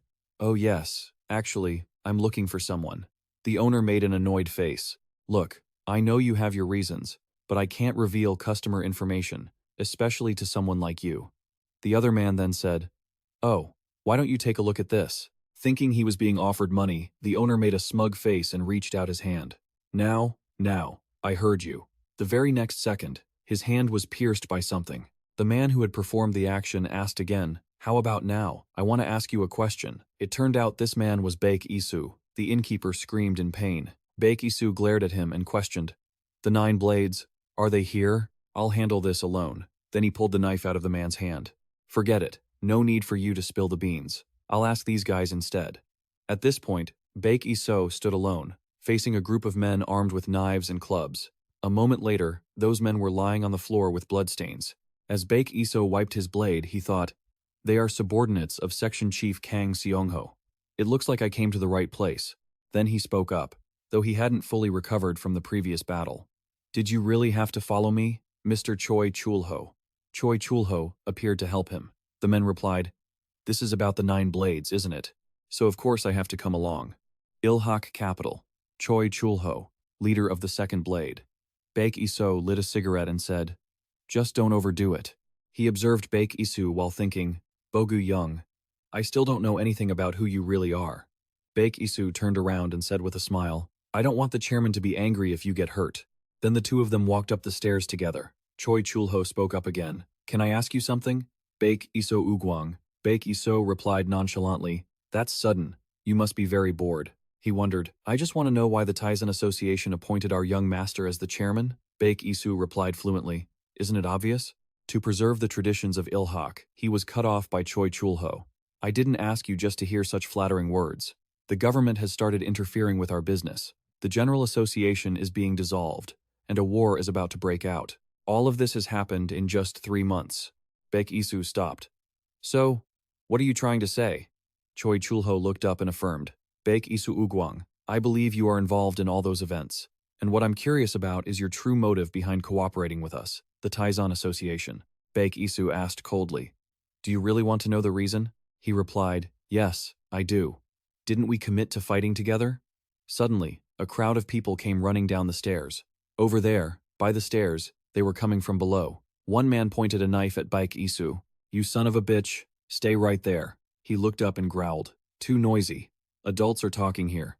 If you have something to say, come down here and present it." Then, Baek Isoo grabbed the man's ankle. He pulled hard, causing the man to get caught in the railing. A miserable scream rang out, and then he called out, "Mr. Choi Chulho." Meanwhile, the man hadn't learned his lesson and continued to curse. "You bastard!" Baek Isoo dodged an attack from another man, while saying seriously, "We'll finish our talk later." With that, he pulled the man down with a powerful force. Choi Chulho took the opportunity to land a punch, smashing the man's head against the floor. Then, more men jumped down from above to attack one after another. Choi Chulho secretly calculated, the opponent is attacking from above. Usually, the attacker in a higher position has the advantage. The crowd was still shouting aggressively, "You bastard!" Baek Isoo reached out and grabbed one man's shirt, then threw him into the others. Choi Chulho was still analyzing, but on the contrary, their attacks will be easier to predict. At this moment, some of the crowd were thrown to the floor, while others were stabbed by Baek Isoo's knife, causing them to bleed. He stepped up the stairs while dealing with the remaining men. Choi Chulho also started taking action. On terrain like this staircase, it is very easy to lose balance. He grabbed a man on the stairs and slammed his head into the floor with a heavy thud. Baek Isoo looked down and laughed. "You and I make a great team." Afterward, he continued to charge up with his knife. One man desperately lunged with a kick, but he dodged it. The attacker missed his footing and hit his head on the stairs. Just looking at it made you feel the pain. Baek Isoo twirled the knife in his hand, then he aimed the tip down at the unlucky guy, and a piercing scream rang out. A few moments later, only a handful of men remained, covered in wounds and eyeing Baek Isoo with caution. He glanced at them with a mocking expression. "Is that really all you've got? How disappointing. I heard there were pros at Earthwolf, yet, all of you still lost to a common thug like me. You're making me look like a pro myself." The scene shifts to an abandoned warehouse in Dawangsan, where a group is discussing their next move. "So, we have to search this whole place?" Sen asks, turning back. There are only 3 of them. Lee Honggu, standing in the back with an eye patch, replies, "Look, I didn't even know I had to come along. I don't even have a say in this." Sen challenges him. "What was that?" the man says with a raspy laugh. "Ha ha. No, nothing. Let's keep moving." Lim Kyung-chun, still munching on a snack, asks, "Which warehouse is it?" Lee Honggu puts on a dangerous expression. "I said there might be 2 locations, but I'm certain they're being held here." Sen replies, "You should have said that from the very beginning. This is where Earthwolf keeps their hostages, by the way. I only thought so because I saw some newcomers heading toward the hotel." In a tone of surprise, "Newcomers?" Lee Honggu answers, "Yeah, they aren't thugs like me. I even heard one of them was carrying a gun." Sen stops and turns back, exclaiming, "What?" Back on the other side, the remaining unlucky thugs are still getting beaten up by Lee Yu-chang. Beside them, Choi Chulho watches the situation while taking care of Baek Dokyung. Back then, Young Jin had said that he was a monster, that his level was completely different from theirs. Choi Chulho silently reflects, "I heard he was strong, but I never expected him to be this powerful." He looks back at a pile of men lying flat on the floor, while in front, Baek Isoo fights the remaining group all by himself. Suddenly, a thug tries to run away to report the incident. Damn it, but he is immediately sent flying back by someone's kick. A cry of surprise rings out from Choi Chulho. Lee Yu-chang. "This is Ilhak capital." Lee Yu-chang. Ninth Blade. Lee Yu-chang calls out while taking down the thug. "Big brother Choi Chulho, what's going on?" He rushes to report. "While they were in chaos, I managed to escape. The other brothers are in danger." With that, Lee Yu-chang sprints off down a hallway. Baek Isoo raises a hand to stop Choi Chulho, then cautiously peers inside. "Wait," Lee Yu-chang urges. "They're right in there. Please hurry." Baek Isoo's footsteps head inside as he calls out, "What is the meaning of this?" Lee Yu-chang's eyes glow with intensity from within as he pulls out a gun. Baek Isoo's eyes remain sharp. He intends to lunge forward, but Lee Yu-chang has already aimed outside. However, he cannot hide his nervous expression. Someone's question echoes, "Have you ever used a gun before?" He pauses for a moment before answering, "A few times, back when I was in the military." Section Chief Kang Seongho, sitting opposite him, says, "This will be quite different from your time in the army." Lee Yu-chang takes the gun, inspects it, and replies, "It's not too different. After all, it's just a gun. Load it like this, and after aiming at the target, I just need to pull the trigger, right?" He continues, "I want to ask you something, Section Chief Kang Seongho. Didn't you say that in exchange for me betraying Ilhak, you would spare the lives of my comrades?" Section Chief Kang Seongho replies, "We haven't killed them yet. They are still alive. A noble cause, isn't it? Just think of yourself as doing this for a noble cause, because in the end, it's the truth." Lee Yu-chang asks, "Then why did you give me this chance?" The man immediately denies it. "Chance? That's not it. I'm not giving you a chance. You're mocking us. Your Ilhak and Ninth Blade are just a bunch of incompetents. The Golden Age? Or the legitimate Ilhak? Don't make me laugh.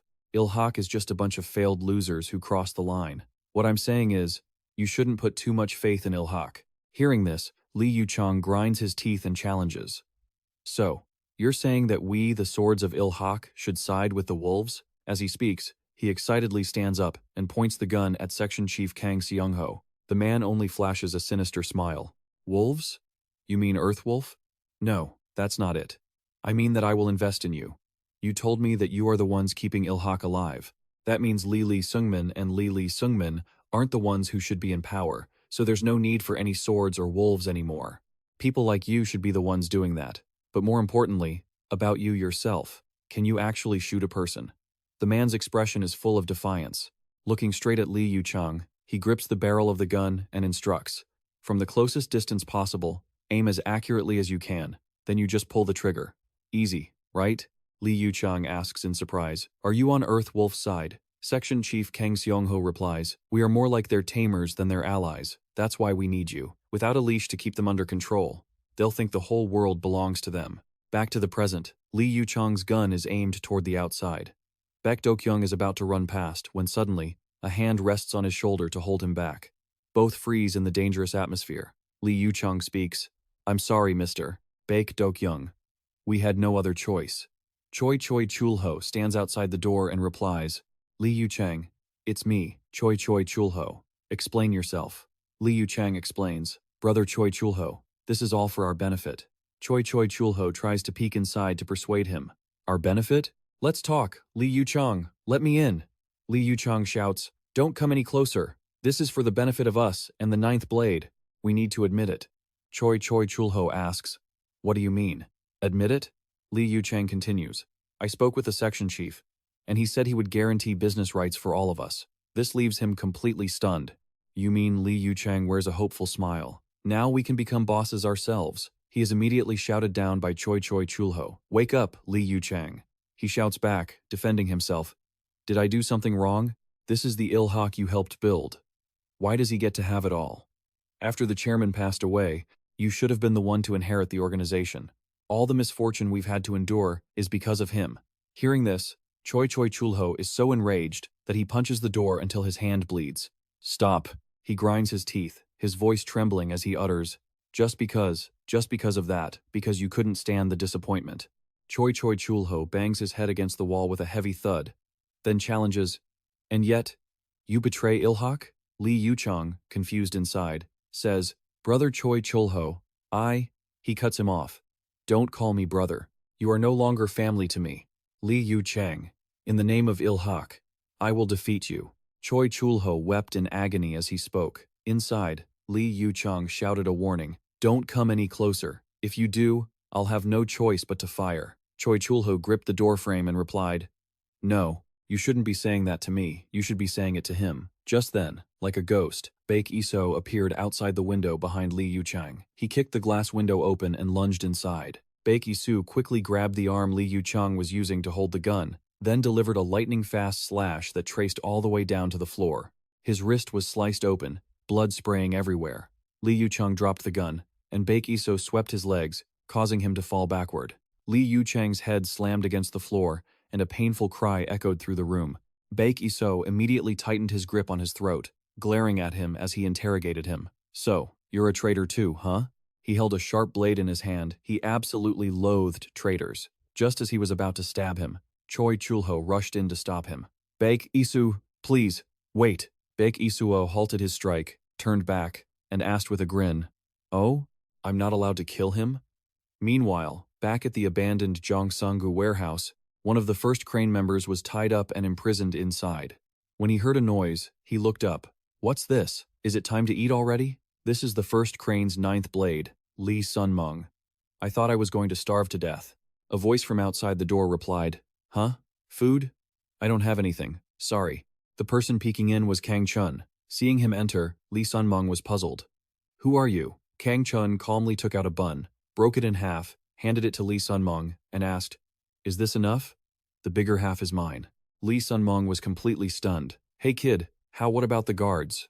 No, more importantly, where the hell did you come from? He had already seen the group of guards collapsed outside the door. Lim Kyung-chun replied, I'm from the north. He paused for a moment before continuing.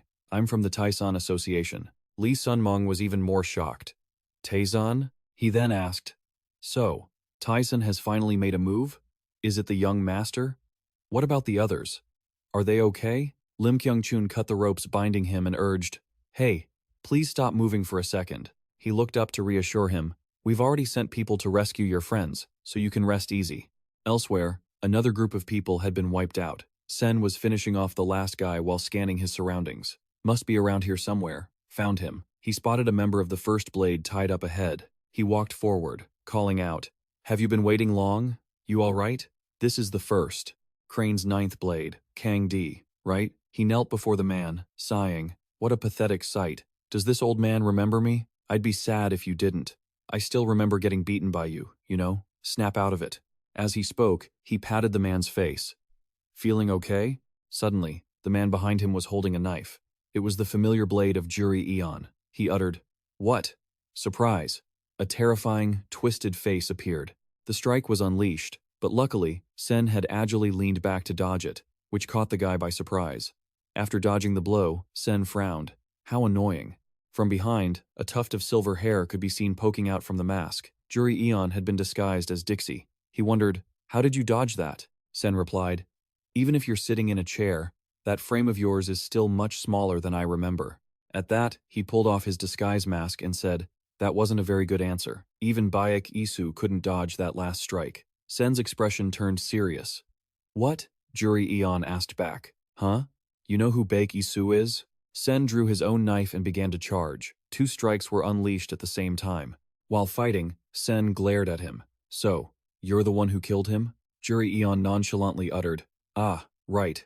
I killed him. I killed Baek Isoo. As he spoke, he broke into a creepy, horrific grin. Switching scenes back to the abandoned Jongsangu warehouse, someone appeared as a guard was watching the warehouse door. It was Lee Hung-gu. As he arrived, he calculated, this is the moment to prove myself, the moment to show my worth. After being abandoned by Earthwolf, the guard looked at Lee Hung-gu and said, this is Earthwolf property. If you aren't one of us, please turn back. This is former Earthwolf MSC, Kang Seongho. Lee Hung-gu growled. Get lost.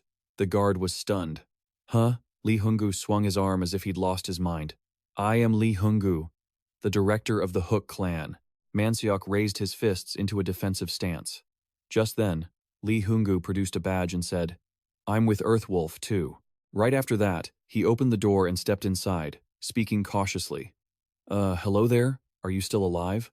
The person tied to the chair had his head bowed. Hearing this, Go Youngjin looked up in surprise. This is the 4th blade of the 1st crane, Go Youngjin. Lee Hung-gu quickly introduced himself. I am the director from the Hook clan. Taesan sent me here to get you out. Hook clan, Lee Hung-gu, Earthwolf connection. Cutting to another space, Juri Eon threw out thin, white fishing wires as he spoke. Where the hell did you come from? How do you know Baek Isoo? You don't look like a typical thug at all. Are you a pro? Sen just calmly put on his mask. Juri Eon seemed to realize something. Ah, you could be. At that point, he spoke up. Watch your mouth. Immediately after, Sen thrust his knife toward him. Juri Eon dodged it while assessing the situation in his mind. Whoa, he aimed straight for my throat without a second of hesitation. Not only that, but it was fast and accurate too. However, Sen's attacks were easily dodged by him. A moment later, Juri Eon countered, saying, Hey, you're leaving your torso way too exposed. Just as I thought, you're not on Baek Isoo's level. Right at that moment, the tip of Sen's blade flashed to within 2 centimeters of his nose. Juri Eon hurriedly threw himself to the side to avoid it. He propped his hand on the floor to maintain his balance, then rolled backward to create some distance. His face now clearly showed his shock. Throwing the knife was a feint to hide the fatal strike? Sen pulled out another small knife and spoke. Whoa, you dodged it? Are you a pro? Hearing this, Juri Eon burst into laughter. Boo ha ha ha, how interesting. You'd better not die like Baek Isoo. He wore a wicked expression as he spoke. Back at Baek Isoo's side, he was outside standing next to a car, smoking a cigarette and appearing, deep in thought. Inside the car, Choi Chulho was talking to Lee Yuchang about where the other first Crane brothers were being held. Lee Yuchang looked out the window. His other hand clutched the bleeding wrist of Kang Seongho, who had been slashed. They must still be at the abandoned warehouse. They have no reason to harm them, but... You don't need to save them, the man asked, confused. Why not? Lee Yuchang said, with a pained expression. They're still safe. Those guys just want to hold them hostage. Then he turned and shouted, It's so frustrating. Right now, we can't fight the Earthwolves. The times are changing. In this situation, you should hand over the young master and Taesan to the Earthwolves. It's the only way for our 9 blades to survive. No sooner had he finished speaking than he took a punch to the face from Choi Chulho, leaving Lee Yuchang completely panicked. He didn't stop, pinning him down and punching him repeatedly. After finishing, Choi Chulho grabbed him by the collar and warned him through gritted teeth, Keep babbling, and I'll tear you to pieces. Lee Yuchang still tried to speak. Mr. Hanhak is gone. Outside, the car shook again. Lee Yuchang's expression became helpless. Why are you always like this? The 9 blades aren't what they used to be. Choi Chulho was also holding back his grief, but he couldn't take it anymore. He roared in anger. That is exactly why you're wrong. Instantly, a large crack appeared on the car window. Choi Chulho's fist brushed past Gu Chang's ear. Then he placed his hand on his shoulder. 9 blades, we are brothers. The reason we fight isn't to win, but to protect what we love. Lee Yuchang lifted that hand and replied, But how are we supposed to protect them, seniors, with these weak fists? As he spoke, he gripped that arm tightly, shedding tears of helplessness. Suddenly, Baek Isoo hurriedly opened the door and entered. Choi Chulho was startled and called out, Baek Isoo. Baek Isoo didn't have time to answer and stepped on the gas to speed away, leaving the other man looking bewildered. What happened? Baek Isoo replied tensely, Something has arrived at the south side. We have to get to the warehouse. At the warehouse, S was fighting fiercely. He clashed with Juri, dodging the knives thrown at him while growling. Hey, you still trying to play around? It's time to get serious, understand? Then, 2 slashes were launched simultaneously. Juri leaped up, intending to strike from above, but both of their legs swiped and collided. Juri paused, then spun around once. S also quickly followed his movement, leaving Juri looking utterly shocked. He stared, whipping his head back. What? Did he read my movement? Does he know what I'm going to do? He moved exactly the same way. S, while cutting through the wires, muttered to himself, "Oh, wires? Do people actually use these things?" Juri glanced down, bewildered. He even knew I had wires and backup weapons. Like I thought. He's just like me, Juri asked with a serious expression. What the hell are you? As he spoke, he continued to whip out another wire. S moved his feet faster, and then the two charged at each other again. If it's a guy like you, I'll know all your moves too. He cautiously dodged the wire. Then, the knife in his hand spun once and cut it clean. I know them so well that it makes me sick. I know them so well that it makes me sick. The wire was cut again. The knife in his hand spun flexibly. Then he turned back and slashed a wound on Juri's chest. Blood spurted out. Juri stared with clenched teeth in disbelief. Then suddenly, his mouth opened, and he broke into a grin of excitement. Just like that, 2 slashes collided again, and S began using the knife in his other hand. When he lunged, Juri grabbed the blade tightly. Then he pulled hard toward S, as if trying to rip the knife out of his fingers. His other hand restrained S's arm, causing the tip of the knife in S's hand to stab slightly into his own chest. A wound appeared across his nose, bleeding, and then Juri opened his mouth wide, let out a creepy laugh, and shouted, "Let's go again!" At the warehouse, sounds echoed. Lee Sun-mong raised a finger to signal silence. Be quiet for a second, someone seems to be coming. Yang Eongun turned back and replied, Huh? Yeah. Then, suddenly, Sun-mong turned to one side with a shocked expression. Look at that. Wangpyo. Choi Wangpyo was tied up in a corner, unconscious. Hanhak 9 blades. Choi Wangpyo. The 7th. Yang Eongun panicked and shook Choi Wangpyo. Hey, wake up. Choi Wangpyo's head lolled to one side, his mouth hanging open. He looked to be in a very serious condition. Yang Jin shouted, Wake up, Choi Wangpyo. Just then, Choi Wangpyo groaned a few times. Then, 2 rattling breaths escaped, leaving the other 2 feeling quite helpless. Yang Jin turned and asked, So, should we keep being quiet because of this guy? Lee Sun-mong said, Yes, wake him up please. Yang Yangan patted Choi Wangpyo's face. Wake up, Wangpyo. Can you really sleep at a time like this? Only then did Choi Wangpyo slowly open his eyes and mutter blankly, Huh? Yang Eongun said, We just need to wait for Taesan's people to rescue Jang Dokbae, and then we're done. At this moment, Lee Hung-gu also appeared and hurriedly spoke up. Over here, guys. Things don't look good. His breathing was quite weak. He was carrying Jang Dokbae, while Lim Kyung-chun helped from the side. Dee's face was pale. It was truly life-threatening. The 3 were extremely worried. Oh, Jang Dokbae. Lim Kyung-chun turned to the door and said, I've contacted the commander. Now let's find a way out of here. Suddenly, a car's headlight flashed. Lim Kyung-chun was blinded and had to squint. Huh? Someone walked in and spoke up. Look at that. Where are you bastards trying to run off to? You guys are surprised to see me, aren't you? Juri said, confidently raising his bear claw-equipped fist by the car. At this point, Juri looked like he was going crazy, laughing loudly. Ha ha ha. Nice. You've got me interested now. He lunged forward as if he wanted to devour a person alive. Then, Juri pushed the knife stuck in S's chest even deeper. Scene change back to 5 years ago. At a house with human corpses scattered on the floor. S was dealing with the men in black. After taking one down, another lunged at him. He stabbed with a knife and shouted, Ugh, you bastard! S grabbed his arm, then slashed a line across his opponent's chest, and blood quickly sprayed out. Then, S continued to stab, another slash imprinted on the unfortunate man's body. His knife pressed against the man's throat. His expression was completely desperate. S decisively sliced once. Blood sprayed into the air, and that body fell at his feet. At this moment, a voice spoke up. You could have just talked to them gently. Why was it necessary to be so rough with them? Hey, who sent you here? North Korea or South? This is arms smuggling and human trafficking. Yang Dongpa, a double agent working for both sides. Sen walked down the stairs, approaching him. Yang Dongpa quietly reached for his gun in the cabinet and continued. Speak your mind, if you have anything to say. No matter which side you're on, I can always make you happy. With that, he flashed a gloved smile and aimed his gun at Sen.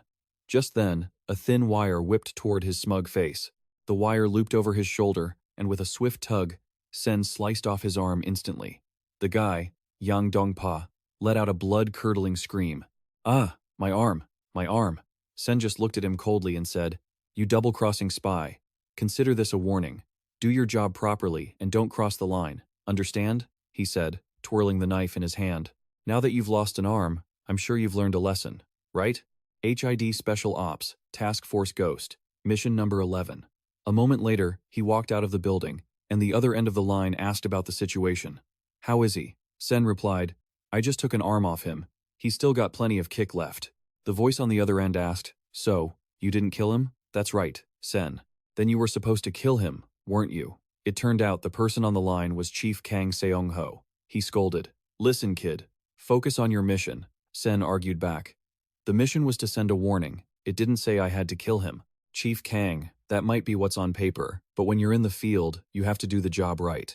Sen listened and replied, "All right, I understand." Suddenly, Chief Kang Seongho called out again. "Listen, kid, I know how you are, but this is a job that needs to be done. As a leader of the Ghost Unit, slacking off like this isn't acceptable. The existence of the Ghost Unit is a secret unknown even to high-ranking officials, but as the captain, he knew his responsibilities well." Sen, "Yes, I understand." Chief Kang Seongho, "Good. So next time you'll carry out your mission to the best of your ability, right?" He replied, "Yes." Back in the present, Sen faced the guy Juri Eon and suddenly blurted out, "You think this is funny, huh?" That left the guy confused. "What was that?" Sen pushed off his toes and lunged forward. A knife planted in his chest grazed against Sen's skin. He managed to dodge the sharp blade and, at the same time, delivered a leg sweep. Juri Eon quickly lost his balance. His body staggered, and disbelief was written all over his face. Sen lunged down with his knife, stabbing it right next to Juri Eon's neck. The guy was pinned flat on the floor. Sen dragged the blade across the floor, sparks flying. The tip of the knife moved closer and closer to Juri Eon. After one swipe, Sen brought the knife up. Juri Eon hurriedly raised his hands to block, seizing the moment to throw a kick. But Sen dropped to one knee to brace for the impact. Juri Eon's eyes widened. Sen had secured one of his legs. He was holding the knife, pressing it right against his thigh. Juri Eon's eyes went wide. Sen slashed his leg twice. Juri Eon quickly slid backward, breaking free from Sen's grip, and panicked in his heart. "Damn it, a little more, and I would have lost that foot. Yeah. Where the hell did this guy come from to have skills like that?" As Sen stood there with his head down, a notification pinged. "We've got a situation. You need to get here now. Damn it. What's going on over there? Do I really have to go now?" After thinking, Sen put the knife away and said, "That's enough for today. You're lucky. See you next time, jerk." As he said that, he held up a finger to wave goodbye, but Juri Eon struggled to his feet and shouted angrily, "It's not over yet, you bastard." But he could only watch as Sen walked away. The wound on his leg throbbed, making him wince in pain. Juri Eon yelled furiously, "Stop, you bastard. Get back here." Shifting to another scene, someone was walking along while speaking. "You bastards. I heard you were causing trouble here, so I had to rush over. But what do I see?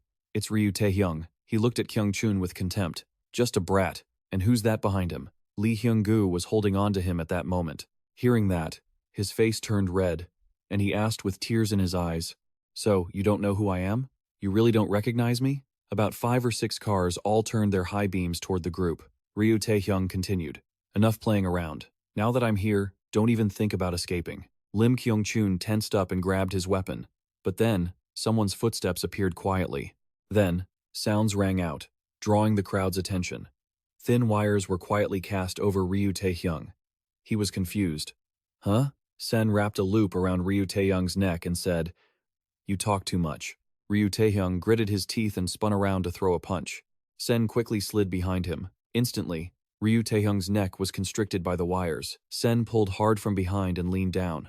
Ryu Taehyung's body collapsed onto his back. As he was being strangled, he struggled. "Ugh." Sen kept Ryu Taehyung in check and said, annoyed, "Why do you idiots always love to talk so much? That habit is going to get you killed." Sen pulled the wire hard, and Ryu Taehyung struggled, unable to break free. Sen glanced at him and asked, "Still got a big mouth? Keep talking, and you'll just bring more trouble upon yourself, kid." Ryu Taehyung's face turned red from lack of air, but he still shouted defiantly, "You bastard, you dare." Sen, like a shadow, tightened the wire even more, and continued, "You're unlucky to have met me today.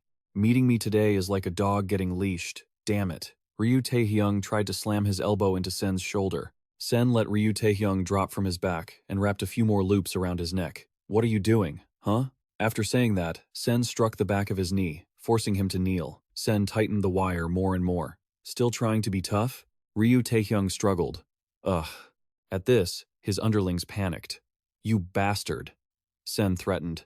"You guys try to move, and I'll tighten this up a bit more." He pulled even harder, leaving Ryu Taehyung unable to resist. Then, Sen turned to Kyungchun. "Kid, look after everyone and get them out of here." Lee Hung-gu watched the scene, breaking into a cold sweat. This is truly beyond imagination. A captain of the Earth Gang being controlled so easily. I don't know where the Taesan side found this monster. Sen continued to tighten the wire and said, "If you want to live, order your underlings to clear out, and I'll spare your life." Suddenly, Chief Kang Seongho appeared from behind him, swinging his blade, and Sen quickly leaned back to dodge. Chief Kang Seongho spoke. "You think you're getting out of here like this?" The wire was cut right in front of his eyes.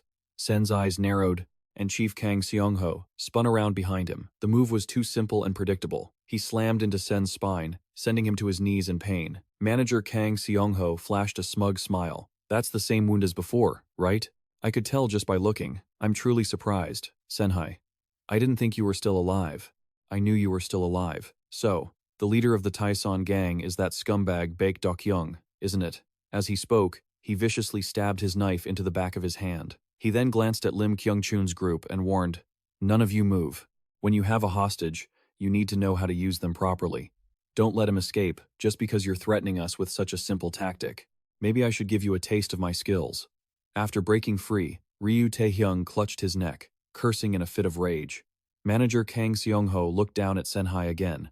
"I've taught you plenty today, kid. If you want peace of mind, you have to crush your opponent completely. You don't give them a chance to strike back, do you?" Ryu Taehyung took this opportunity to land a kick on Senhai. "Let me just kill this guy and get it over with."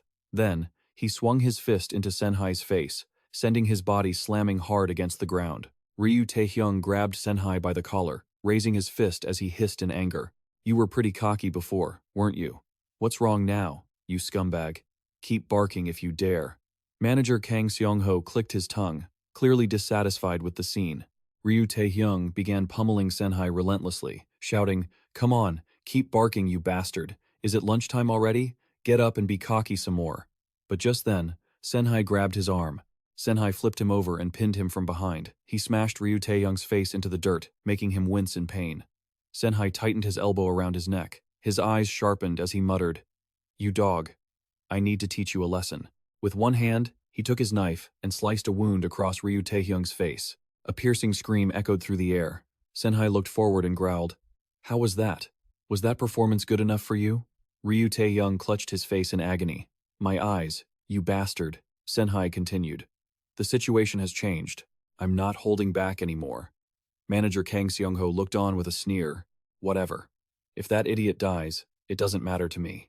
He turned and ordered his men, "As for you fools, move in and capture the Nine Swords gang." The group of subordinates just stared forward, making no move. Senhai, still holding Ryu Taehyung captive, asked, "Can you really even command them? Looks like our manager has lost his authority here. Do you think gang members follow discipline like the military? You're dreaming if you think so. Someone who suppresses others to seize power will never be respected. Only a leader with true charisma who earns the trust of his men is a real leader. If you're in this world, you have to follow the code of the streets. Manager, you're still far too inexperienced." Manager Kang Seongho heard this and glared at him with disdain. "So these stupid rules are what they live by? I never thought they would act like this." His shifty eyes began calculating. "If that idiot Ryu Taehyung dies today, it's his own fault. But I still need to save him. I have too much work to do through him. I can't believe his own subordinates aren't listening to me, how annoying." After calculating, Manager Kang Seongho spoke up. "Senhai, let that bastard go. I'll consider today your win. And Director Ryu Taehyung, come see me in a bit to talk." His expression was terrifying, like a bloodthirsty demon. Senhai replied, "I'll release this bastard Ryu Taehyung once we've safely retreated from here. Don't let any of his men follow us." Moments later, the group began to walk away, leaving Manager Kang Seongho standing there stunned. As the two walked off into the distance, Ryu Tae-young was still talking tough. You got lucky, you dog. Senhai glared at him, warning, You're running your mouth again. Still haven't learned your lesson? See you later, idiot. With that, he let go of his neck. Ryu Tae-young tried to swing a fist, but hit nothing but air. He hurriedly turned around, but only saw a dark void. Ryu Tae-young gnashed his teeth in absolute rage. Where are you, you bastards? You Taesan losers aren't getting away with this. I'll kill you all. Just then, Manager Kang Seongho stepped forward. Hey, Ryu Tae-young. We need to talk. Ryu Tae-young sneered and raised his fist. You came at the perfect time. I need to have a talk with you too. Manager Kang Seongho pulled out the knife he was carrying. A while later, Ryu Tae-young's car pulled up to the abandoned warehouse, and Senhai's group arrived at the same time. Choi Chulho rushed over and asked, Is everyone okay? Is Dixie all right? Yang Youngin replied, He's not looking good. Get him to a hospital quickly. Baek Isoo and Lim Kyung-chun looked ahead and called out to Senhai. Senhai, covered in wounds, managed to wave and smile at them. Shortly after, the car was back on the road. Lee Yu-chung sat with his head bowed, full of guilt. Dixie, I'm so sorry. It's all my fault that you. Dixie smiled and said, It's nothing. It's my own fault for being stupid. Everyone is fine. Lee Yu-chang's hands were clenched tight, dripping with sweat. Dixie continued, We need to apologize to the young master. It doesn't matter what happens to us, as long as he's safe. Tears streamed down Lee Yu-chung's face. The fact that Ilhak ended up like this is because of me. How can I even face him again?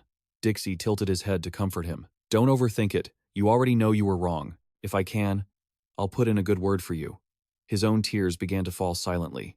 When we see the young master, I and you will. His eyes slowly closed.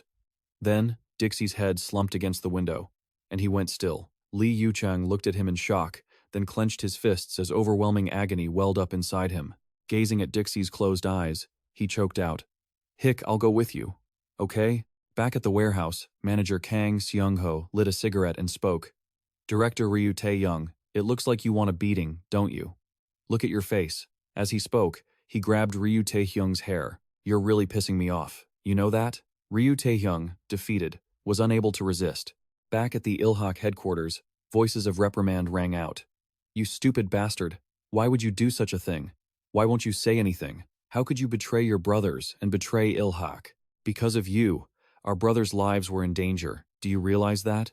You absolute idiot. Choi Wong-pyo was taking his anger out on Lee Yu-chung with his fists. How dare you even show your face here? Why were you so foolish? Just as Choi Wong-pyo was about to throw another punch, someone stopped him. That's enough. Stop it, Wong-pyo. It was Choi Chulho. Choi Wong-pyo shouted back at him. Brother Choi Chulho, I can't just sit here. Let me teach this bastard a lesson. Choi Chulho barked back.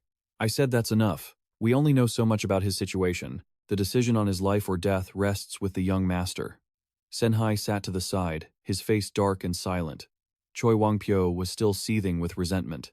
Then he got yelled at by Choi Wong-pyo. Brother Choi Chulho, I can't just sit here. Let me teach this bastard a lesson. Choi Chulho shouted back. I said that's enough. We only know so much about his business. The decision of life and death belongs to the young master. Lee Sung-min sat to the side, his face dark and silent. Choi Wong-pyo still couldn't let it go. Brother, how can the young master dirty his own hands with this filthy bastard? Let me handle it. Baek Isoo watched as Lee Sung-min sat there, tensely clenching his hands together. Then he spoke up. We, the Taesan gang, have no opinion on this. This is an internal matter for the Ilhak, so handle it as you see fit. However, we have invested a lot of effort into this as well. You should handle this betrayal of your brothers properly. As for how severe the punishment should be, you must be strong enough to finish this once and for all to prevent similar incidents in the future. As he spoke, he placed his own knife into Lee Seung-min's hand. Then he turned to remind the others. As for you lot, stay calm and don't be hasty. There's a time and place for everything. Beating or killing him won't solve anything. After saying that, he put a hand on Choi Wong-pyo's shoulder to calm him down. Then Baek Isoo stepped outside. The main thing is to make him and the others understand their wrongdoing. Wang Fan slowly stood up, while Lee Sung-min looked down at the knife in his hand. A decision, huh? Could it be that because I am a leader without the talent to lead, he felt disappointed and committed such wrong acts, betraying his brothers? Choi Chulho hurriedly denied it. Young master, how can you say that? Lee Sung-min kept walking forward. Therefore, as I see it, he doesn't deserve any punishment. I will forgive this whole incident for Lee Yu-chang. Although I've let you off this time, It's not because I'm lenient or merciful. I'm doing this because I've realized my own weakness. It was my weakness that killed Jang Dokbae, not you. Ultimately, this judgment is not mine to make, but the verdict of the Il-hak. I hope that from now on, none of us will ever do anything like this again. Li Yuchang knelt there, waiting for his punishment to descend. Then, he was stunned when Lee Seung-min walked right past him. Li Yuchang turned back, confused, and shouted out, "Why? Why did you spare my life? Young master, all the sins are mine. Why are you taking all the blame? Because of me, Dixie had to die." Lee Seung-min replied calmly, "This incident has awakened me. From now on, for the future of the Il-hak and for all of us, I will try to learn and do better on my own. I will restore the Il-hak to its former glory. This is the goal I must strive toward. On this difficult path, I don't want any useless blades. So, do not hinder us on this path. It's better if you just leave and never show your face again. From today on, you are no longer a member of the 9 Blades of Il-hak. On this path, I don't want to see a traitor like you." After walking a short distance, Lee Seung-min stopped in his tracks. Everyone following him understood why. Lee Seung-min spoke with a look of helplessness. "How pathetic, what can I do? Other than spouting useless words, I don't think I've done anything for the Il-hak." Choi Chul-ho, standing behind him, retorted, "That's not true, young master. You did the right thing. The future of the Il-hak depends on you. You are the leader of the Il-hak." Lee Seung-min turned back in surprise, asking, "The leader of the Il-hak? Me?" Choi Chul-ho affirmed seriously, "From now on, every matter of the Il-hak, every action of the group, every move we make, everything will be decided by you, young master. You need to be strong and determined. All the wise actions of the young master will help the Il-hak regain its position." The scene shifts to the rooftop of the headquarters. Baek Isoo was standing alone, smoking. As he looked down at the scene below, someone unexpectedly held out a lighter. "Do you need this?" Baek Isoo replied, "Ah, thank you." The person who handed it to him was Suna. She still had that cold, expressionless face. Baek Isoo took the item and wondered, "I don't even remember where I left my lighter. And how come a girl like you has something like this? Do you smoke too?" Suna replied calmly, "That is the lighter that Baek Dokyung used to use." "Brother Baek Dokyung Baek Isoo?" she said, looking off into the distance. Baek Isoo froze after hearing that, then exclaimed, "Did you just call me Big Baek Isoo? It's been a long time since I've heard my real name. Lately, everyone calls me Baek Dokyung. I've almost forgotten my own real name. I've become too immersed, pulled too deep into this to ever get out. Avenging him has consumed my mind. It's made me dull, and I can no longer act according to my true nature. Every action, every word, I have to imitate Baek Dokyung, even gestures, even deciding what to do. I have to be careful about this and that, to make sure it's done correctly. Because of so many things, even simple acts like drinking or smoking, I have to do them just like him. If he saw me like this, I don't know if he would approve or reproach me." Suna replied, "I think he would be happy. You're doing everything for his sake. But I'm sure he would say something like this. Even though we're twins, how can we be so different? I think he'd say that." As she said that, she offered a faint smile. Baek Isoo was slightly startled and then exclaimed, "Is that so?" He turned back to ask with a painful smile, "Would Baek Dokyung really say that?" Suna saw the look of despair on his face and was stunned. "Director, Baek Isoo." Just then, someone appeared and spoke up. "Are you here?" Baek Isoo was Lee Seung-min, followed by Choi Chul-ho, who walked up the stairs. Baek Isoo quickly stubbed out his cigarette and asked with a smile, "Chairman Lee, you're here? Is everything settled?" Lee Seung-min bowed, handed him the knife, and replied, "Thank you. You gave me a sharp blade. It's the best knife I've ever seen, unlike my previous dull ones." Baek Isoo took the knife and looked down at it thoughtfully. "I see. I think you handled the recent incident well. What's done is done. Now let's talk about the main matter." At this moment, Choi Chul-ho spoke up. "Excuse me, Baek Isoo Baek Dokyung, I have something I want to say. Before we discuss the upcoming affairs between our two groups, can you give me an answer to my previous question?" Baek Isoo looked at him, confused. "A question?" Then he recalled their conversation at the boarding house the other day. "I want to ask something about your Taesan gang. Are you cooperating with the Il-hak, or do you intend to use them?" Baek Isoo stepped past both of them and replied, "I'll talk about that later." Suddenly, he stopped and called out, "Choi Chul-ho, I need to confirm something with you. Is it true that Il-hak has been involved in shady business here in the city?" Choi Chul-ho answered bluntly, "Yes, but those were things that only happened in the past." Baek Isoo continued, Then, how much money was Ilhak making from those shady dealings each day? Quote, Choi Chul-ho replied, that was about 15 years ago. So while I don't remember the exact numbers, I still have a vague recollection. Why are you asking about that, anyway? Baek Isoo didn't stop there. It was a massive amount of money, wasn't it? The man sounded a bit impatient. Baek Dokyung. I don't understand what you're trying to say. Baek Isoo turned back, leaning against the railing, and said, it's not just us who dream of reaching the peak of sun. There are plenty of other factions working hard for the same thing. Choi Chul-ho looked a bit confused. What do you mean by that? Baek Isoo explained further. No matter who you are, you have to answer to the government.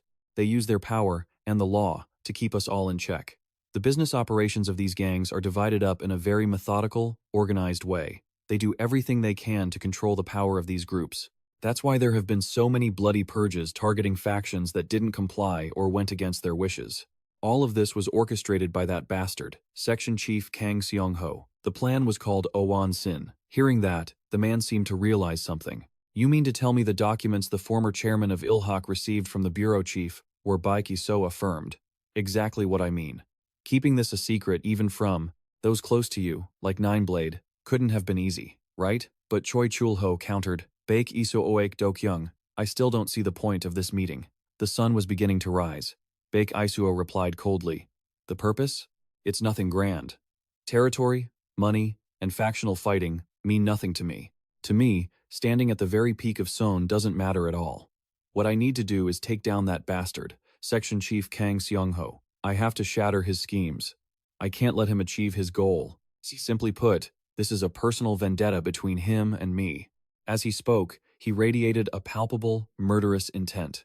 Choi Chul-ho asked, is taking him down really that important to you? Baek Dokyung? Baek Isoo replied, yes, it means everything to me. He stole my family from me. That bastard will pay for what he did. So, once I've achieved that goal, I will step down and leave the management of Sun to you. He placed a hand on Lee Seung-min's shoulder, then unexpectedly added, oh, and there's someone who wants to meet you all. Lee Seung-min was startled. Someone wants to meet us?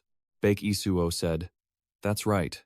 Although the timing isn't great, especially since Anna's condition isn't good, that person is very eager to see you. Before they can meet you, I will take the responsibility for this. Finishing his sentence, his shoulders slumped, and he walked down the stairs, looking lonely. The scene shifts to another building. Director Woo steps out of his car, asking irritably, what's going on here? Is something big happening? Why is the entrance to the Baek Isoo villa being guarded by the Earth Dragon guys? Seeing the men in black lining the stairs, he looked puzzled. Inside, Section Chief Kang Seongho was pouring himself a drink. An announcement came from the door. The director has arrived. What should we do? He replied, let him in. Woo walked in, furiously demanding, you idiots, how dare you treat a police officer like this? Do you know who I am? I'm the director of the Inspection Bureau. As he sat down, he couldn't stop showing his disdain. Typical gangster scum. Now they even have the nerve to act all high and mighty with me. Section Chief Kang Seongho told him to ignore them, saying they didn't know any better, and to just act like they weren't there. Please, sit down. At this moment, Woo looked at his opponent with a probing gaze. And who is this guy? Anyway, I don't think I've met him before. Are you Ryu Taehyung? You look a bit different from what I imagined. You look quite dapper and handsome, too. The person sitting across from him was Taehyung. He smoothed his hair and replied casually, you're too kind, but everyone says that about me. Then, he suddenly gritted his teeth. But what are you talking about? Did you always think I was useless and ugly? Director Woo took off his glasses and exclaimed, Section Chief Kang Seongho. This, he pouted. We may have a lot to talk about. That's fine. But first, we have some private matters to settle, don't we? Section Chief Kang Seongho remained cold. Director, you seem a bit too accustomed to police etiquette. You aren't familiar with how things work in the underworld. Woo looked dissatisfied. Why would you say that? Section Chief Kang Seongho. The section chief glanced over. I've told you that many times already, haven't I? Why are you so quick to forget? We only have a business relationship. We aren't close friends, right? This is my territory. So don't go rambling about loyalty or honor here. Your rank carries no weight with me. I'm reminding you, so you remember. Don't let it happen again. Now, let's get down to business. Where should we start? The scene shifts to a memorial hall. Lee Seung-min was standing before a portrait, bowing his head in silence. He touched the photo and murmured, Uncle Dokbae. Memories began to surface, a small hand wearing a glove reaching out to pull down a banner. Little Seungmin was sitting on the shoulders of Dokbae, playing with the snow. Uncle, are you the oldest person here? He suddenly asked. Dokbae replied in surprise. Huh? Young master? What are you talking about? I'm still young. Seungmin wondered. But you're the tallest one here. Uncle Chulho said that people get taller the older they get, right? Dokbae played along. Oh, is that what you heard? Well, then that must be true, young master. The little boy cheered happily. I want to grow up big and tall like you, Uncle Dokbae. Just then, Choi Chulho appeared. Young master, even if you grow up, you might not necessarily be taller than Jang Dokbae, Seungmin exclaimed excitedly. Dokbae, you're here. Uncle Dokbae is the tallest here, so he should be everyone's leader, right? When I grow up, I'm definitely going to lead everyone. Seungmin laughed hearing that. Yes, as you wish. Hello, Dokbae. Dokbae was completely flustered. Oh, what are you saying? He quickly explained. Young master, that's not right, but little Seungmin just smiled, bright and cheerful. Back in the present, Seungmin touched the glass surface, saying, Every time I visit you, I remember that moment. Even though I've grown up, I still can't be as tall as you, uncle. Why did you leave so soon? Why did you leave everyone behind? What am I supposed to do now? As he spoke, he leaned his head against the glass in deep sorrow, tears streaming down his face. I wish I could go back to when I was a child. Choi Chulho, standing beside him, could only stay silent to suppress his grief, while Baek Isoo stood outside leaning against his car, smoking. A moment later, Lee Seungmin and Choi Chulho walked out. He spoke up. Baek Isoo Baek Dokyung, you've arrived? Baek Isoo immediately replied. I intended to go in and pay my respects, but I thought I'd let you all have some privacy, so I held back. That incident is truly regrettable. If only I could have acted faster. Choi Chulho interrupted. No, this is not your fault, Baek Isoo. Suddenly, Lee Seungmin stepped forward and called out to Baek Isoo Baek Dokyung. He lowered his head in front of Baek Isoo. For the recent events, we are truly grateful to you and the Taesan gang. Ilhak has already owed Taesan too many debts. Therefore, you don't need to blame yourself. Nobody wanted this to happen. In this underworld, life and death are unavoidable. Ilhak, thanks you once again. We are still here only because of you. As he spoke, Choi Chulho also bowed along with him before Baek Isoo to show his gratitude. Baek Isoo patted Lee Seungmin on the shoulder and replied, All right, there's no need for that. You're making me feel awkward. You are the chairman. Why should the chairman bow before us? No one wanted this tragedy to happen, so get your spirits up quickly. Don't let it affect your work. Lee Seungmin regained his composure. Yes, he must be watching over me from heaven. At this moment, Baek Isoo added, Oh, I brought someone with me today. The Nine Blades had a lot of influence on the recent events, too. Right then, someone opened the car door and stepped out. He smiled and said, So, we need someone to clean up that mess, don't we? This is Inspector Ujakaporis from the Russian Anti-Mafia Division, currently affiliated with the Nine Blades. Cut to the scene at the Red Hotel, owned by Dia Lang. A man named Ryu Tae-hyung was standing there, fuming with a bruise on his neck. Recalling moments ago, he had slammed his hands on the table and questioned them loudly. Why do we have to put up with those Taesan punks for now? Department Head Kang Seongho replied calmly. Don't get worked up. Think about it, if both sides are killing each other, the other outside forces will just take advantage of it for their own gain. Do you think Wang Wu from the HHS group is a friend of Dialong? If something happens beyond our control, can you take responsibility for it? Old Man W finally spoke up. Listen to me for now. He chuckled and said that Dialong should negotiate for peace with HHS first. Using words first is the right thing to do. If we clash later, we won't be able to talk at all. Isn't that right? Ryu Tae-hyung became more furious the more he thought about it. Damn it. Just then, a knock was heard on the door, and he told them to come in. Seeing who entered, he asked, Well, the subordinate hesitated a bit. Director, they are requesting to postpone the meeting, sir. Ryu Tae-hyung gritted his teeth. What? What did you say? They changed the meeting date? That's all the underling said, sir. Scene changed to another place, where a warm welcome was heard. Welcome, guests. This is at Lim Dong in Chinatown. Baek Isoo walked inside and replied, Pardon me, please serve the guest. Just then, the owner came out and said, Guest, please understand. Our place is a bit crowded today. Baek Isoo said, It's fine. The owner asked, What would you like to order? He replied calmly, I came here for business, not to have a meal. The owner sighed upon hearing that. This is a restaurant. If you aren't here to eat, why did you come here? Baek Isoo placed a business card on the table, looked up, and said with a smile, "Can I meet your boss?" "Tell him someone from Taesan is here to see him," the owner retorted. "So, you're with Taesan? You seem to think highly of this place, don't you? But take this beating first before you keep talking." With that, he swung a hatchet down at Baek Isoo's hand, resting on the table, but he quickly pulled his hand away. Then, Baek Isoo quickly grabbed his wrist and twisted it back. A loud scream echoed. "Ah!" Baek Isoo subdued him and looked down, growling. "Don't think that because I'm speaking softly, you can act recklessly. I already told you, I came here to meet someone, not to fight. So there's no need for so many people to crowd around here." Just then, a few others in the shop stood up. Another guy swung a hatchet at him, shouting, "Die, you bastard." Baek Isoo quickly delivered a kick, and a chair immediately flew into the guy's stomach. Baek Isoo grabbed his head and then slammed it hard against the floor. Others, some with hatchets and some with knives, shouted, "Damn you, you bastard." Just then, a strange knife touched a guy's chest, causing him to panic. Tulan walked in and warned, "Back off, all of you." Then, she suddenly jumped and lunged at Baek Isoo with her weapon. He dodged the attack while thinking to himself, "So fast." A knife was quickly thrown. Baek Isoo used his own knife to block the strike. Strange, she can actually change the trajectory of the strike while mid-swing. Baek Isoo marveled inwardly while trading blows. Then he couldn't help but say, "So this really is the butcher that everyone talks about." Tulan gave a sharp warning. "Shut up, you bastard.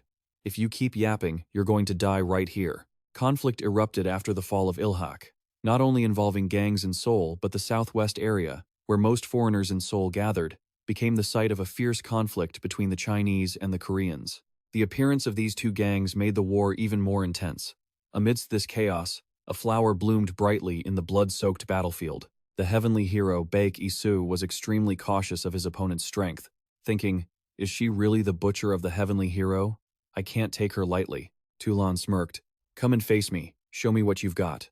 Suddenly, a loud voice called out, "Tulan." Both of them looked outside. Juwa marched in aggressively. Tulan asked coolly, "What is it? Weren't you attending a meeting? Why are you back so early?" "Don't worry about that. Ever since this annoying guy showed up here, I've wanted his head. These bastards who want to cause trouble here won't be able to escape." Before she could finish, Juwa swung out a slap. She said coldly, "What is happening here, Tulan? I'm asking you, or do you want me to slap you a few more times to make you understand?" Tulan turned around with a scratch on her face. "This hound who claims to be from Taesan is looking for you, and as you can see, I'm trying to punish him for his attitude." Juwa ignored Tulan, looked down at the hatchet stuck in the table, and asked, "Uncle Min, is this yours?" The man called Uncle Min was kneeling on the floor, holding his painful wrist, and retorted, "Yes, but what does that have to do with me?" Juwa walked toward the axe and asked back, "Have you forgotten what we once did to have a peaceful sleep every night? Back then, we slaughtered our enemies, and in turn, our loved ones had to bleed as well. Were you really that cold-blooded back then? The dignity we earned from such bloodshed, it shouldn't be easily broken, right? Tianli Hungu members may die, but they never abandon their weapons. Have you forgotten Tianli Hungu's oath already?" As she said this, she placed the axe into Uncle Min's hand. Baek Isoo watched her, thinking to himself that she was truly the leader of the Tianli Hungu faction. Everyone, including the butcher, had calmed down in her presence. The atmosphere had shifted completely, and everything had settled. It seemed she was no ordinary person. Then, spinning his knife, he laughed and said, "Lucky I met you. A little longer and I would have been done for." "Director?" Juwa ran toward him, panicked, asking, "What's going on? Are you okay?" The BCH director calmly replied, "I'm perfectly fine. More importantly, can you spare me a moment? I came here to see you, Director 2. As he spoke, he tucked his knife into his jacket, and the scene shifted to an office within Tianli Hungu territory. Tulan sat, propping her chin on her hand, frowning with annoyance. Baek Isoo sat opposite her and spoke, "Tulan, can't you stop acting so hostile? It was you guys who attacked me first. I was just defending myself." Tulan looked away and said coldly, "Fine, it was our misunderstanding. My apologies, but I can't force myself to be pleasant to someone like you. So, I've been considering whether or not to let this slide." Hearing this, he remarked, "You really have a strong personality. Your apology makes me feel pressured." Just then, Juwa walked in carrying a tray, laughing. "What's this?" "Baek Isoo Baek Dokyung. You said you came here to meet me, but why are you talking to her?" She sat down and asked, "So, what did you want to discuss?" "I think I already know why you're here, but I want to hear it from you. Baek Isoo replied bluntly. If you already know, then there's no need for small talk. I'll get straight to the point. Jua looked over. As Baek Isoo took a sip of water, he continued. We're about to have a conflict with the Earth Gang. Which side will Tien Lee Hungu support? Jua smiled and answered. Support? I'm not standing with anyone. I only believe in myself. Baek Isoo questioned her further. So you won't side with the victory faction? Jua was silent for a moment before asking. What makes you think that? Baek Isoo, isn't it obvious? Even if the Taesan Association and the Earth Gang clash, no matter who wins, both sides will suffer heavy losses in lives and resources. So, if you attack them during that time, you could take whatever you want. I won't let that happen. She looked at him sharply. So you want us to side with the Taesan Association? He waved his hand. No need. I just want you to stay put. Don't get involved, and we won't pick a fight with you either. Right then, a knife was drawn in a flash. Tulan angrily pointed it at his neck and shouted, Dare to threaten us? Watch your tongue. Faced with the gleaming blade, Baek Isoo only wore an excited smile. Hey, be careful now. But his expression suddenly changed, and as he drew his own knife, he stared at her and growled. Hold that blade to my throat one more time and things will get ugly. Juawa sternly reminded them. That's enough, Tulan. He's a guest. Baek Isoo sheathed his knife. Director 2, I came here alone, so I had no intention of threatening you all. At the very least, I came to negotiate a deal, so I hope your side won't make things difficult for me. Otherwise, I won't just sit back and take it. His expression was intense. Jua quietly observed the situation. Then, unexpectedly, Baek Isoo produced a box and continued, Of course, I've prepared a gift for you. Whether you accept it or not is up to you. Jua was stunned when she saw what it was. Tulan! She lost patience and lunged forward. Is the Taesan Association tired of living? Baek Isoo grimaced and hurriedly explained. Just kidding, it's just a box. Jua opened it and saw a USB drive. She didn't understand at first. USB? What is this? He smiled and replied, This is the root cause of everything and the reason why I have to destroy the Earth Gang. Now, I'll tell you why you should support the Taesan Association, it's all in there. Juawa looked down at the USB in her hand, lost in thought. Then she looked up to see Baek Isoo standing by his car, waving at her. Tulan asked, What's your decision? Juawa replied emotionlessly, I'm not sure yet. Tulan turned back, frowning. Why not? You're the leader. You have to make a decision so we can follow. That's what leaders do. Jua's voice trembled. That's why I told you. Tears suddenly streamed down her face. I really can't handle the role of a leader. I'm so afraid of dying. Tulan quickly jumped off the table to comfort her. Oh my. This kid is crying again? Why are you crying? You did a great job today. Juawa threw herself into Tulan's arms, sobbing. Didn't you see Baek Dokyung's scary expression earlier? You saw it, right? You should have been the leader. Even if it's a bit late, it would be better. Suddenly, a loud smack echoed through the room. Jua took a slap from Tulan and collapsed to the floor. Tulan looked down with a serious expression. Are you messing with me? Me, the leader?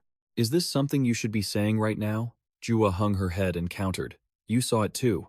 Everyone already has their weapons ready. There won't be any deals or negotiations, only bloodshed. She hugged her knees in helplessness. That's why we need a reliable leader. Everyone, even Uncle Min, has weapons in their hands. Now, even Tien Lee Hungu's oath is wavering. Tulan picked up the scroll and replied, No one has ever broken their oath. They are standing up against the person who came to meet you. They are doing that just to protect you, their leader, and their comrades. It doesn't matter if you're weak or strong. What's the problem if the boss is a little weak? Leave the fighting to me. You just need to stay behind me, cry, or do whatever you want. As she spoke, she handed the paper to Jua. Juwa's eyes were red as she said, You know what? You're really a jerk. Tulan looked down coldly. Yeah. Huh. Wait.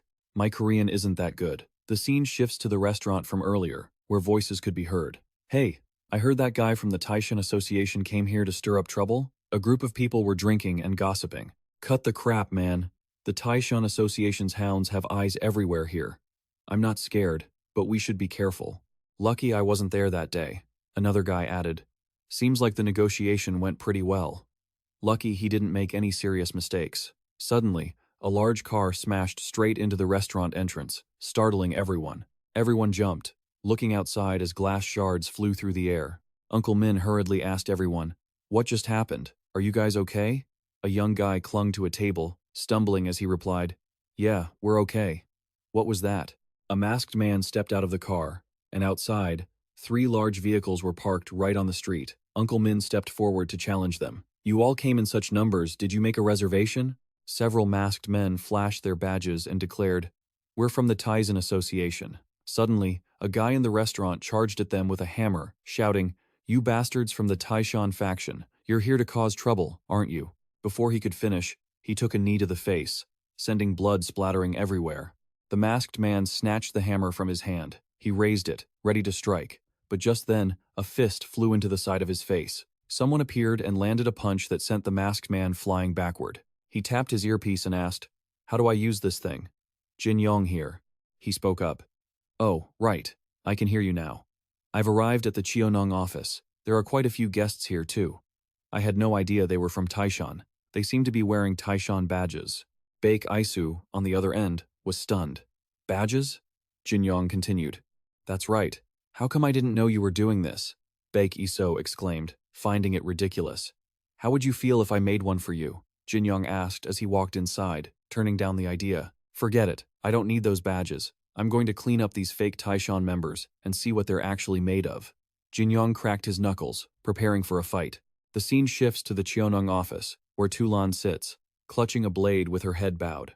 Juwa sits beside her and asks, Could it be that someone is playing us? With a cold expression, Tulan replies, I knew we couldn't trust those Taishan people. I should have killed that bastard Guo back then. Why did I stop and let him live? Juwa quickly interjects, But it was Taishan that helped us deal with them before things got out of control, wasn't it? So we can't just assume this is all a Taishan scheme. You saw it yourself, they were all imposters. There's no reason for the real Taishan to act so stupidly, right? They're the ones who want to work with us. These guys who attacked us were wearing badges and kept claiming to be Taishan members. If someone wants to make us suspicious of Taishan, wouldn't this be the perfect opportunity? Suddenly, Tulan slammed her blade into the table. That's right. It is the perfect opportunity. That means they deliberately staged this, acting as if someone was trying to take advantage of the chaos, only to step in and help us right on cue to earn our trust. The plan is clear. In the end, they're just filthy actors. Are you sure? Juwa still tried to reason. We really can't jump to conclusions like that. I'm rethinking everything. Tulan stormed off. Rethinking? I'll just go and finish them off. The important thing now isn't finding the truth. We can't keep thinking in a way that favors Taishan. What matters now is that the honor of Cheonong has been severely damaged, and we must reclaim it. So what should we do now? What's your decision? I'm waiting for your orders. Leader Juwa frowned, clearly torn on how to proceed. Tulan glared down at her. That's the problem. Juwa, if even the leader is wavering, who else are we supposed to follow? Juwa slumped into her chair, holding her head in frustration. Just let me think about it a little longer. Maybe we should try calling for Master Huang's help? Hearing this, Tulan turned back, furious. What? Why bring Master Huang into this? Remember, you are our leader, not Master Huang. What do you mean by that? Juwa snapped, losing her patience. I just said we could ask him for help. Why have you been snapping at me this whole time?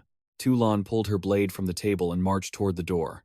If you won't give the order, I'll deal with those Taishan scumbags my own way. I'm not joking. Meanwhile, Baek Isoo had quickly arrived at the Cheonong shop. He walked in and suddenly bent down to pick something up. Looking at the knives in his hand, he frowned, thinking that these cheap blades were worn down from heavy use. Are these really the knives they use every day? These are just common blades you can find anywhere, not military-grade weapons. Doesn't look like they're men under Section Chief Kang Seongho. Baek Isoo opened a car door, and a bill fluttered out. He exclaimed in surprise, Yuan? Why is this here? Could the gang that attacked Cheonong be a Chinese syndicate? Why would that be? Just then, his phone rang, and Baek Isoo answered. Hello? Yes, this is me, Chairman. Is there something you need? Lee Seungmin asked from the other end. I heard you went to meet the Cheonong faction all by yourself? Baek Isoo replied. Yeah, that's right.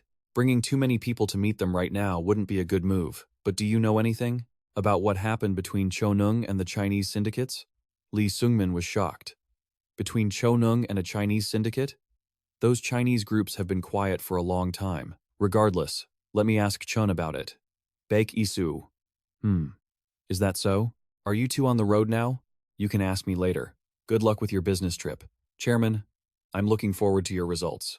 Lee Seungmin laughed. Haha, You're really putting the pressure on me now. Baek Dokyung, you take care as well. The situation over there seems quite sensitive these days.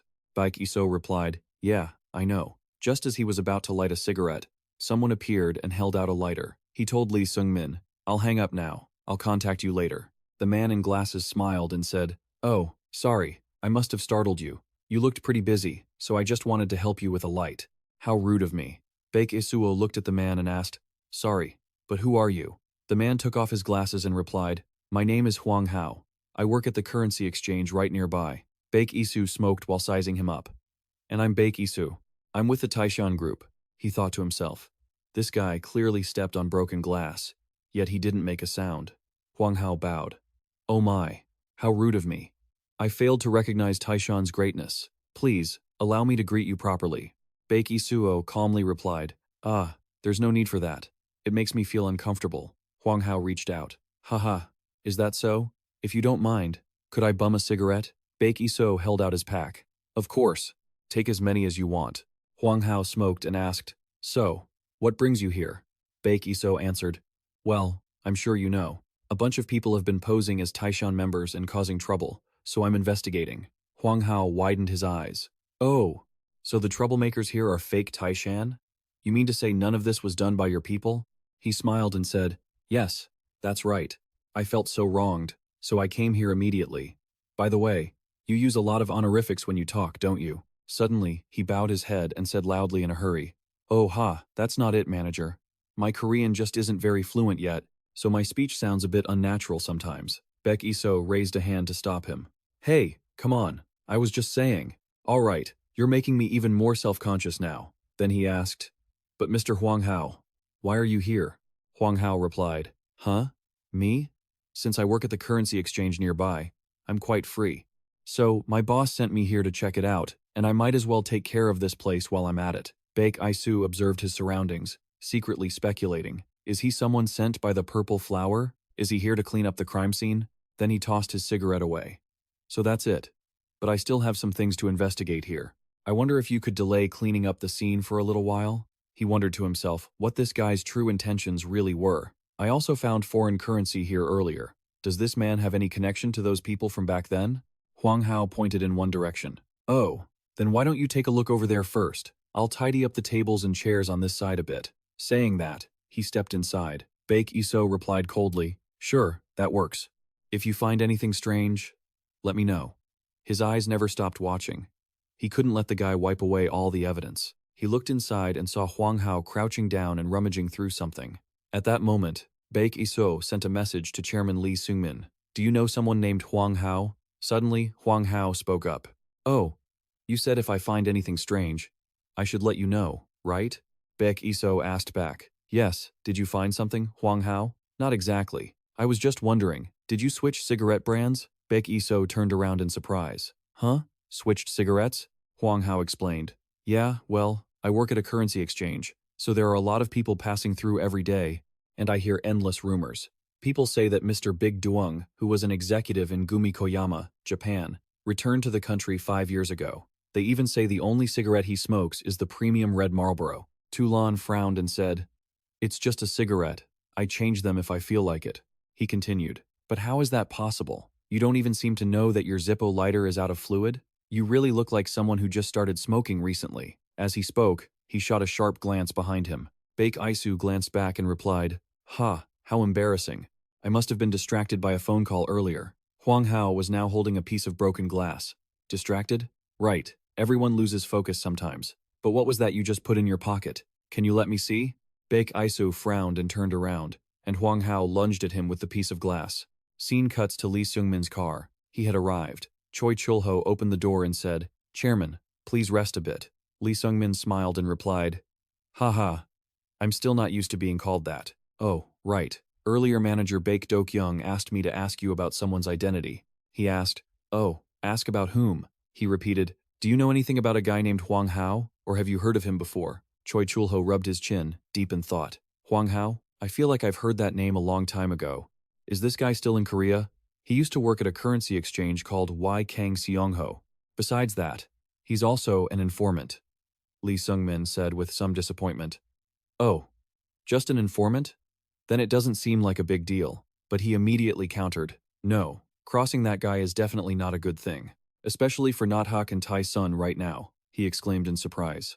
Especially Nathak and Taesan? Choi Chulho recounted that 15 years ago, during the Great Decline of Nathak, the southwest region of Seoul was controlled by foreign gangs. The situation back then was truly chaotic. The leader of the southwest region at that time, the pioneer of the Black Dragon Kang Seongho in the Triad, was that very Hwang Hao. It was precisely because we stood against that bastard that our Nathak, just as he said this, his hand clenched into a trembling fist, had to pay the price of losing our first order forever. Lee Seung-min heard this with a look of stunned disbelief. Back on the other side, Baek Isoo was still being attacked by Hwang Hao with the glass shard. He intended to restrain his hand, but the glass shard stabbed into the webbing of Baek Isoo's hand. Hwang Hao swiped, leaving a wound on his face. He spoke while attacking. Oh, the rumors about you were true, huh? You've got some skills. Baek Isoo laughed and said, looks like you're not just some ordinary guy who only knows how to count money, huh? Who are you really? Hwang Hao. My true identity?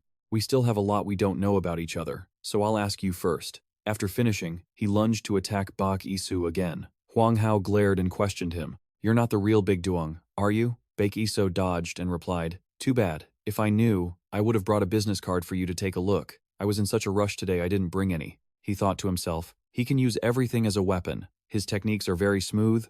His combat experience is clearly very seasoned. Just then, he pulled a knife from his clothes and received a phone call. Baek Isoo raised a hand and said, hey, wait, hold on a second. Then he exclaimed, oh boy, this is serious. On the screen was a message from Chairman Lee Seung-min saying, Hwang Hao, he is a pioneer of the Triad. He's now the third-ranking member of the Black Dragon Kang Seongho Triad. Do not oppose him. Try to be as careful as possible. Baek Isoo said. Someone told me absolutely not to fight you. Looks like your skills aren't too shabby either. Hwang Hao sat down nearby and replied, that person said that? All those are just absurd rumors people have pinned on me. So now, are you planning to run away? As he asked, he raised the sharp debris in his hands. Baek Isoo stood in a fighting stance and laughed. How could that be? We still have a lot of things to discuss and get to the bottom of. Might as well test just how good your triad skills are. One side used shards of glass and sharp nails as weapons, the other a sharp, glistening knife. The two of them just dove into attacking each other. Hwang Hao spoke up. To be honest, whether you are Baek Dokyung Dong or not, doesn't matter to me. I just feel that people who hide their identities like you aren't very trustworthy.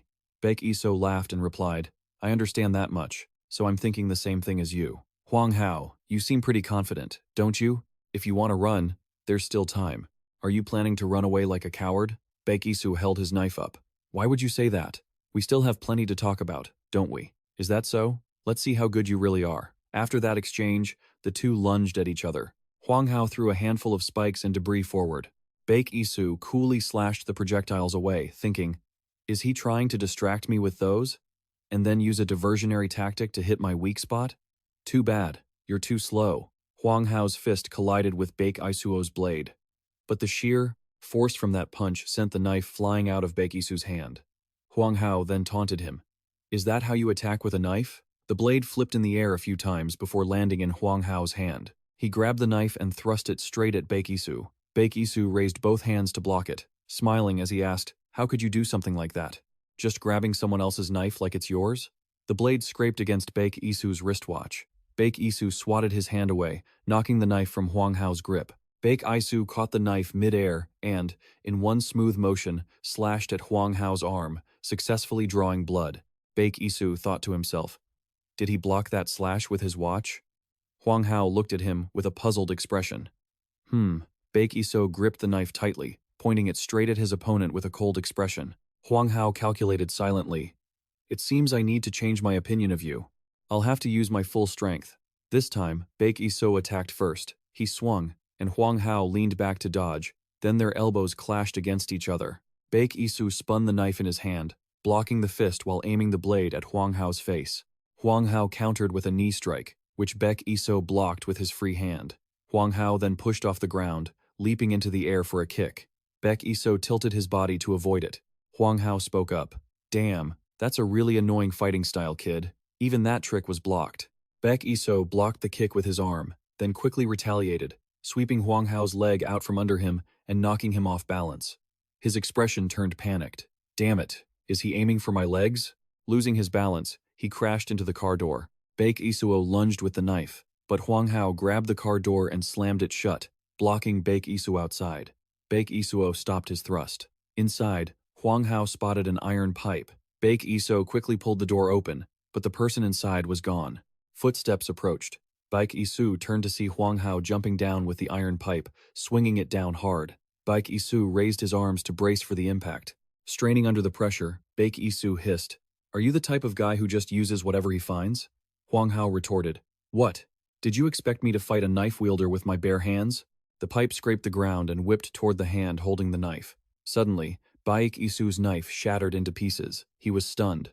Hwang Hao smirked. "Lost your blade. Now, how are you going to fight me?" Elsewhere, Tu Lan was tying up her hair, looking fierce as she walked with her lackeys, grimacing and hissing. Idiots. Total idiots. They should have attacked Taishan right away. Tu Lan screamed at the sky in fury. Gah! Xu Yaohua is such an idiot. Jua sat in her office, holding her head, completely exhausted. Her expression was one of total helplessness. She recalled Tu Lan's words, "If you don't come up with a strategy yourself, I'll do it my way." And I'm not joking. Jua grew more anxious. What should I do? I'm just a figurehead. I haven't done anything for the Heavenly Bear. Suddenly, someone knocked at the door. "Leader, are you in there?" Jua replied, "Come in." An older man opened the door and said, "I'm Gu Changjun, the manager of the Lim district." Jua stood up, puzzled. "Why are you here?" "If you needed something, I could have gone to you," Changjun replied. "I'm old, but a little walking is good for me. I heard there was some trouble here, so I wanted to see for myself." She hurried over to greet him. "Everything has been resolved, so please sit and rest." As he sat down, he continued, "Well, that's fortunate. Isn't Tu Lan supposed to be by the leader's side? Why is the leader left alone like this?" Juawa looked thoughtful. "Ah, she had some business at the shop," Changjun asked. "Is there a disagreement? Are they going to attack our shop?" "Leader, what do you think about what I'm about to say?" Juawa replied, "Go ahead." He began, "In the 15 years I've been with the Heavenly Bear, since its inception, until you became leader, I've been there for every event, big or small." Jua smiled. "Yes, I know you've sacrificed a lot." Changjun continued, "If we're talking about the Heavenly Bear, Tu Lan is a sharp blade that everyone respects. And we must also mention Mr. Huang. He's retired now and doesn't bother with things here anymore. Their loyalty is unquestionable, but in my opinion, a blade that you cannot control is a danger to its owner." He said this while pulling a prosthetic hand out from his sleeve. "If we have such a blade, don't you think we should discard it before it hurts us?" A moment later, he walked outside, talking on the phone. "Yes, this is Gu Changjun. That's right, things don't seem very stable. I've already spoken to her about Tu Lan. Things have been quite unstable at Heavenly Bear lately, so I'm very worried." Xie Yi, on the other end, ground his teeth. "Stop talking. You're always nagging. This is just a small favor I'm doing for you. You need to take action yourself. It's only a little difficult.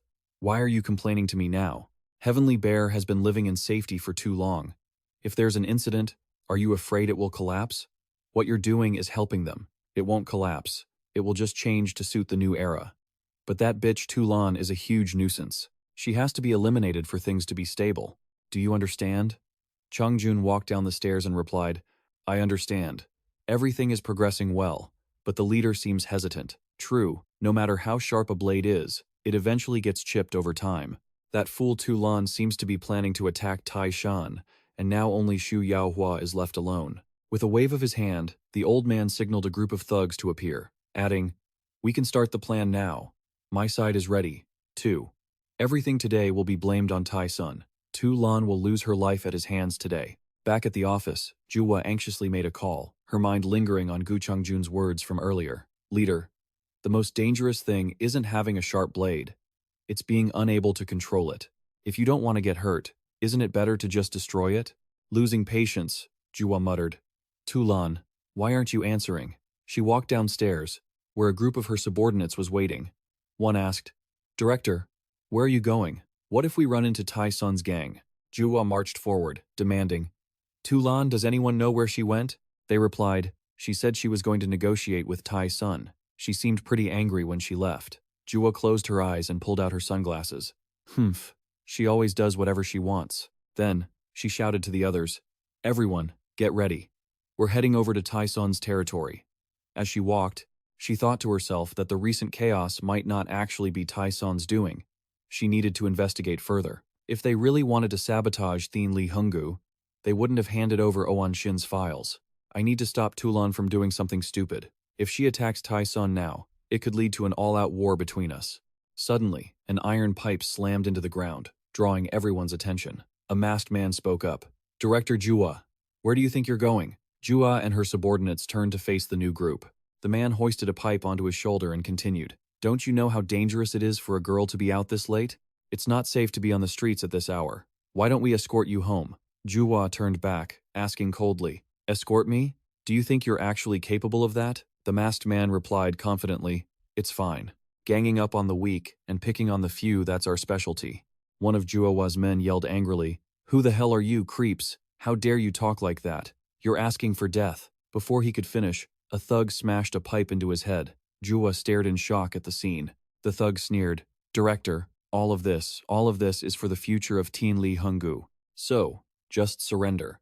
Jua's group was quickly surrounded by the masked men. Meanwhile, Baek Isoo was being pressed by Huang Hao, who held a pipe to his face. Huang Hao swung, but Baek Isoo dodged to the side. Huang Hao swung his pipe again and said, Looks like that was a knife you really cherished, huh? Sorry about that. Baek Isoo stared pensively at the broken blade in his hand, just as Huang Hao swung again. The pipe slipped from his hand, and Baek Isoo's eyes widened in surprise. Huang Hao moved with his weapon again. Baek Isoo realized internally, that's the same move Tulan used. Huang Hao boasted, Not bad. I thought you'd be dead from that move. Our director certainly doesn't mess around, does she? Holding the broken knife, Baek Isoo calmly replied, You're not bad yourself. Managing to break my blade, you're no amateur. Huang Hao laughed loudly. Ha ha, I was just humoring you. Do you really think you're on my level? You're way too arrogant. Do you still not realize how much danger you're in right now? He pointed his pipe at Baek Isoo with a serious expression. Baek Isoo looked down at the knife and countered, You say I don't understand my own potential? That might be true, as I've been wondering lately how strong I really am. Today, I'll show you. He put the broken blade away, pulled out another one, and continued, You should be careful. From now on, you'd better go all out. I'm going to fight you for real. Huang Hao looked confused. What are you babbling about? Baek Isoo lunged at him with the knife. Baek Isoo unleashed a flurry of strikes, forcing Huang Hao to dodge with difficulty. He thought to himself, His movements are much faster now, and the attacks are far more vicious. Baek Isoo landed a knee strike that caught Huang Hao in the chin, distorting his face for a split second. Baek Isoo manipulated the knife in his hand, stabbing repeatedly, while Huang Hao retreated. I can't just keep defending passively like this. If that's the case, I'll show you my true power. With this, will you? Baek Isoo nudged him with his shoulder and asked, Are you planning to finish me off with one blow? They collided head-on. Baek Isoo kicked at his opponent's legs and used the momentum to drive Huang Hao into the ground. Baek Isoo raised his blade, eyes blazing, and shouted, Again! Huang Hao's face turned beet red as he muttered, Are you even human? No, you're nothing but a demon in human skin. Baek Isoo looked like a cold-blooded devil. Just as the tip of his blade was about to pierce Huang Hao's face, a voice rang out. President Lim Kyung-chun ran over, panicked. You need to come see this. The situation is critical. The riot is getting out of hand. Even in his haste, he didn't forget to keep chewing his snack. Huang Hao sat up, confused. A riot? What the hell are you talking about? Why is the situation at Thien Lee Hungu like this? Over at the scene, Jua stared in shock as blood splattered into the air. Her men shouted, Director, you have to leave now. Another man fought off a thug while screaming, Clear a path for the director to get to safety, fast. Jua looked at her hands, distraught. Only 2 people were left protecting her, and they both urged her on. Director, you have to go. What about Tulan? We still can't reach her, just go. The man barely finished his sentence before a masked thug swung an axe into his back. The sickening sound made her look back, her face frozen in horror. High up on the balcony, Gu Changjun looked down at the scene and spoke, Director 2, I apologize, but this had to be done for the future and strength of Thien Lee Hungu. Her subordinates were frantic, crying out, Director, please, stay calm. She clutched her head in despair. How did it end up like this? Tulan, where are you? Nearby, Tulan was swinging her blade, turning everything into a chaotic mess. She glared around like a demon, standing there, waiting for the flash of headlights. Jua sat, huddled in a corner, clutching her head in a panic. Tulan, you said you wouldn't leave me alone, please. Come back. Outside, The sounds of fighting and screaming echoed. Die, you scumbag. Ah! Suddenly, everything stopped, leaving her stunned, listening to the silence. Then came the sound of pounding on the door, followed by a voice. Open up! We're with Taesan. Everything's settled now. Jua, looking unsettled, opened the door. Baek Isoo appeared with a large blood stain on his face. He looked down and said, We don't have much time, so I'll be brief. Juawa, it's time for you to make your choice. If you're going to keep acting like a coward and hiding behind this door, then I've got nothing more to say. Just keep on hiding. Right now, things are pretty chaotic at Thienli Hyunggu. If you choose to go out there, you need to think it through carefully. Because if things go south, you might just end up as another corpse rotting somewhere. So, do you want to sit here and wait to die? Or are you going out there? Leading the way, Baek Isoo pushed his hand inside. He looked straight at Juawa and said, It's your choice.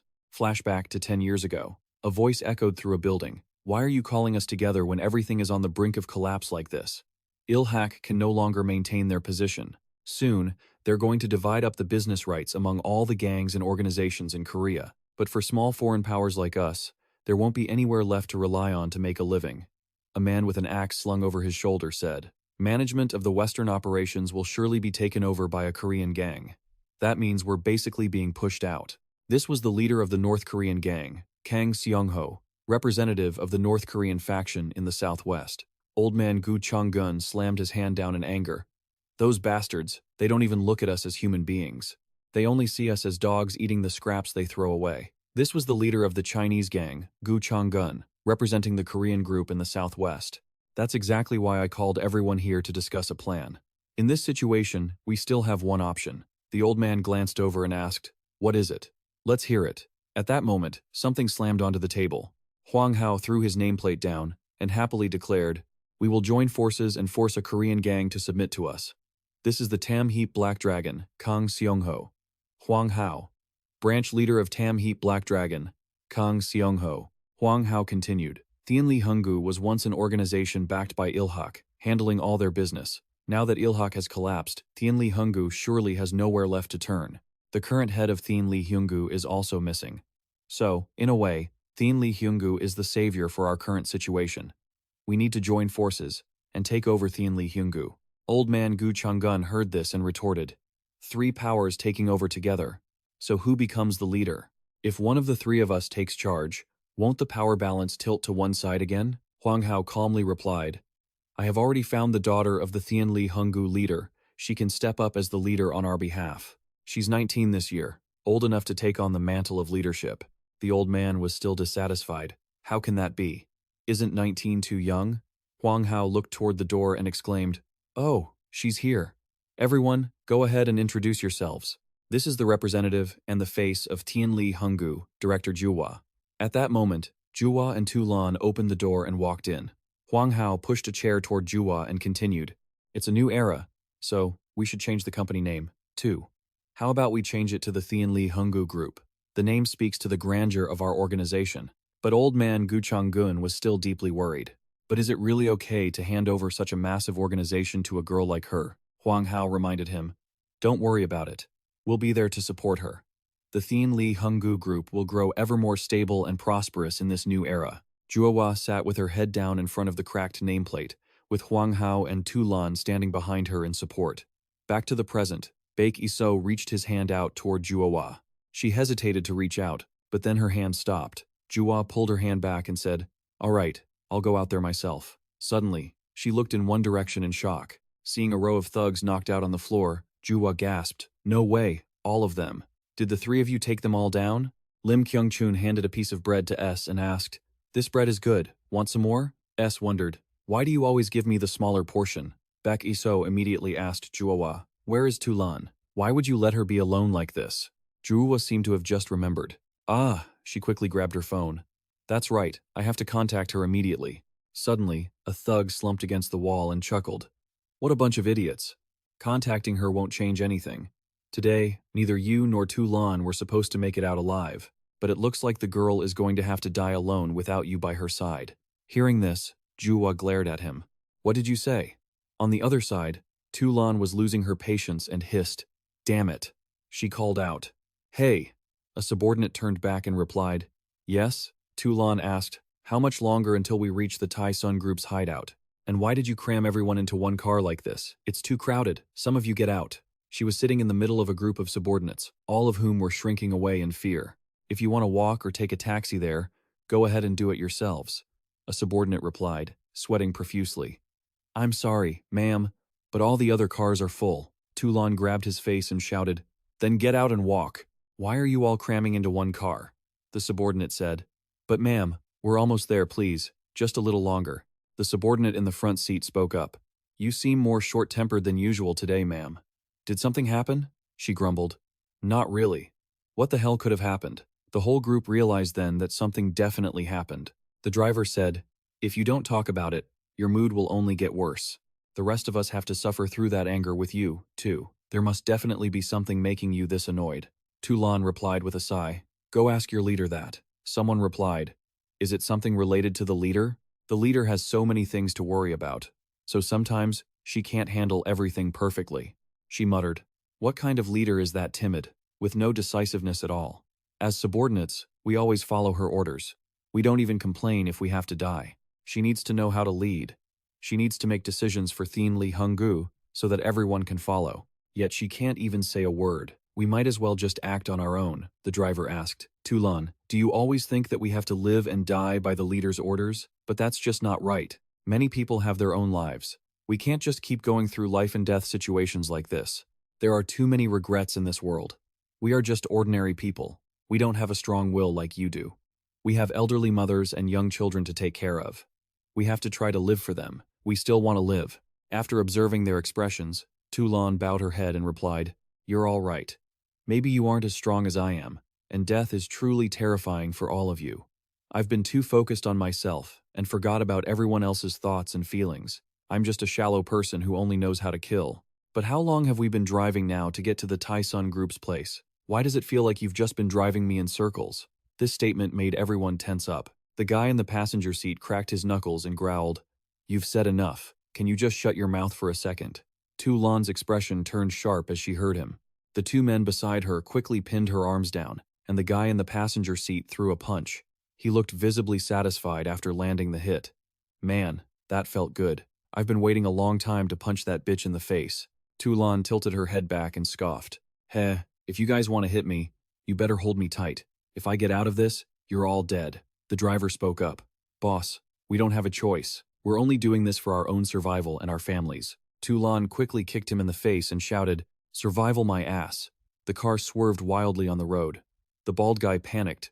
Hold her down. Don't let her escape. Suddenly, Toulon used all her strength to pull the two men toward the center, slamming their heads together with a sickening crunch. As she dealt with them, she coldly remarked, You bunch of idiots, you've got so much meat on you. Let me help you carve some off. The car swerved uncontrollably, and after losing all steering, it skidded for a distance before flipping onto its side. The cars following them came to a stop. With a powerful kick, the car door flew off its hinges. Toulon leaped out, standing next to the mangled wreck. She looked back at the guys inside and sneered.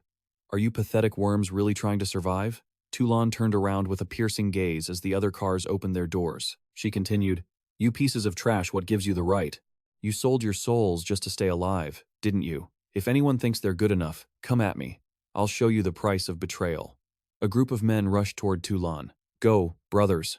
There's only one of her. Don't be afraid.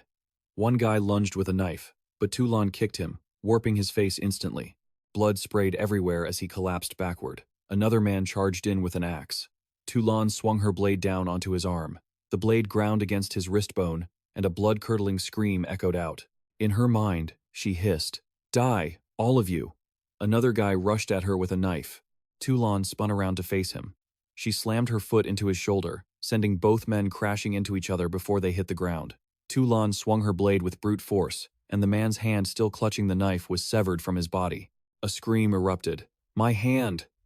Toulon kept hacking at them, blood splattering everywhere. She grabbed the arm of some unlucky bastard and swung her blade again, cleanly slicing off another limb. Fresh blood dripped from her blade as Toulon asked, Not scared yet? I'm all alone, remember? Isn't that what you said? Another spray of blood painted the air. The remaining group stood frozen by the cars. Toulon stepped on a corpse and added, Did you ever wonder why they call me the Butcher? That nickname, it isn't just for show. One man, sweating buckets, turned and snapped, Damn it, I told you messing with this woman was a bad idea. What do we do now? The man who was yelled at panicked. It's no good, let's run. Tulan's body seemed soaked in killing intent. She stepped forward, her eyes glowing, and spoke as she looked at their terrified, pathetic faces. They were crying and begging just like cattle about to be slaughtered. Call me whatever you want. A lunatic. A madwoman doesn't matter. One guy tried to jump into a car, but her blood-stained blade flew and embedded itself into the door. He stared in terror at the knife. Tulan continued, but today, I'm going to show you what the butcher of Tianxiong is really like. She glared at them with bloodshot eyes, her face smeared in gore, looking absolutely terrifying. Cut to a rooftop. Huang Hao leaned against the railing and said, "It took 10 years for outsiders like us to gain recognition and a place here in Seoul, and we even took control of the entire southwest region. The name Tianxiong you see today was written in the blood and tears of countless people. And yet, you dare to disregard all of that?" Elder Cheng Jun, his prosthetic hand falling off, trembled and raised his mangled arm in defense. I didn't mean it, Mr. Huang. Please, listen to me. Tianxiong is already coming to an end anyway. Huang Hao walked closer, kicked the prosthetic hand away, and asked, "You still have the nerve to spew that filth?" The old man shouted, "Don't you realize it too? The government has directly intervened in our affairs. That Owenxian project was created by the government specifically to purge and control all underground forces. The world has truly changed. All these organizations will collapse sooner or later, and even Tianxiong won't be able to escape it. Even the General Association has dissolved. Our Tianxiong is going to be swallowed up. Think about it, let's work together again." After speaking, Elder Changjun reached out a hand to persuade him. Huang Hao stared silently at the outstretched hand before slamming his own hand down onto it. "You're saying Tianxiong will fall just like the other organizations in Seoul?" The old man laughed confidently. "That's right. We can't change it." Huang Hao glared and crushed his hand. "How dare you even think such stupid thoughts?" Elder Changjun shrieked in pain. "Ah, Mr. Huang, please, have mercy," Huang Hao continued. "And 10 years ago, what did you say with your own mouth? That this organization would be handed over to her. And do you remember what I said back then? This Tianxiong organization will remain as solid as a rock. Tianxiong is a blood-red flower that blooms in the dark, a flower with so many thorns that no one dares to touch it. Those who don't believe that will pay the price." He spoke while pressing a knife to the old man's hand. Elder Chang Jun was terrified. "Mr. Huang, no, Mr. Huang, have mercy," Huang Hao said. "You no longer have the right to touch that blood-red flower." Instantly, fingers were severed from the hand. A pig-like scream echoed. "Ah!" Huang Hao glared, warning him. "And don't you forget, this is my Tianxiong." 1 week later, at the organization's headquarters, 2 rows of men stood on either side of the path. Sen walked by and asked, "Hey, Gorilla-san, did I miss something? I clearly remember we helped out Tianxiong. Then why is their attitude still so sour?" Jin Young replied. "Their leader was attacked, and there's a traitor within their ranks, so they're on edge. I think they still need time to decide whether we're allies or enemies." Inside the room, Baek Isoo was sitting across from Huang Hao. He spoke up. "First, I hope you'll understand our situation. Our leader should have been the one to meet and discuss this with you directly, but due to some unavoidable trouble, I've been forced to step in as the representative." Baek Isoo immediately retorted, "So you sent a manager from a currency exchange station to represent the entire Thienli Hyunggu organization? Should I take this as a joke? Or am I supposed to be satisfied because I'm facing the person who actually holds the real power here? Am I right? The boss of the Tam Heap Association." Hearing that, Huang Hao burst into laughter. "Ha ha ha, if you hold me in such high regard, then everything will be settled quickly. Let's cut to the chase and resolve the issue here first. Tai-sun, what do you think about joining forces with Thienli Hyunggu?" Baek Isoo looked a bit surprised. "What was that?" Huang Hao explained. "We are well aware of the Oan-shin project and the series of events that have taken place recently. So, aren't you guys in dire need of a quality ally right now?" As he spoke, he lifted a vase toward the front. "When it comes to this, no one is more suitable than us, Thienli Hyunggu. What do you think?" Baek Isoo seemed to realize something and smiled. That's not something I can decide on my own, because our Tai-sun is now under Not Hawk's control." Huang Hao laughed again. "Haha, I told you I'm aware of everything that's been happening lately. Stop hiding behind a puppet leader. Why can't we just talk straight to each other?" Baek Isoo pulled out a cigarette and exclaimed, "A puppet leader?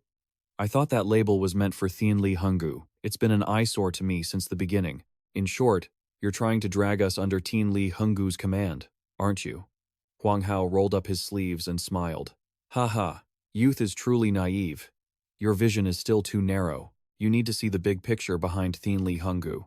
Meanwhile, outside under the eaves, it was starting to drizzle. Sen held out his hand to catch the rain and said, "Oh ho, it's raining."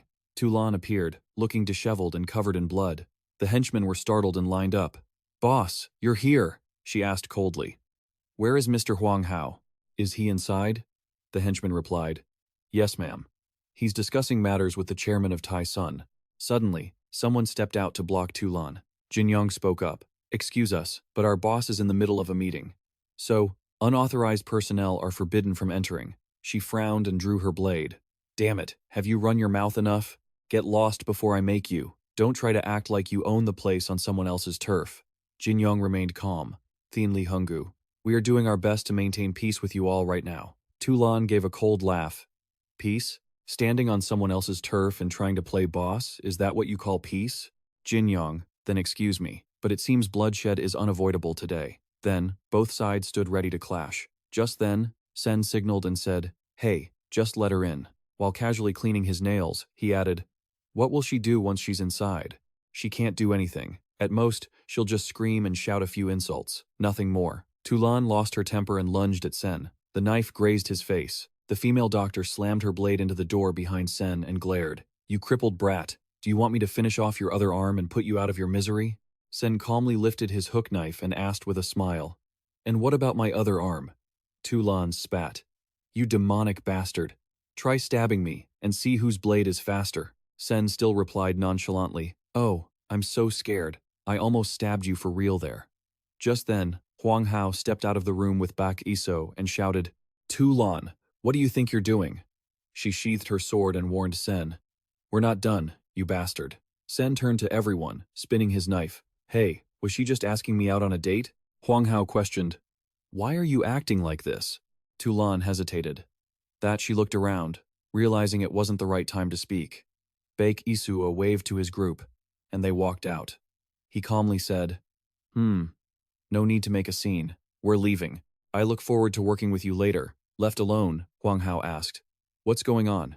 Why did you come here?" She replied, "Juhua has disappeared." This left him completely stunned. "What? Juhua has?" A while later, a convoy of cars drove down the road. A voice of frustration broke the silence. "Seriously, Director, I can't understand it," Sen grumbled. "Why are you helping them? They're just a bunch of ingrates."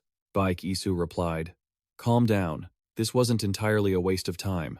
Our hunch about Huang Hao was spot on. He is the one behind Thinli Hungu and the central figure of the Tam Heap Association. The association's move into South Korea is all through him. Juhua is nothing more than a puppet." Sen sighed. "Sigh. So she really is a puppet, Director? But why would you say that right in front of her? Girls get sad when you call them puppets." Juhua was sitting in the car, looking vacant. Lim Kyung-chun retorted, "But you were clearly the one who called her a puppet." Sen teased, "Hey, you've been getting pretty cheeky lately, haven't you? But you've worked hard." He patted Lim Kyung-chun's head to encourage him. He recalled the last time when Juhua was secretly observing the situation under the office, and someone suddenly walked in. She spoke up, "I never expected you guys would dare to break in all the way here just to drag me away like this." Lim Kyung-chun was munching on a snack and held up a finger. Back to the present, Juhua turned and asked, Baek Isoo, why do you think I would agree to cooperate with Taesan?" Baek Isoo kept looking out the window and answered thoughtfully, "My intuition tells me so. I just feel like no one wants to live their whole life wearing a mask and acting. I think you're the same. Regardless, you're very welcome." Lim Kyung-chun broke off a piece of his snack and happily handed it to Juhua. She smiled and took it. Suddenly, Baek Isoo turned back, snatched the snack from her hand, and said, "As the honorable leader of Cheonung, you should naturally be given a warm welcome, right?" From the Cheonung side, a nervous, stuttering voice could be heard. "Hick, Mr. Huang. I'm truly sorry." A man bowed in fear before Huang Hao. That moment had passed in the blink of an eye, but fortunately, our forces didn't suffer many casualties this time. Huang Hao then bent down to pick something up and said, "It's not that we avoided casualties, it's that they didn't want to cause them." He picked up a snack wrapper that Lim Kyung-chun often ate. Huang Hao recalled the image of him munching on snacks. He sneered, "Tai-san, things are going to change from this point on." The scene shifts back to 10 years ago at high school, where a group of students is stealthily looking around. Juhua is being protected by two friends, she says anxiously. No, they're not here, right? Her friend next to her replies, yeah, I don't think they're here. See? I told you it would be fine if we took the back door. Suddenly, a loud voice calls out, hey! Tulan steps out of the car, questioning with a cold expression, I knew you would do that.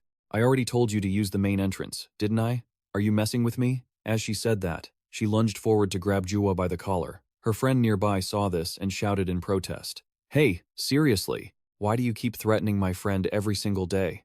If you keep doing this, we're going to call the police. Tulan replied nonchalantly. Go ahead and call them, you bitch. This has nothing to do with you. Jua, not wanting to drag her friends into it, could only smile awkwardly. I'm fine. Don't worry, you guys head home first. Her friend was extremely worried. Jua? Before leaving, the two girls held up their phones and said, I'll message you on Messenger. Jua, you have to call us if anything happens, okay? Their phone charms shook. When she sat in the car, Tulan immediately questioned her. Why do you keep coming to my school every day? I've already become the director just like you guys wanted. Tulan closed her eyes and replied, that's exactly why I have to come here to pick you up every day. Jua raised her voice again. I'm the director, yet I'm still being monitored by you people like a kidnapping victim? She asked back. If you were actually kidnapped, what would you do then? Tulan was surprised. Kidnapped? Tulan explained. An 18-year-old high school girl becomes the leader of Cheon-ung. What would you do if another organization really wanted to kidnap you? Aren't you the perfect, easy target? They would snatch a high school girl and send her back with a few missing fingers or some broken bones. After that, they could threaten all of Cheon-ung. That's what you have to face when taking on the position of director in this underworld. So consider yourself lucky that we can still meet at the gate like this. Upon hearing that, Jua relented. All right, I understand. I'll listen and not hide from you anymore, so at least be polite to my friends. They're like that because they care about me. Tulan noticed the phone in Jua's hand. She remembered the phone charm from the two friends earlier. Jua had the same sticker, showing their very close friendship. Then she turned her head toward the window. She was still the same. Fine, I get it. But what is Messenger? Jua asked in surprise. Don't you have a phone? Back to the present. Huang Hao sat on his chair, looking out the glass window. Jua has been taken by Taesan's group. He turned back with the snack wrapper in his hand. This is something a little brat from Taesan eats. As you can see, they even left the wrapper here. They're probably trying to mock us. They will use Jua to gain leverage in the upcoming meeting. However, they forgot one important thing. The council has dissolved. Black Dragon Kang Seongho has decided to intervene in Cheon-ung. As he said this, Huang Hao put on his jacket. Tulan frowned and replied, but to have leverage, we need Jua. He turned back and said coldly, the only thing that matters to us is Cheon-ung. Now that things have turned out this way, we should prioritize the big picture, shouldn't we? What can Jua actually bring to Cheon-ung at this moment? A moment later, a convoy of cars drove down the road. Tulan muttered in the car, how much is Jua really worth to Cheon-ung? The driver said, we've arrived at Taesan's place, ma'am. She said coldly, go to the underground parking lot. We'll infiltrate from the basement. Action. The cars kept accelerating on the road, chasing each other through the twists and turns. Then the cars stopped, and Tulan and her group quickly jumped out. At that moment, a voice rang out. Why are you so late? Cheon-ung's lackey. A car headlight turned on. Baek Isoo's group had been standing there as if they had been waiting for a long time.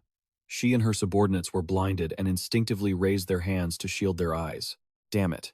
Baek Isoo spoke up again. Shouldn't you think about the people waiting for you instead of doing that? When she regained her vision, Tulan drew her blade and charged forward. Waiting for me? Where are the bastards keeping Jua?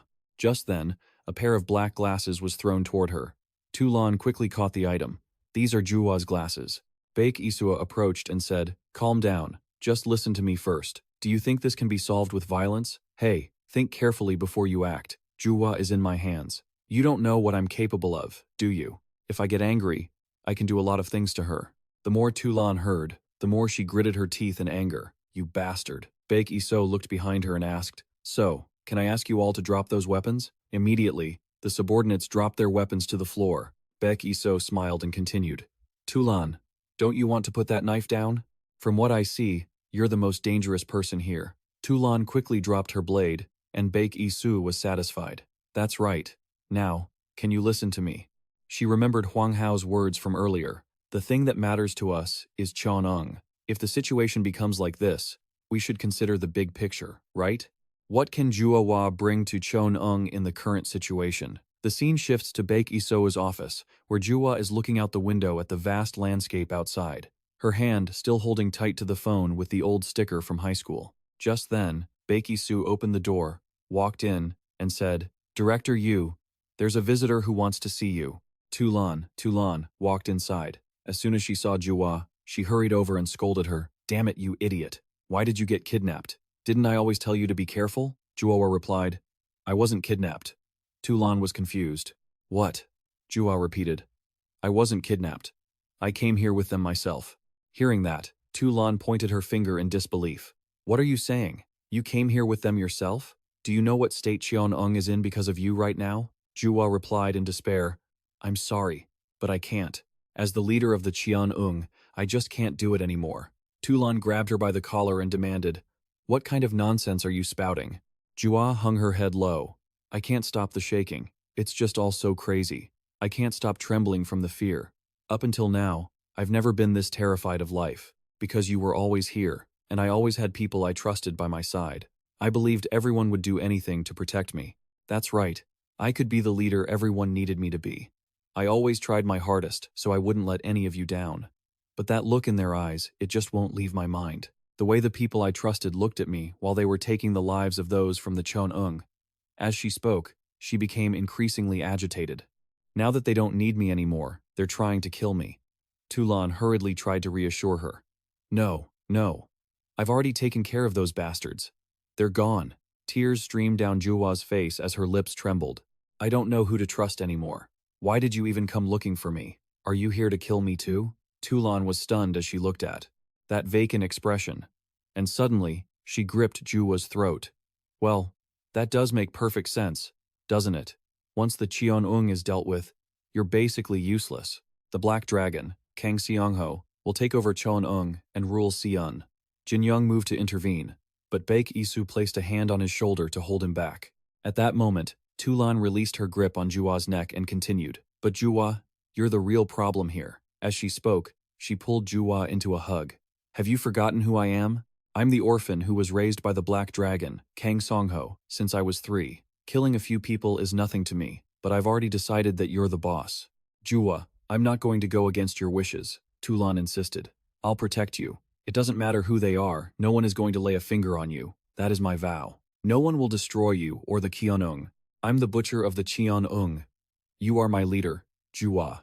After those words, the room fell into an awkward silence. Juwa, feeling slightly touched, pulled away in confusion. "What? Stay back. What are you doing? Why are you suddenly acting like this?" Tulan pointed at her own phone and questioned. "Then why didn't you text me?" Juwa explained. "I ran here so fast I didn't even have time to charge my phone." Notice that both of them had matching cute phone charms.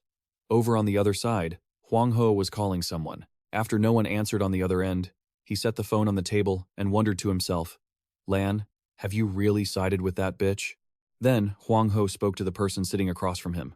"My apologies. That was rude of me. Let's continue, shall we? We still have business to discuss. I assume you're the representative from the Earthwolf, right?" Ryu Taehyung and his brother had no information. "I've never met you before. Are you the section chief?" The section chief, Kang Seongho, replied in a low tone. "Pleasure to meet you. My name is Kang Seongho." Hwang Ho pulled out a cigarette as he continued. "Our Cheon-ung was just attacked by the Taesan not long ago. On top of that, our boss, Jua, was kidnapped. As the interim director of the Cheon-ung, we will not forgive Taesan. So, do you two intend to act with us? Together, we can take care of both the Taesan and the Ilhak. We need to be the ones taking the initiative." Section Chief Kang Seongho stood up, reached into his coat pocket, and replied, "It would be an honor to work with you, sir. We will fully support you." As he spoke, he lit the cigarette for Hwang Ho. "And I will share everything I know about the Taesan. However, are you aware that Baek Dokyung of the Taesan has a twin brother named Baek Isoo?" A lighter clicked. Section Chief Kang Seongho smiled, holding it closer to the cigarette hanging from Hwang Ho's lips. "He has a twin brother named Baek Isoo. Did you know that?" He bowed his head to light the cigarette. "Baek Dokyung Baek Isoo, you say?" Hwang Ho held the cigarette in his hand and tilted his head. "I've heard rumors that Baek Dokyung also had a twin brother." Then, Section Chief Kang Seongho sat back down, smiling. He looked puzzled. "But wasn't he long dead?" The funeral for his younger brother was quite a big rumor in our underworld circles. Section Chief Kang Seongho pushed up his glasses. The brother who was killed used to be part of our special forces. His skills were truly exceptional. He recalled Dokyung and Baek Isoo, radiating killing intent with knives in their hands. The older brother came from the Yakuza before establishing his organization in Seoul, and the younger brother was an elite special forces soldier. They were a perfectly matched pair of brothers. Baek Dokyung's eyes burned with a cold, red light. Lu's face twisted as his eyes flashed with a purplish-blue hue, and their faces looked perfectly identical. Hearing this, Hwang Ho brought the cigarette back to his lips, skeptical. Perfectly identical? What exactly do you mean by that, Section Chief? Kang Seongho smiled as he explained. I'm talking about Dokyung, the leader of Taesan. He glanced up with an intrigued look. What if it's not actually Dokyung? Because you never know, behind that mask could be an entirely different person. Dokyung Hwang Ho puffed on his cigarette, lost in thought. He remembered the way he held his knife, his posture full of vigilance. Hwang Ho's remark surprised Taehong sitting beside him. You mean to say the one currently holding Taesan isn't Dokyung, but Baek Isoo? That's entirely possible, isn't it? He looked confused and thought to himself, what the hell are they talking about? Isn't that Dokyung? Hwang Ho crushed his cigarette into the table. But regardless, if that guy really isn't Dokyung, his eyes were filled with confidence. He ground the cigarette and lifted his head. That doesn't really have anything to do with us, does it? Beside him, Section Chief Kang Seongho fished something out of his pocket. It may not involve you, but it could involve others. Hwang Ho looked suspiciously at the photo placed in front of him. Involve who? Exactly. He stared silently at the photo under the Section Chief's hand. These are the people who will shake up the Taesan. The photo showed someone in a suit standing in an alleyway. As the old saying goes, there's always a bigger mountain. At the same time, in a brightly lit building, Ryu Taehyung shouted in a panic as he ran to stop Baek Isoo. Hey, calm down already. He then turned to Tulan. Lan, you don't have to go that far either. She ignored him, busy taking off her outer coat.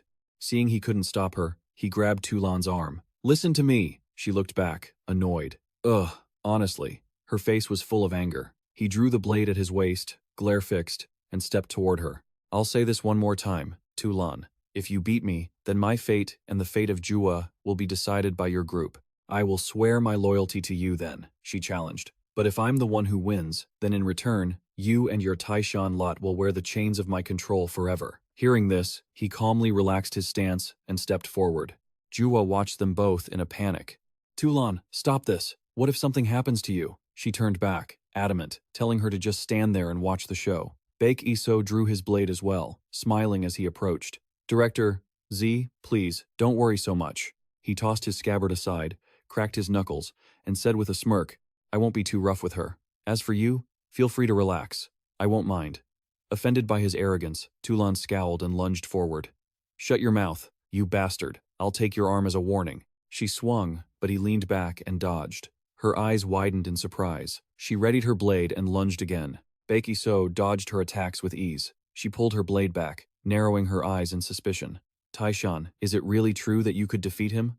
Tulan slashed at him, but he ducked. I heard you beat the master, Kang Seongho of the Black Dragon clan. Her hand slipped from the hilt. Baek Isoo stepped back, and she switched hands to strike. He remembered his fight with Kang Seongho. The man slashed, and he dodged. First came the flurry of lightning-fast strikes. She scowled, attacking incessantly, with unpredictable, vicious blows. She pressed him with constant pressure. Her fighting style was exactly like Kang Seongho's. Baek Isoo frowned, his expression turning cold. What exactly are you trying to do? Tulan kept slashing relentlessly. I'm just checking to see if you're ready. That bastard Baek Isoo stomped his foot, shoved her arm up with his body, then delivered an uppercut to her chin, sending her staggering back. Tulan gritted her teeth, then turned right back to strike with fury. She stared in shock as his fist stopped right in front of her face. Baek Isoo froze in midair, and Tulan stood there, stunned. His face darkened as he held his position. Why would you even ask me that? Her eyes were wide with shock, fixed on his fist. Kang Seongho raised and trained you in the Black Dragon clan, so why would you abandon them to choose Jua? Baek Isoo frowned at her. Doesn't that make you a traitor to the Black Dragon clan? He kept his fist raised. Tulan replied, My mission since I stepped foot into Seoul has only ever been one thing, to protect Director Jua. She gripped her blade until her hands trembled. So, I only follow her orders. Then, she swatted his fist away. Baek Isoo looked at her, confused. If the one targeting my leader is the Black Dragon clan, Then it's the Black Dragon clan who are the real traitors. She frowned, swinging her sword back, and muttered, "For now, answer my question. Can your Taesan group really stand up to the power of the Black Dragon clan?" His fist flew toward her, and she brought her blade down. Baek Isoo knocked her sword aside. He closed the distance before Tulan could react. "On my own? Of course I can't." She gritted her teeth in anger and swung again, but he dodged effortlessly. "That's exactly why I'm trying to rebuild everything from this dull blade." She kicked at him, but he leaned back. She followed up with a kick toward his head. Tulan smirked. "Is that so? Looks like your blade is useless." But Baek Isoo grabbed her ankle, holding it tight. "Ha ha. Useless or not, remains to be seen. But it looks like it's starting to make its first cuts." Baek Isoo glared at her, tightening his grip on her ankle against the power of the Yihawk. "And now it's your turn. Heaven's might." He swept her standing leg and spun her around by her ankle. Tulan slammed into the ground, gritting her teeth in pain. "Ugh." He pinned her arm to her neck, staring down at her from above with a raised fist. "Whether it's the Earth Dragon, the Black Dragon clan, or the people behind them, it doesn't matter." Baek Isoo narrowed his eyes, staring her down. "Because we are Taishan."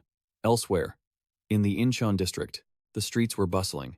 A girl stood by the roadside, waiting for a car. Suna, dressed professionally with documents in hand, watched the people approaching. "You're all very busy, yet you took the time to come here. I'm sorry for the trouble." Chairman Lee Seung-min and Choi Chul-ho arrived. Two men in white suits walked up, looking serious. The man in the lead was Yihawk Investments chairman, Lee Seung-min, an organization under Taishan. They entered the building under Suna's guidance. Lee Seung-min complained, "Who exactly are we going all this way to meet?" She stood to the side. "I'm very sorry, sir, but this is the only way, if we want to avoid attracting attention." She led them to the elevator and informed the two men behind her, "We have to go to the 6th floor. It's currently a construction zone, so the elevator isn't working. You'll have to take the stairs." She turned away, explaining to them, "Even if the elevator were working, I wouldn't recommend using it." They walked down the hallway, suspicious. In front of them was a heavily secured door. Suna placed her hand on the lock. The door opened, and the three of them looked inside. Lee Seung-min was bewildered. What could be behind this door? Inside, a figure lay behind a curtain. The sound of medical equipment echoed. Lee Seung-min swallowed hard, frowning as they approached. Suna pulled back the curtain, revealing the person on the hospital bed. Lee Seung-min's eyes widened in shock. Sure enough, Choi Chul-ho looked on in astonishment as well. They slowly moved toward the bed where Baek Dokyung lay unconscious. He was hooked up to a ventilator, still in a coma. "Are you sure this is really Baek Isoo Dokyung?" Lee Seung-min rested his hands on the bed rail, looking down. Choi Chul-ho looked over at him. "Baek Isoo Dokyung? But isn't he in Soon right now? Then who is the one we've been meeting with?" He realized the man they had been meeting was actually the director's twin brother. His name was Baek Isoo. Dokyung remained unconscious. Choi Chul-ho, still doubtful, looked at Suna as she adjusted the IV bag. "Then what about the funeral in Soon back then? Don't tell me the person who died wasn't his brother, but Baek Dokyung himself?" She insisted that Baek Isoo had not died. Looking at the hand with the IV, she replied, "Baek Dokyung is alive right now." Choi Chul-ho, seeing her reaction, felt a bit awkward, and explained. Lee Seung-min looked over, face darkening. "Forgive me, that's not what I meant." Suna placed the files on the table and warned them, "We have to make sure no one suspects anything until Baek Isoo Dokyung wakes up." Then she took out a piece of paper. "So, I have a favor to ask of you two." She held a photo out to Choi Chul-ho, who asked suspiciously, "Who is this person?" She pressed, "Have you two ever heard of a Japanese man named Ozama Group?" She then explained that Baek Dokyung's Japanese name is Baek Dokyung. This matter involves someone named Ozama Group. Meanwhile, back by the bed, Baek Dokyung was still lying motionless. At some airport, Suna was still explaining the situation. It was thanks to the support of the Ozama Group Yakuza faction in Japan that the Taesan faction, a newcomer, was able to gain such a strong foothold in Seoul. Footsteps echoed in the lobby. Suna asserted that for this reason, the presence of Baek Dokyung, or more accurately, the presence of Baek Dokyung in Seoul was indispensable. Then she emphasized that this was why they had to disguise Baek Isoo as Baek Isoo. But if the Ozama Group ever found out the truth, Sogo's men walked around, looking around with cold, wary eyes. He smoothed his hair and muttered a complaint in Japanese. "See? I told you so. They're incredibly rude. If there was a problem, they should have been the ones to come to us. They actually had the nerve to summon us here." He walked in front of the other three, complaining. These guys have absolutely no manners. Even a dog knows how to wag its tail when its master arrives. He walked with his hands in his pockets. His underlings followed behind him. Looks like we can't let this organization, which is worse than a dog, get away with this. Suna stated that Sogo would hold anyone who dared to disrespect his name accountable. Sogo's eyes, like a smiling demon, widened. I wonder where Baek Isoo Dokyung is hiding now. Let me reintroduce him. The executive director of the Ozama Group Corporation and the Wakagashira, the deputy leader Oyama Sogo, the sworn brother of Baek Dokyung. Late at night at a high-rise in Tokyo, Japan, at the wrong hotel, a man rushed out from the front door toward a police car parked outside in a panic. Hurry, this way! He recounted to the two police officers that there had been a scream from the suite on the top floor. When I tried to enter the room, some guys blocked me, and they were holding knives. The officer's expression was grave. We understand. Which way? True. Stay calm. Show us the detailed information about that guest. They entered the hotel, and the man handed a file to the police. I think they looked just like Yakuza gang members. I'm sure of it. The police followed him.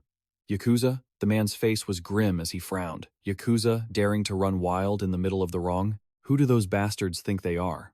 The older officer behind him flipped through the files. His expression was unpleasant, and his brow furrowed in seriousness. Damn it.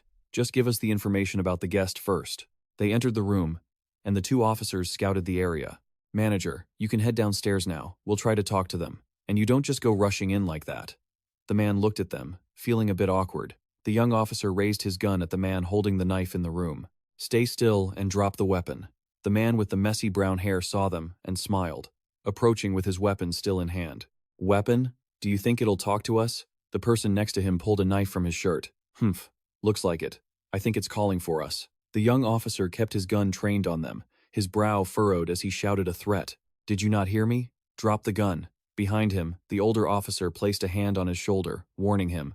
Stop it, Masuda. They're Oyama's men. To everyone's shock, he fired a shot into the ceiling, his expression deadly serious, his brow furrowed as he shouted a warning. I'm warning you too, you bastards. Drop your weapons. The older officer stepped forward to stop him.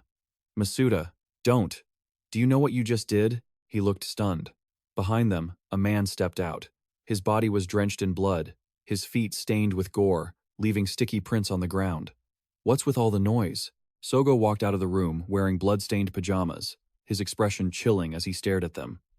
Is that gunfire inside a room full of blood? Let me reintroduce him. The executive director of the Ozama Group Corporation and the second-in-command Wakagashira, Oyama Sogo, BD's sworn brother. He looked up, his eyes filled with cold disgust. You cops, were you the ones who fired the gun? Sogo walked slowly, leaving bloody footprints, the tip of his long sword scraping against the floor with a screeching sound. Daring to open fire in a hotel? Have you lost your minds? The older officer shouted at his subordinate Masuda, who was still pointing his gun in confusion. Then he lowered the young man's arm, and he looked back in doubt. He raised his hat and explained to Sogo. We came here because of a report, but we didn't know Mr. Oyama's people were here. He paused. Oh, a report? Then he smiled coldly. Well, how about that? I suppose we have to cooperate. After all, it's our fault. Let me take back my attitude from a moment ago. Since you started shooting out of nowhere, Sogo turned back toward the room. You two said you received a report, right? Come in and take a look. Follow me. The two officers looked at his back in suspicion. The young officer frowned and whispered angrily, Senior, what is this? Why do we have to bow down to those Yakuza scum? The older officer pulled his hat down and warned him, Stay sharp. Masuda, he instructed, if you want to keep living, you'd better stay calm and behave properly. On the other side, the two guards bowed and respectfully invited Sogo into the room. He walked calmly past the corpses and the pools of blood on the floor. Ah, my apologies. Stepping over the bodies of men who died with their eyes wide open in pools of blood, he walked through calmly and remarked, A few lowlifes were sullying the reputation of the Oyama name, that's all. Inside the room, two other people were watching them. On the ground lay the motionless corpses. Blood pooled around them. As you can see, two officers. That's why I accidentally caused this mess. The two officers stood there, stunned into silence.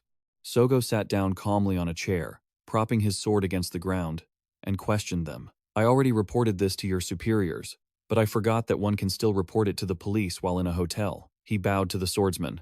I will take responsibility for this. My apologies to you both. Even though this hotel is owned by our corporation, I think I've been a bit too casual. Sogo continued his assessment, while the other two stared at him in a daze. This is a matter between superiors. In that case, we will excuse ourselves and write up the report later. Yes, yes, we will be more careful next time. Masuda, face dark with anger, shouted, cutting them off. What are you smiling about? You just killed people in a hotel. Apologies? Is that all it takes? Everyone turned to look at him. Gumi raised his head, his face full of fury. I take it you're the new guy? Your name's Masuda, right? The veteran officer stepped forward, smiling in an attempt to mediate. He's just a clueless kid, even after everything I've said. But he stepped forward, walking through a pool of blood, cutting him off. Masuda, you still don't get it, do you? Is it wrong to kill people at a hotel? Gumi placed his hand on Masuda's shoulder, making him feel a bit flustered. What are you talking about? Hey, pull yourself together. Don't get so worked up. Listen to me. Gumi glanced at the bodies on the ground. Look, there's blood everywhere, right? Who would want to stain their own house with blood? That's exactly why I executed them at this hotel. Gumi leaned in with a smile, his eyes filled with malice. Doing this at home would be filthy, wouldn't it? So, instead of killing people at this hotel, I'll kill them at your house, Masuda. A phone on the table rang, grabbing Gumi's attention. The two officers stood silently. Masuda's face turned pale with fear. He just patted his shoulder, signaling for him to stop, then headed toward the phone. The young officer looked down in terror at the bloody handprint left on his shoulder. Gumi walked over, pulled back the curtain to look outside, and answered the phone. Hello, Ozama here. What is it? Huh? Korea? What's going on? He asked, puzzled. What? Say that again? You mean he's dying? Gumi's eyes were cold and filled with shock. Baek Dokyung, no. What happened to Baek Dokyung? Elsewhere in the lobby, Choi Chulho walked ahead of Lee Sung-min and informed him, the Ozama Gumi is coming to Korea. He stepped forward to look at him, confirming, is the Oyama Gumi organization really that powerful? Choi Chulho explained the headquarters and the nature of the group. The Ozama Group is the largest conglomerate in Japan. They rose to power through the construction industry, but that's just a facade. In reality, they are a Yakuza gang, the organization with absolute power in the Japanese underworld. He spoke with a serious expression to Lee Sung-min. And there's a Korean organization involved that's under the protection of the Ozama Group, Baek Dokyung's Taesan. They walked out of the building.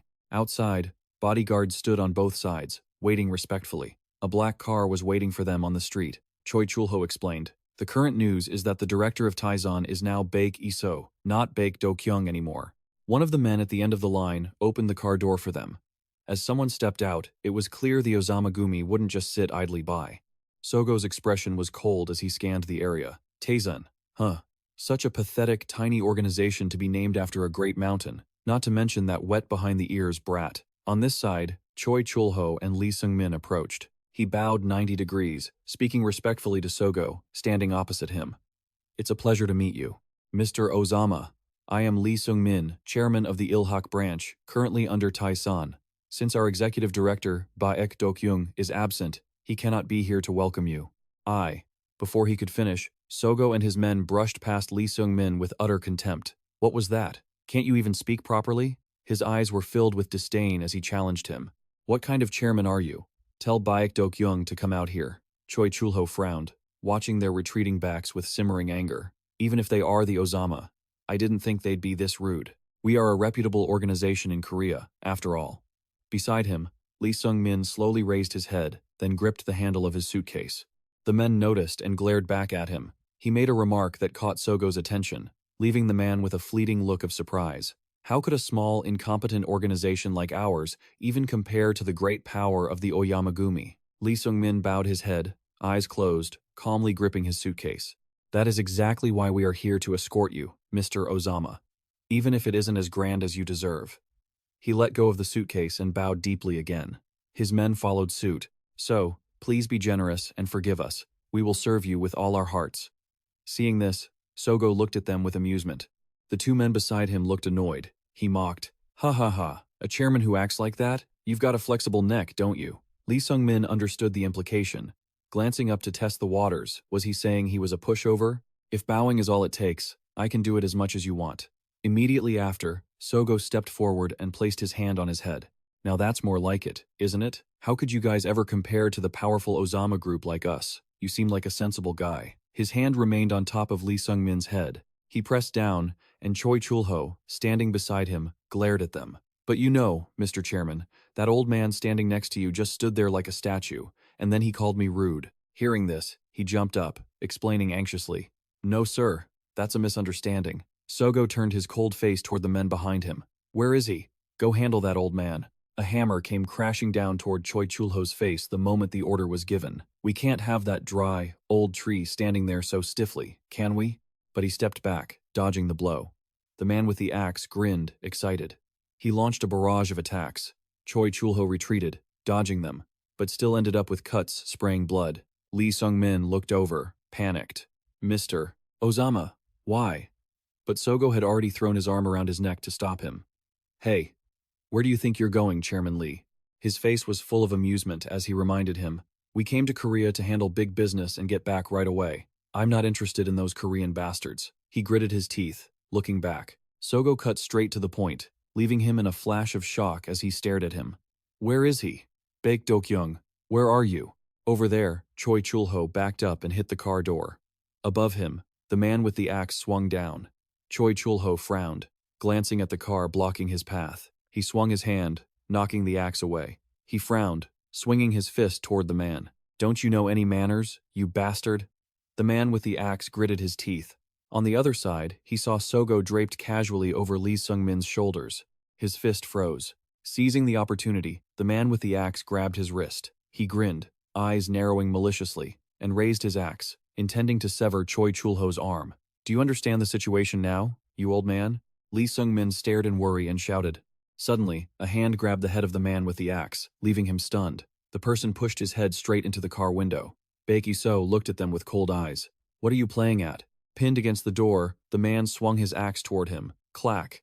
He grabbed the man's axe-wielding wrist with one hand and yanked his hair with the other, making the man grit his teeth in pain. Baek Isoo completely dominated him and warned, Not done yet? The man's head was shoved back into the window, shattering the glass. He turned his head in anger. Did you just get scolded by your father or something? Why are you so grumpy? Regardless of what happened, doing this makes things difficult for me. Sogo's eyes widened as he watched him with excitement. Beside him, Lee Sung-min frowned, looking on in shock. He warned him, and then the man stepped forward quickly. This is Seoul, not the Ozama's turf, brother. He stepped in close, his expression unfriendly. This is Taesan. You hear me, man? How arrogant. Sogo still looked at him with an excited grin. Here in the office, Junior was giving a formal report he really should have avoided Oyama Sogo. That guy is incredibly dangerous. Baek Isoo sat in the chair, flipping through the assessment documents. I think I'd better avoid him for now. He frowned, visibly annoyed. The first thing Ozama asked about was Baek Dokyung's safety. That means someone leaked information about Baek Dokyung and Taesan's weakening status. Jin Yong, standing nearby, looked confused. Who on earth would do such a thing? He closed the folder, certain that it was Section Chief Kang Seongho. He's planning to probe us through the Ozama Gumi. He recalled the moment Section Chief Kang Seongho stabbed his own arm with that suspicious gaze. Kang Seongho must have realized the truth after seeing Juri Eon at the warehouse that day. Consequently, he must have realized I'm not Baek Dokyung, but Baek Isoo. He looked at his own reflection in the glass, his brow furrowing as he flicked open his lighter. He'll definitely report my identity to Ozama. He snapped the lighter shut. Based on the data you provided, I can investigate Sogo, the people around him specifically, and Ozama in general. He stood up straight, staring out the window, and flicked the lighter open again. However, there are just too many variables. If my identity is exposed, the situation is extremely dangerous. Jin watched his back as well. Suddenly, a head was smashed against the car window, shattering it into pieces. Baek Isoo thought to himself that he should minimize variables and take decisive action. He slammed the guy's head against the window, causing it to shatter. Baek Isoo grabbed the guy's hair and turned to look at the person behind him. Hey, did your father scold you or something? Why so irritable? On the other side, Sogo looked at him with great interest, while the person next to him stared in shock. No matter what happens, if you keep acting like this, you'll cause me trouble. He stepped closer. This is Seoul, not Ozama Group territory. He gritted his teeth, leaning into Sogo's face to remind him. This is my Taesan, you hear me? Seeing this, he grinned, showing his teeth. Baek Dokyung, he emphasized. Ozama, with a look of pure annoyance, glared at him. It's Baek Dokyung, get it right. Then he turned to Min, who was still standing there frozen. Mr. Chairman, first, take care of Mr. Choi Chulho. It seems my brother couldn't wait to see me. That's why he acted this way. He looked at him with some suspicion. Across from them, Sogo glared at them with amusement. What now? Is this really Baek Dokyung? He looked at Lu, who was adjusting his clothes, eyeing his face and tattoos. This has to be Baek Dokyung. Sogo's eyes flashed with surprise, staring at him intently. But why do I feel suspicious of him? Finally, he spoke up. Chairman, you called him that. Is that the chairman? That surprises me a bit. Baek Isoo glanced over, clearly annoyed. Lee Seung-min looked back too. Sogo leaned close to his face, smirking. Even if you're a Korean guy kicked out of headquarters, why would someone with the name Ozama serve under someone else? Baek Isoo frowned, irritated. What are you talking about? Are you planning to keep provoking me? His hand reached out, straightening the tie around Sogo's neck. Back in Japan, you always made me miserable. That's why I left. You know that. He smiled, leaning in to remind him. How could I sit still with a brother who has a personality like yours? Leaving was the best choice. Sogo laughed with interest. Hearing that, Sogo smirked, his face darkening with anger as he realized. That voice, those actions, it's definitely you. He grinned, teeth bared, eyes glaring, thinking of Kaito standing behind him, with countless family members watching. Then, he stomped his foot and lunged forward. He couldn't let the honor of the Ozama family be tarnished. Baek Isoo's eyes widened as the sword swung toward his throat, and he stepped back to dodge the strike. Baek Isoo stared at Kaito, who looked back at him coldly. I've seen him in the reports. He's Ishizuka Kaito, Oyama Sogo's assassin. Then he grabbed Kaito's wrist. In his head, Jin-young's voice echoed. This was his first time facing Baek Dokyung. He bared his teeth and narrowed his eyes. Hey, aren't I higher ranked than you? He twisted Kaito's arm, giving a sharp reminder. The guy prepared a knee strike. You're being a bit rude for a first meeting. His foot kicked straight toward his face, but Baek Isoo quickly blocked it. His eyes darted to his own arm, which was smoking and turning black. He was surprised, realizing Kaito didn't care if he was Baek Dokyung or not. If that was the case, Sogo, on the sidelines, loosened his tie, watching the situation with excitement. He realized Sogo had started to doubt him. He's arrogant. It seems he's losing his mind after you insulted his brother. Kaito swung his blade again, and he dodged, his hand instinctively reaching for the knife at his hip. His fingers brushed against it, ready to pull it out, but he stepped back. He couldn't draw the knife if Kaito kept him on guard. Baek Isoo decided he had to hide everything that would make him suspicious. Suddenly, a figure in white dashed between them, leaving them both staring in bewilderment. Kaito glared and swung his blade, intending to strike the white figure before him. The knife was clamped tightly by the person's arm, who then quickly seized the initiative, twisting Kaito's arm behind his back to see who it was. The person, losing patience, stomped on his foot. Who do you think you're swinging that blade at? Sen pinned him to the ground, his arm cuffed behind him, and the blade pressed against his neck. He smiled. Are you a rookie? Kaito glared back in fury, and he grinned at him with excitement. I'm a rookie too, Baek Isoo thought to himself. It's time to use this trump card. Sogo covered his mouth, laughing in excitement. He took down Kaito. Just like that? There's a kid this good in Korea? Across the way, the guy with the axe propped his hand on the car door and stood up. He glared and grinned, blood streaming down his face. As he stood, a figure approached, leaving him confused. Jin-young stood before him, staring intently. The man tightened his grip on the axe. So, it's you, he sneered, stepping closer with excitement. That bastard, Jin-young, watched him calmly. On the side, Sogo slapped Kaito on the head repeatedly while looking on with anxiety. Look at that face, daring to challenge a gorilla directly. Below, a knife strike came, and he widened his eyes, letting go of Kaito. The guy swung his blade in a sweeping motion. A cut appeared on Sogo's face, his eyes filled with rage as he growled. Have you lost your mind, you bastard? On the other side, Kaito's arm hung limp, but he held the knife in his other hand, staring coldly. He cracked his knuckles, looking suspicious. Then Kaito reached over to pop his own shoulder back into place. Baek Isoo stood nearby, flicking his lighter while observing the situation. Sogo rested his chin on his hand, watching intently. Sen looked at Kaito, moving his arm, feeling a bit suspicious. No way, doesn't that hurt? Suddenly, Sogo stepped forward to intervene. Ozama. Kaito turned his head to look at him coldly, then stepped forward with a sneer. That's enough. Stop it. On the other side, he closed his lighter. He looked toward Lu and gave a warning. You should stop now. Baek Dokyung, no, Ryuga Saki. His face darkened as he walked up, placed a hand on his shoulder, and gave a provocative smile. I was just playing around a bit. Maybe because I haven't seen my little brother in so long. I'm feeling a bit awkward. He stared back, clearly unhappy, his hand tightening on the other's shoulder. Baek Isoo's expression was cold as he swatted the hand away. Since when does someone who never jokes around know how to play? Then he brushed past him with a chuckle before turning back. "Oh, that's right. Do you have a cigarette?" He had come straight from the airport and had forgotten to bring any. The surrounding crowd adjusted their clothes as they watched the pair. Baek Isoo's face darkened, and he raised an eyebrow as he took a cigarette from the pack. "Did you start smoking after I left?" Isoo reached out to take the cigarette. "Yeah, I guess so." Then he glared at him as he brought it to his mouth. "Come to think of it, there's something you don't know."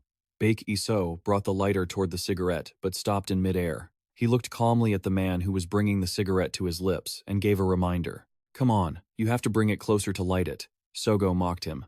"Oh, is that so? I didn't know that." Baek Isoo moved the lighter closer. He bowed his head to light the cigarette and explained, "Actually, I've never smoked before. It's not good for your health, right?" Baek Isoo squinted in confusion.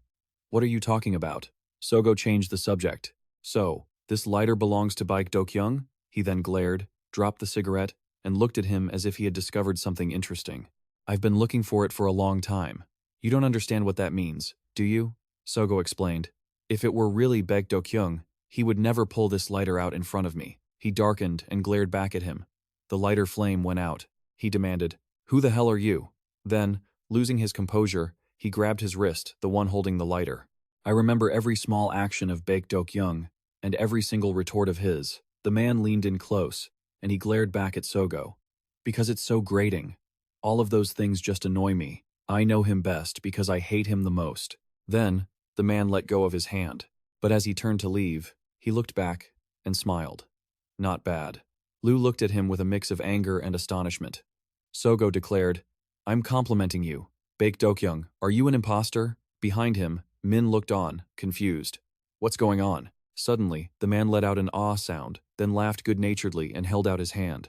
"I almost forgot you're still the chairman. I should at least say goodbye, shouldn't I?" Chairman Lee Seung-min quickly reached out and bowed. "My apologies. We will host you more carefully next time." Baek Isoo was puzzled. He reached out with his left hand, hoping that would be the end of it. Suddenly, Seongho grabbed his arm tightly. Seongho turned around and dragged Lee Seung-min away. "Really?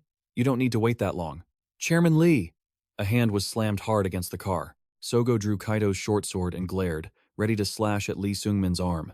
He stared wide-eyed, unable to react, before the blade sliced off his pinky finger.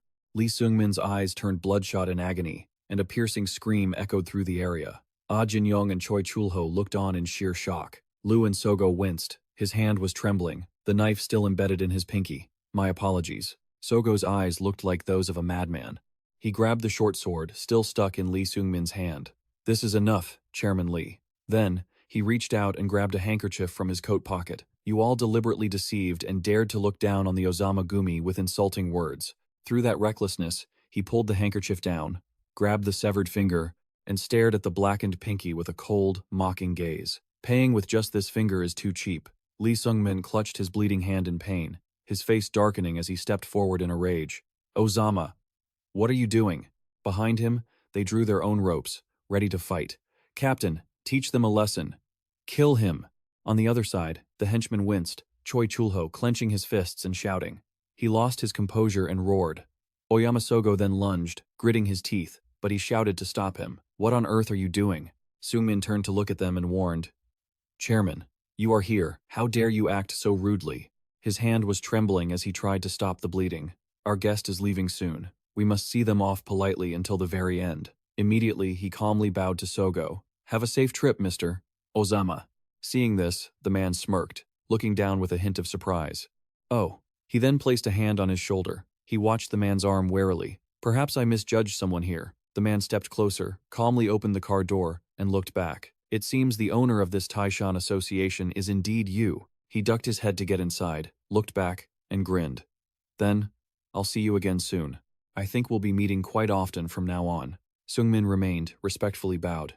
"Yes, thank you. Goodbye, Mr. Ozama." Seongho sat in the car, looking out the window. "I'll be seeing you again, too." He darkened and bit his lip, watching him leave. Baek Dokyung, an imposter? The car drove off, and the group quickly ran toward Lee Seung-min. He panicked, clutching his trembling, bleeding arm. He stood still and watched, his eyes filled with rage, veins bulging. Inside the car, Seongho sat leisurely while on the phone. "It's me. Is everything settled on your end?" On the other side, Gun was listening to the phone while flipping through documents in his hand. Hearing no response, he urged. Advisor? In the office, the man replied while looking through the ledger. Yes, we've taken care of everything on this end. He placed the file on the table and explained. I've looked into what's been happening in Korea lately. Gun's eyes fixed on the corpses behind him as he held the phone, myself included. Everything here is much more interesting than I expected. Sogo exclaimed. Oh, is it that interesting? Same here, the man added. First of all, there is some information that differs from what we knew, including two things. He looked at the bloodstains on his arm and asked, what two things? Gun rolled his eyes as he remembered the image of him and his brother, and concluded, first, Baek Dokyung has a twin brother. That person just passed away, and his funeral was held not long ago. On his side, Sogo replied while taking off his jacket. Ah, he had a twin? Now everything makes sense. Gun was puzzled. Is something wrong? Sogo threw his jacket aside and explained. We already met. That twin brother of his, he tried to imitate Baek Dokyung, but he didn't resemble him at all in front of me. The other side was surprised. Imitate? But the real Baek Dokyung is dead. Then, Gun walked while rummaging for something in his pocket. And for the second thing, the council that held the balance in Seoul has dissolved. The situation now is like the Warring States period. Gangs are fighting each other. He took out a bottle of medicine, tightened the lid, and reported. In the midst of this, the Taesan Association can't afford to lose a leader like Baek Dokyung. And yet, just a few months ago, they actually expanded their territory. Gun Hanazawa concluded that they're involved, as a subsidiary under the Ilhak Group, but that's just on the surface. So, gripping the bloodstains on his brain, he glared and let out a smirk. Ilhak, huh? I'll have to verify that myself. He muttered. This information is actually pretty useful. I think Ilhak might be more worth using than him. He ordered his men to keep digging. Is he finding those pills useful? I think I've reached a conclusion about all this. Gun popped the pills into his mouth, affirming that Seoul is currently in chaos and instability. The external pressure has shattered the balance. On top of that, the Hostel and the One-Hap and Cheon-eun gangs have merged smaller factions, making them even stronger. He crunched on the pills, his eyes darting around as he concluded, and there's a third party trying to stop this. They're the ones who leaked this intel to us. That's my verdict. Let me reintroduce myself. I am the Planning and Strategy Chief of the Ozama Group and the Executive Assistant to the Director of the Ozama Gumi, Gun Hanazawa. Gun stopped in his tracks as the person on the other end exclaimed, as expected, that's useful intel. A true strategist, indeed. Then he glanced down and explained, thank you. I'll verify a few things and report back to you later. I'll call you again. Gun hung up. All right, now let's get back to our business. How much do you know about the hostel? Do you speak Japanese? He leaned in, staring down the man in red as he grilled him. I've got work to do, so I won't repeat myself. Speak. You're under the hostel, right? You should at least know Japanese. The guy was beaten to a pulp. He demanded, wait, are you really a member of the hostel? Outside the ancient gate, the sky was pitch black, and massive vehicles blocked the entrance. Hwang Ho lit a cigarette and muttered, so, the Ozama Gumi has the hostel in their pocket now? Looks like we've got a show to watch. Then he looked up at the man across from him. Don't you think so? Seeing no reaction, he addressed him as Director Gu Changjun. Gu Changjun bowed his head, clutching his bandaged arm. Isn't this a perfect opportunity for us? He smiled, his eyes squinting. We should strike the hostel while they're being pressured by the Ozama. Hwang Ho sat in his chair, looking down at him and the goons standing behind him. Is this why you dragged all your subordinates here, to start an all-out war with the hostel? Hwang Ho pushed himself up. Forget it. No attacks. We're just going to sit back and watch. Gu Changjun looked at him, confused, and shouted, but why? This is our chance. Before he could finish, Hwang Ho cut him off while adjusting his coat. Director Gu Changjun, your problem is your lack of patience. It'll only ruin everything. He stepped in front of Gu Changjun. I get it. He grabbed the bandaged hand. You're angry because the hostel took your territory and tortured you, so you want revenge. But now isn't the time. Just think about it. Hwang Ho frowned, staring him down as he warned, the Ozama Gumi has arrived in Seoul themselves. Do you really intend to clash with them? He whispered. Do you even know why they came to Korea? On the other side, Suna held a file. Hwang Ho realized they were about to dive straight into the heart of Seoul. She stared at the file in shock. Suna stammered as she looked at Choi Chulho. The Ozama sent us this. He frowned. Ozama. He gritted his teeth in anger, his hands clenching tightly. What does it say? She calmly read the file. Accusing the hostel of deceiving the Ozama. They've added so many charges against us. Jin's face darkened with worry, and she continued. However, beyond that, All activities of the hostel must now be overseen by their owner. The Ozama are in control. From now on, every decision and action taken by the hostel will be decided by Oyama Sogo. Inside the room, clothes were scattered all over the table. She opened the box in her hands, her face filled with astonishment. What they sent along is a reminder of the hostel's sins to date. She recoiled, covering her mouth in horror. Choi Chulho rushed over anxiously. What is it? Secretary, let me see. He grabbed the box, opened it, and his eyes widened in bewilderment. Inside lay a severed finger, still stained with blood. Is this their warning? The message says to reflect on our mistakes. Choi Chulho let out a roar of rage. Those bastards! His scream echoed through the night. At a hospital, in a brightly lit room, a man sat before Baek Dokyung's bed. He flicked open a lighter and confided, So, this is how it ends. Where did I go wrong? There was no response from the bed. I don't know either, but we're twins. I was so confident I could pretend to be you without a single flaw. He held his head in his hands, frustrated. But as you, I should have been able to protect your hostel. Baek Isoo looked up, his eyes bloodshot and cold. I guess this is my limit. He placed the lighter on Baek Dokyung's hand. I'm sorry, brother. I guess I couldn't be a perfect replacement for you after all. He looked at the bag beside him. Now, I'll do things my way. Baek Isoo stripped off his clothes, put on his gear, pulled on his familiar boots, buckled his harness across his chest, and walked out the door. Sen stood there, arms crossed, waiting for him. He looked at him hesitantly. Captain, is this really okay? Baek Isoo brushed past him, asserting, being exposed actually makes me feel more at ease. So, from now on, we change the plan. Hearing this, S pulled on his mask. How far do you want to take this? You've confirmed your identity is blown, so you don't have to hold back. He pulled his collar up to cover half his face, his eyes cold. As the two walked down the hallway, Baek Isoo adjusted his gear and commanded coldly, Kill anyone who dares to get in our way. He drew his sharp weapon. Who is your target? Baek Isoo ran a hand through his messy hair. I'm taking Ozama's head first. His eyes flared with rage. That bastard Oyama Sogo, I'm going to kill him with my own hands. A reminder, North Korean Special Forces, Intelligence Captain Baek Isoo, 4 years of experience infiltrating North Korea, 12 successful operations. At the main hostel building, Jin Young straightened his attire and walked in with a stern expression. It was an organization named after a great mountain. But even if you are a great mountain, footsteps followed closely behind him. The group moved in from outside, creating chaos and threatening those inside who were still kneeling at the feet of the Ozama. So, even if you think you're tall, the man glanced mockingly at someone. At the door, the bodyguards had been replaced.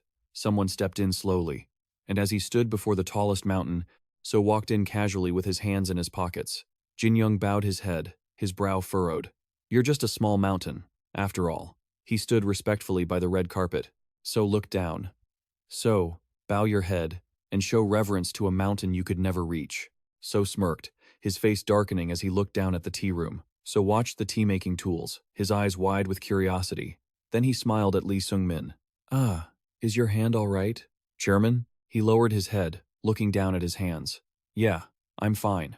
Then Sogo opened the lid of the teacup on the table, a gesture reminiscent of someone cutting off their own finger as an apology. He gestured with his spoon, asserting that he had received enough of his sincerity, adding, Between us, you don't need to sit there so stiffly. But Lee Sung-min bowed his head, his brow furrowed with caution. Since you've brought it up, let me speak plainly. Currently, the Taesan organization is under our Nat Hak faction. He looked at him seriously. In that case, even if Ozama is backing Taesan, getting involved in managing them is out of the question.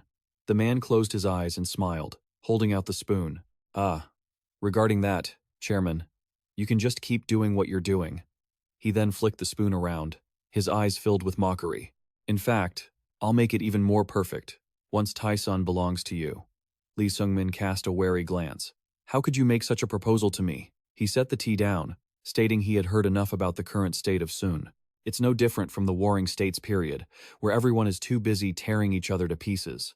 Sogo lifted the teapot, placing a hand on the lid, affirming, I have no interest in this zone. I just want the great reputation of the nine-tailed Ozama to be remembered here. He set it back on the table to seal the deal. Then, he pushed the teacup toward Lee Sung-min, causing him to stare in suspicion. I will help you rule all of Seoul.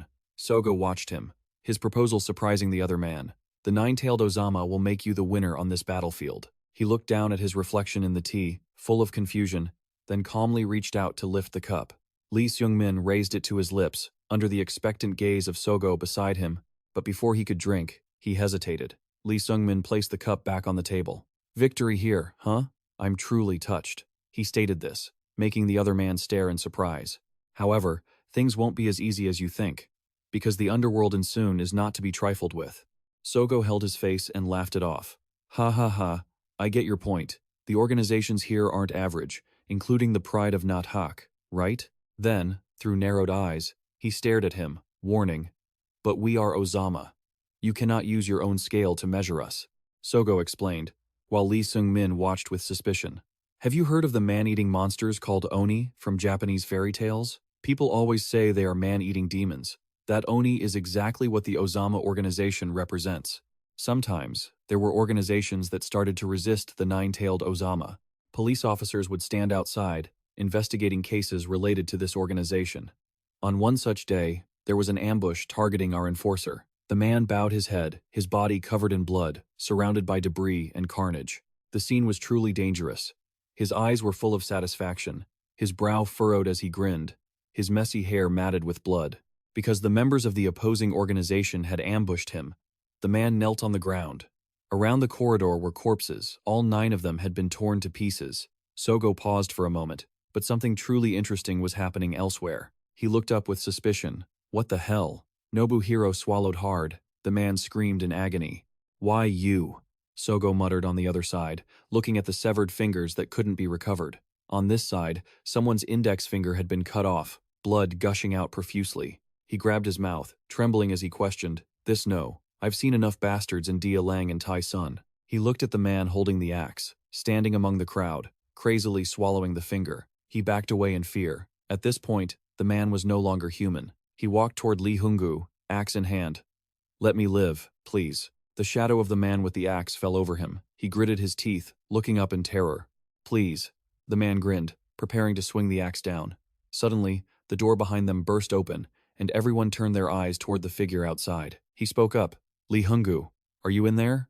Inside, he looked around in a panic. "Humph." On the other side, the man with the axe frowned in suspicion. He looked at him. Baek Dokyung paused, his face darkening as he looked at the scene before him. The man with the axe smiled happily. Baek Dokyung. He looked at him, confused, while he drew the short sword hidden on his chest. "What's with that outfit?" The man rested the axe on his shoulder in a provocative gesture. "Wait, no? So that's your true identity?" Behind him, the henchman rushed forward. He stood behind, watching triumphantly. "You fake piece of trash!" He gripped the hilt of his short sword. The guys stared at him, whispering, "Tsk, I've heard of this. But is this for real? How surprising. It looks just like the movies." "It looks exactly like Baek Dokyung, doesn't it?" One of them picked up his knife and sneered triumphantly. "Oh my god, his face looks exactly like that bastard Baek Dokyung." Right after that, he lunged forward. But Liu grabbed his wrist, his face darkening as he stopped him. "I've been wanting to stab him for a long time." He swung his hand, pushing the man's arm off course, the blade sliding toward his neck, making him widen his eyes in surprise. "Huh?" Immediately after, blood sprayed everywhere. He remained calm, looking at the 2 men behind who were watching in shock. The man with the axe behind them frowned, looking on in suspicion. The other man glared at him, blood gushing out non-stop. "You bastard!" Seeing that, the 2 men behind also rushed forward. "How dare you oppose Ozama?" Baek Isoo swung his sword, then threw it straight at the head of the man behind him. The man stabbed in the neck fell down. The remaining one watched, instinctively freezing. The man who had been stabbed screamed in anger. "You dog, Baek Isoo," but he dodged gently, throwing a punch into his face. The man staggered, his eyes rolling back, and he fell at his feet. Beside him, an axe swing came toward him. He looked over. Baek Isoo turned to dodge, then reached out to pull his short sword back. The sword being pulled out carried blood with it. Baek Isoo kept his distance from Nobuhiro, who looked back, then smiled and lunged. Baek Isoo blocked with his sword. The axe and the short sword were knocked back. He lunged, and the man lunged back with excitement. "Oh, oh, oh." The man smiled, his brow furrowed as he praised. "You're pretty good, aren't you?" Then he began slashing wildly. He stepped back to dodge. "Now I'll play with you like I did with that Baek Dokyung."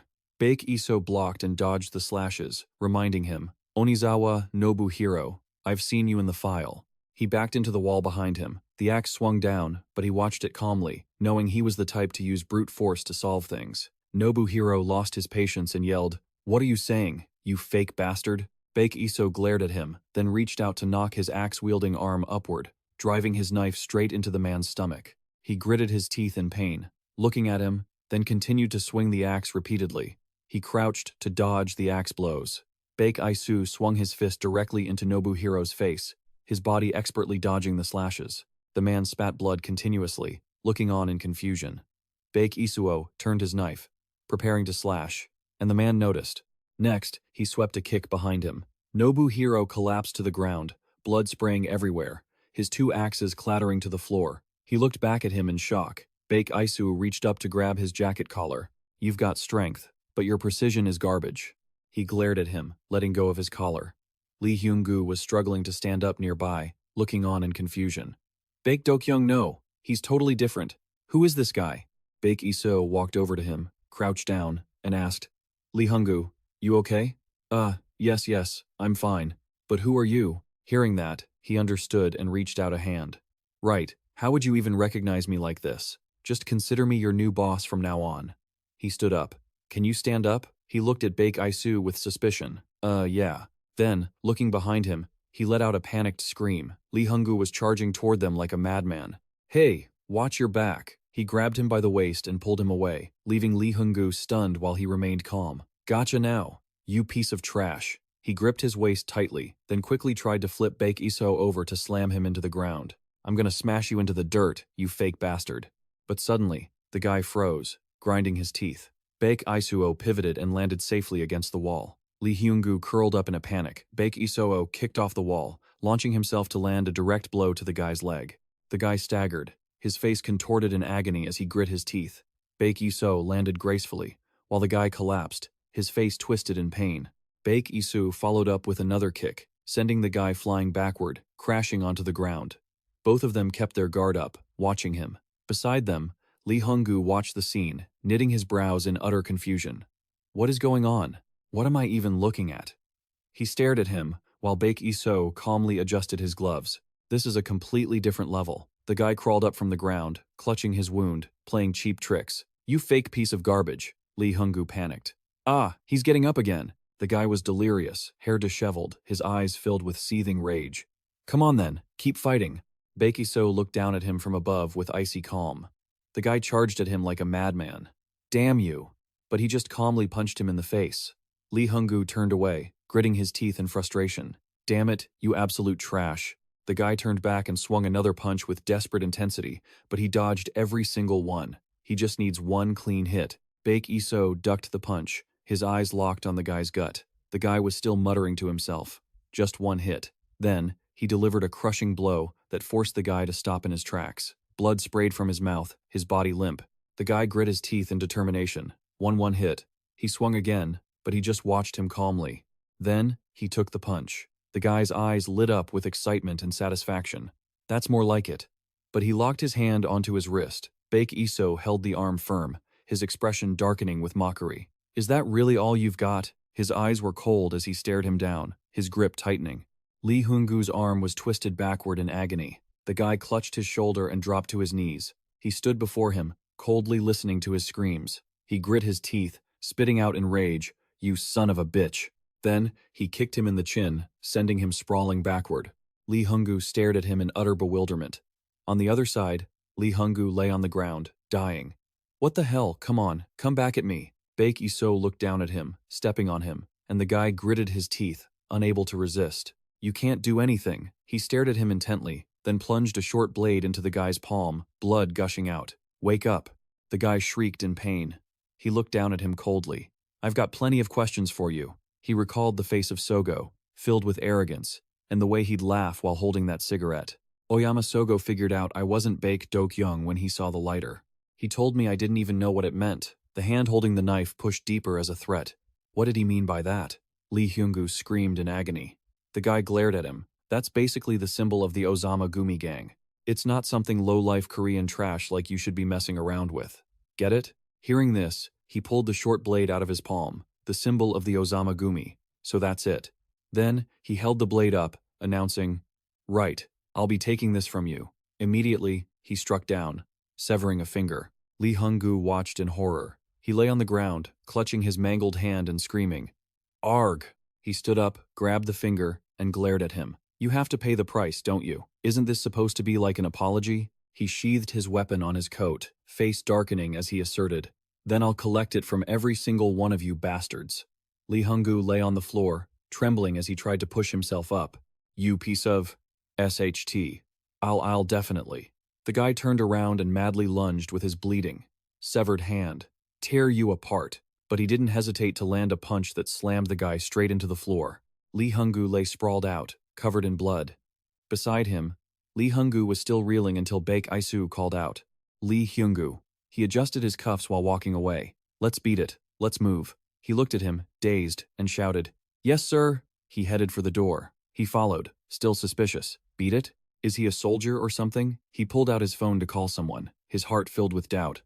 The lighter, the item belonging to Ozama. At the hospital, Suna walked in holding an umbrella, answering his call. University Hospital. How may I help you, sir? She closed her umbrella, propped the phone on her shoulder, and tilted her head. A lighter? That's great. She calmly walked inside. I just arrived at the hospital too. I'll get it back. Outside, black cars were lined up in front of the entrance. The man inside tapped the steering wheel impatiently. Gun Hanazawa looked from outside into the hospital, suspicious. Then, he pulled a pill bottle from his pocket. Baek Dokyung's secretary, Suna, is at the hospital? A second later, the group stepped out of the cars, staring at the hospital in the rain. He poured pills into his palm. If that's the case, he swallowed the pills and led his men inside with a cold expression.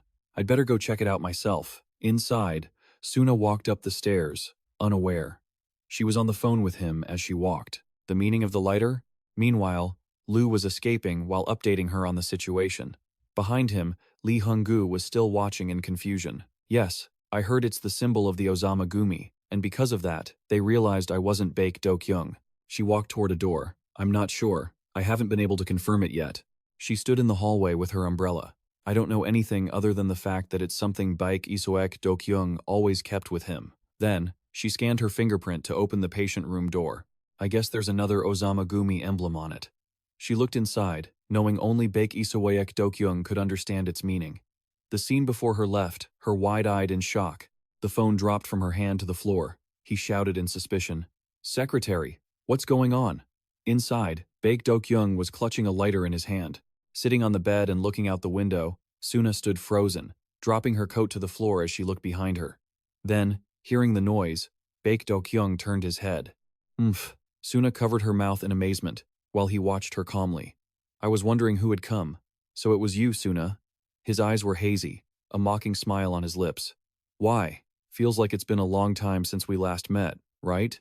She stepped closer, filled with surprise. It has been a long time, because it really has been a while since we met.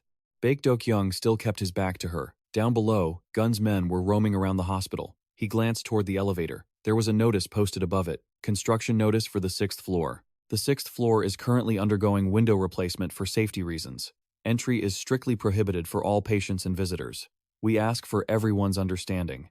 Thank you. Construction period from October 20th to October 20th. University Hospital. His eyes were full of coldness and curiosity as he looked down at the sign. No entry. Then, he turned to look at the men behind him. You guys go try it. I'll see if there's another way. Gunn adjusted his glasses and walked in the opposite direction, calculating in his mind. They definitely left soon and came to another hospital. Are they hiding something? He held his glasses, his eyes darting around. The thing the Taesan Association has to hide in the hospital right now must be that.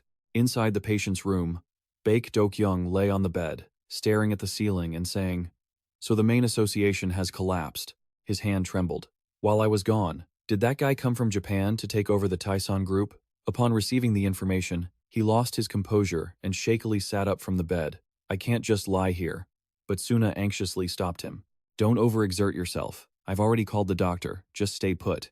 She helped Dokyung lie back down, comforting him. This much is enough.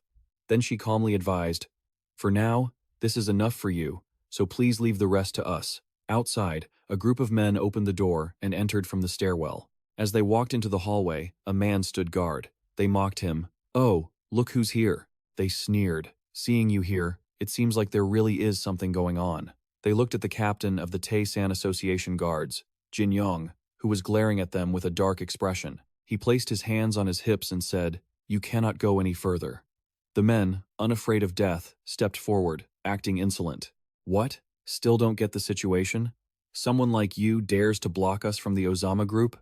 Jin Yong firmly insisted that even if they were Ozama, they weren't getting through. They pressed their hands on his shoulders, threatening him. "Hey, captain of the guards, tone it down. Who are you trying to impress with all this hard work?" The leader's eyes were full of contempt as he smiled smugly. "Even if you barked for 100 days, your master wouldn't be able to hear you."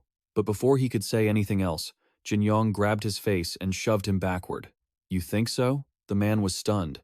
Angry. Jin Yong gritted his teeth and punched him straight in the face, knocking him to the ground.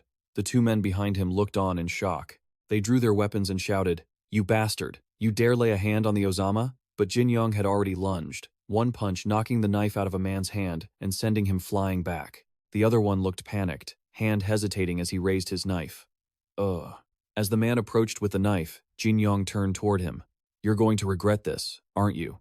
But Jin Yong walked toward him, his expression arrogant, his fists clenched tight. "Regret? If that's what you mean, I've had enough of that already." He grabbed the man's wrist, holding the knife. "Because I've already been a dog that couldn't protect its master." The man was terrified. His hand was crushed by Jin Yong's grip until it crunched. A dog that couldn't bark in front of the master it needed to protect. The man screamed in pain. Jin Yong stood before him. The man fell to his knees on the ground. "But from now on, it's your turn." He looked down from above, smiling. The man looked up in fear. "So, go ahead and try to bark." Jin Yong's grip tightened further. The man knelt on the ground, screaming in the rain. On the building across the way, Gun looked toward Jin Yong. He heard the screaming, but just rolled his eyes and kept walking. Two bodyguards blocked his path ahead. "Hey, who are you?" they warned. "No entry." But he lunged, a sharp weapon slicing across the other man's neck. The other one saw this and drew his weapon. The one in front brought his hand up to stop the blood spurting from his neck, while Gun Hanazawa also lunged at the man behind. He grabbed the bodyguard's arm to stop the knife he was drawing, then landed a strike. He held his concealed weapon, complimenting the two men. "Good luck." The two men knelt on the ground, struggling to breathe. Gun looked over and reminded them, "Isn't this a hospital? If you press the help button right away, you won't die." Then he leaned down to look at someone beneath his feet. "Well then, let me borrow this key card." He headed toward the door. As soon as he opened it, Gun Hanazawa hurriedly stepped inside, the card falling to the floor. On the hospital bed, Baek Dokyung was drifting off to sleep. Seeing someone enter, he turned his head to watch, guarded. Gun walked to his side, staring him down. He held the blood-stained weapon tightly in his hand. Baek Dokyung also noticed the chaotic footsteps outside, belonging to Ryu Kasaki. Suna, having brought the doctor, rushed toward the room in a panic. Baek Dokyung. In front of them, two people were stopping the bleeding for the bodyguards. "Hurry, this way." One of the men, while having his wound tended to, trembled nervously. "Secretary, hurry, Director." Suna's face was deathly pale with fear. She flung the door open and ran inside. "Director." Seeing her, both Gun and Jin Yong looked over. She immediately rushed to the bed in worry. "Are you okay? What on earth happened?" He remained calm. "Hanzawa and Gun Hanazawa are here," Suna asked skeptically. "Hanzawa? Is everything all right?" Dokyung closed his eyes, comforting her. "Yeah, what could happen? We're just looking at each other." He flicked open the lighter and added, "It's a relationship where both sides have to be wary of each other." Then she helped him sit up. "Suna, did you bring my phone?" She stammered. Dokyung sat up, bowed his head, and smiled, understanding. The girl beside him bowed her head in worry. Right. Then Suna, let me borrow your phone." Then his gaze gradually turned sharp. He needed to handle a few things anyway. Elsewhere, on a desk, a phone rang incessantly. Tsuji sat in his office, lifting the phone to his ear. "Yes, I'm listening." Baek Dokyung's voice came through. "Long time no see, father." He hesitated. The voice on the other end then laughed. "Is that you, Dokyung?" "Is it?" This was the chairman of the Ozama Group, head of the Japanese underworld, the leader of the nine-tailed Ozama, Ozama Tsuji. He laughed as he took off his glasses. "I was worried when I heard the false rumors, but it seems they really were just empty talk." Baek Dokyung emphasized, "The rumors are true. Father, Baek Dokyung is dead." Sitting at his desk, Tetsuji wore a playful smirk. "Oh, is that so? I must be losing my mind then. Am I talking to a ghost on the phone? Just then, Baek Dokyung clarified, "From now on, I'm not Dokyung anymore, I'm Oyama Ryuzaki." On the other end, Tetsuji lit a cigarette, rolling his eyes as he finally understood. "Ha, if you're saying that, it means you've made up your mind, right?" He confirmed. "Yes, I will live the way you want me to, father." He gripped his lighter tightly, his gaze drifting far away. "I'll do whatever you want."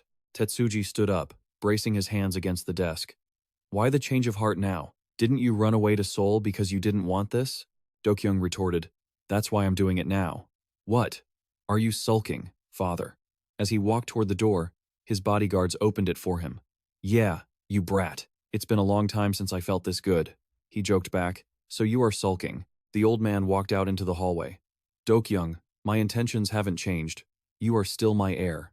As his father reminded him, he looked down at the lighter in his own hand. "That's why I gave you my lighter. It's the proof that everyone will have to acknowledge." In the hallway, a crowd of men knelt on both sides as Tetsuji walked past. But things have changed a lot since back then. A lot of the family members don't acknowledge you. Dokyung understood that all too well. "Of course I know. It's the Sogo faction, isn't it? They aren't just against me because I'm not the official heir, it's because I'm Korean, or something like that," Tetsuji explained as he walked. "Well, that much is undeniable." On the other side, Dokyung sat on his hospital bed, gripping the lighter, his expression unreadable. "Honestly, I don't care who becomes the master of the Oyama family." Baek Dokyung gritted his teeth, his eyes burning with rage. But he crossed the line. "He touched my family." Watching Tetsuji's retreating silhouette, the voice on the phone echoed. "So, to everyone who won't acknowledge me, and to all those standing with the Sogo faction, tell them all to come to Seoul."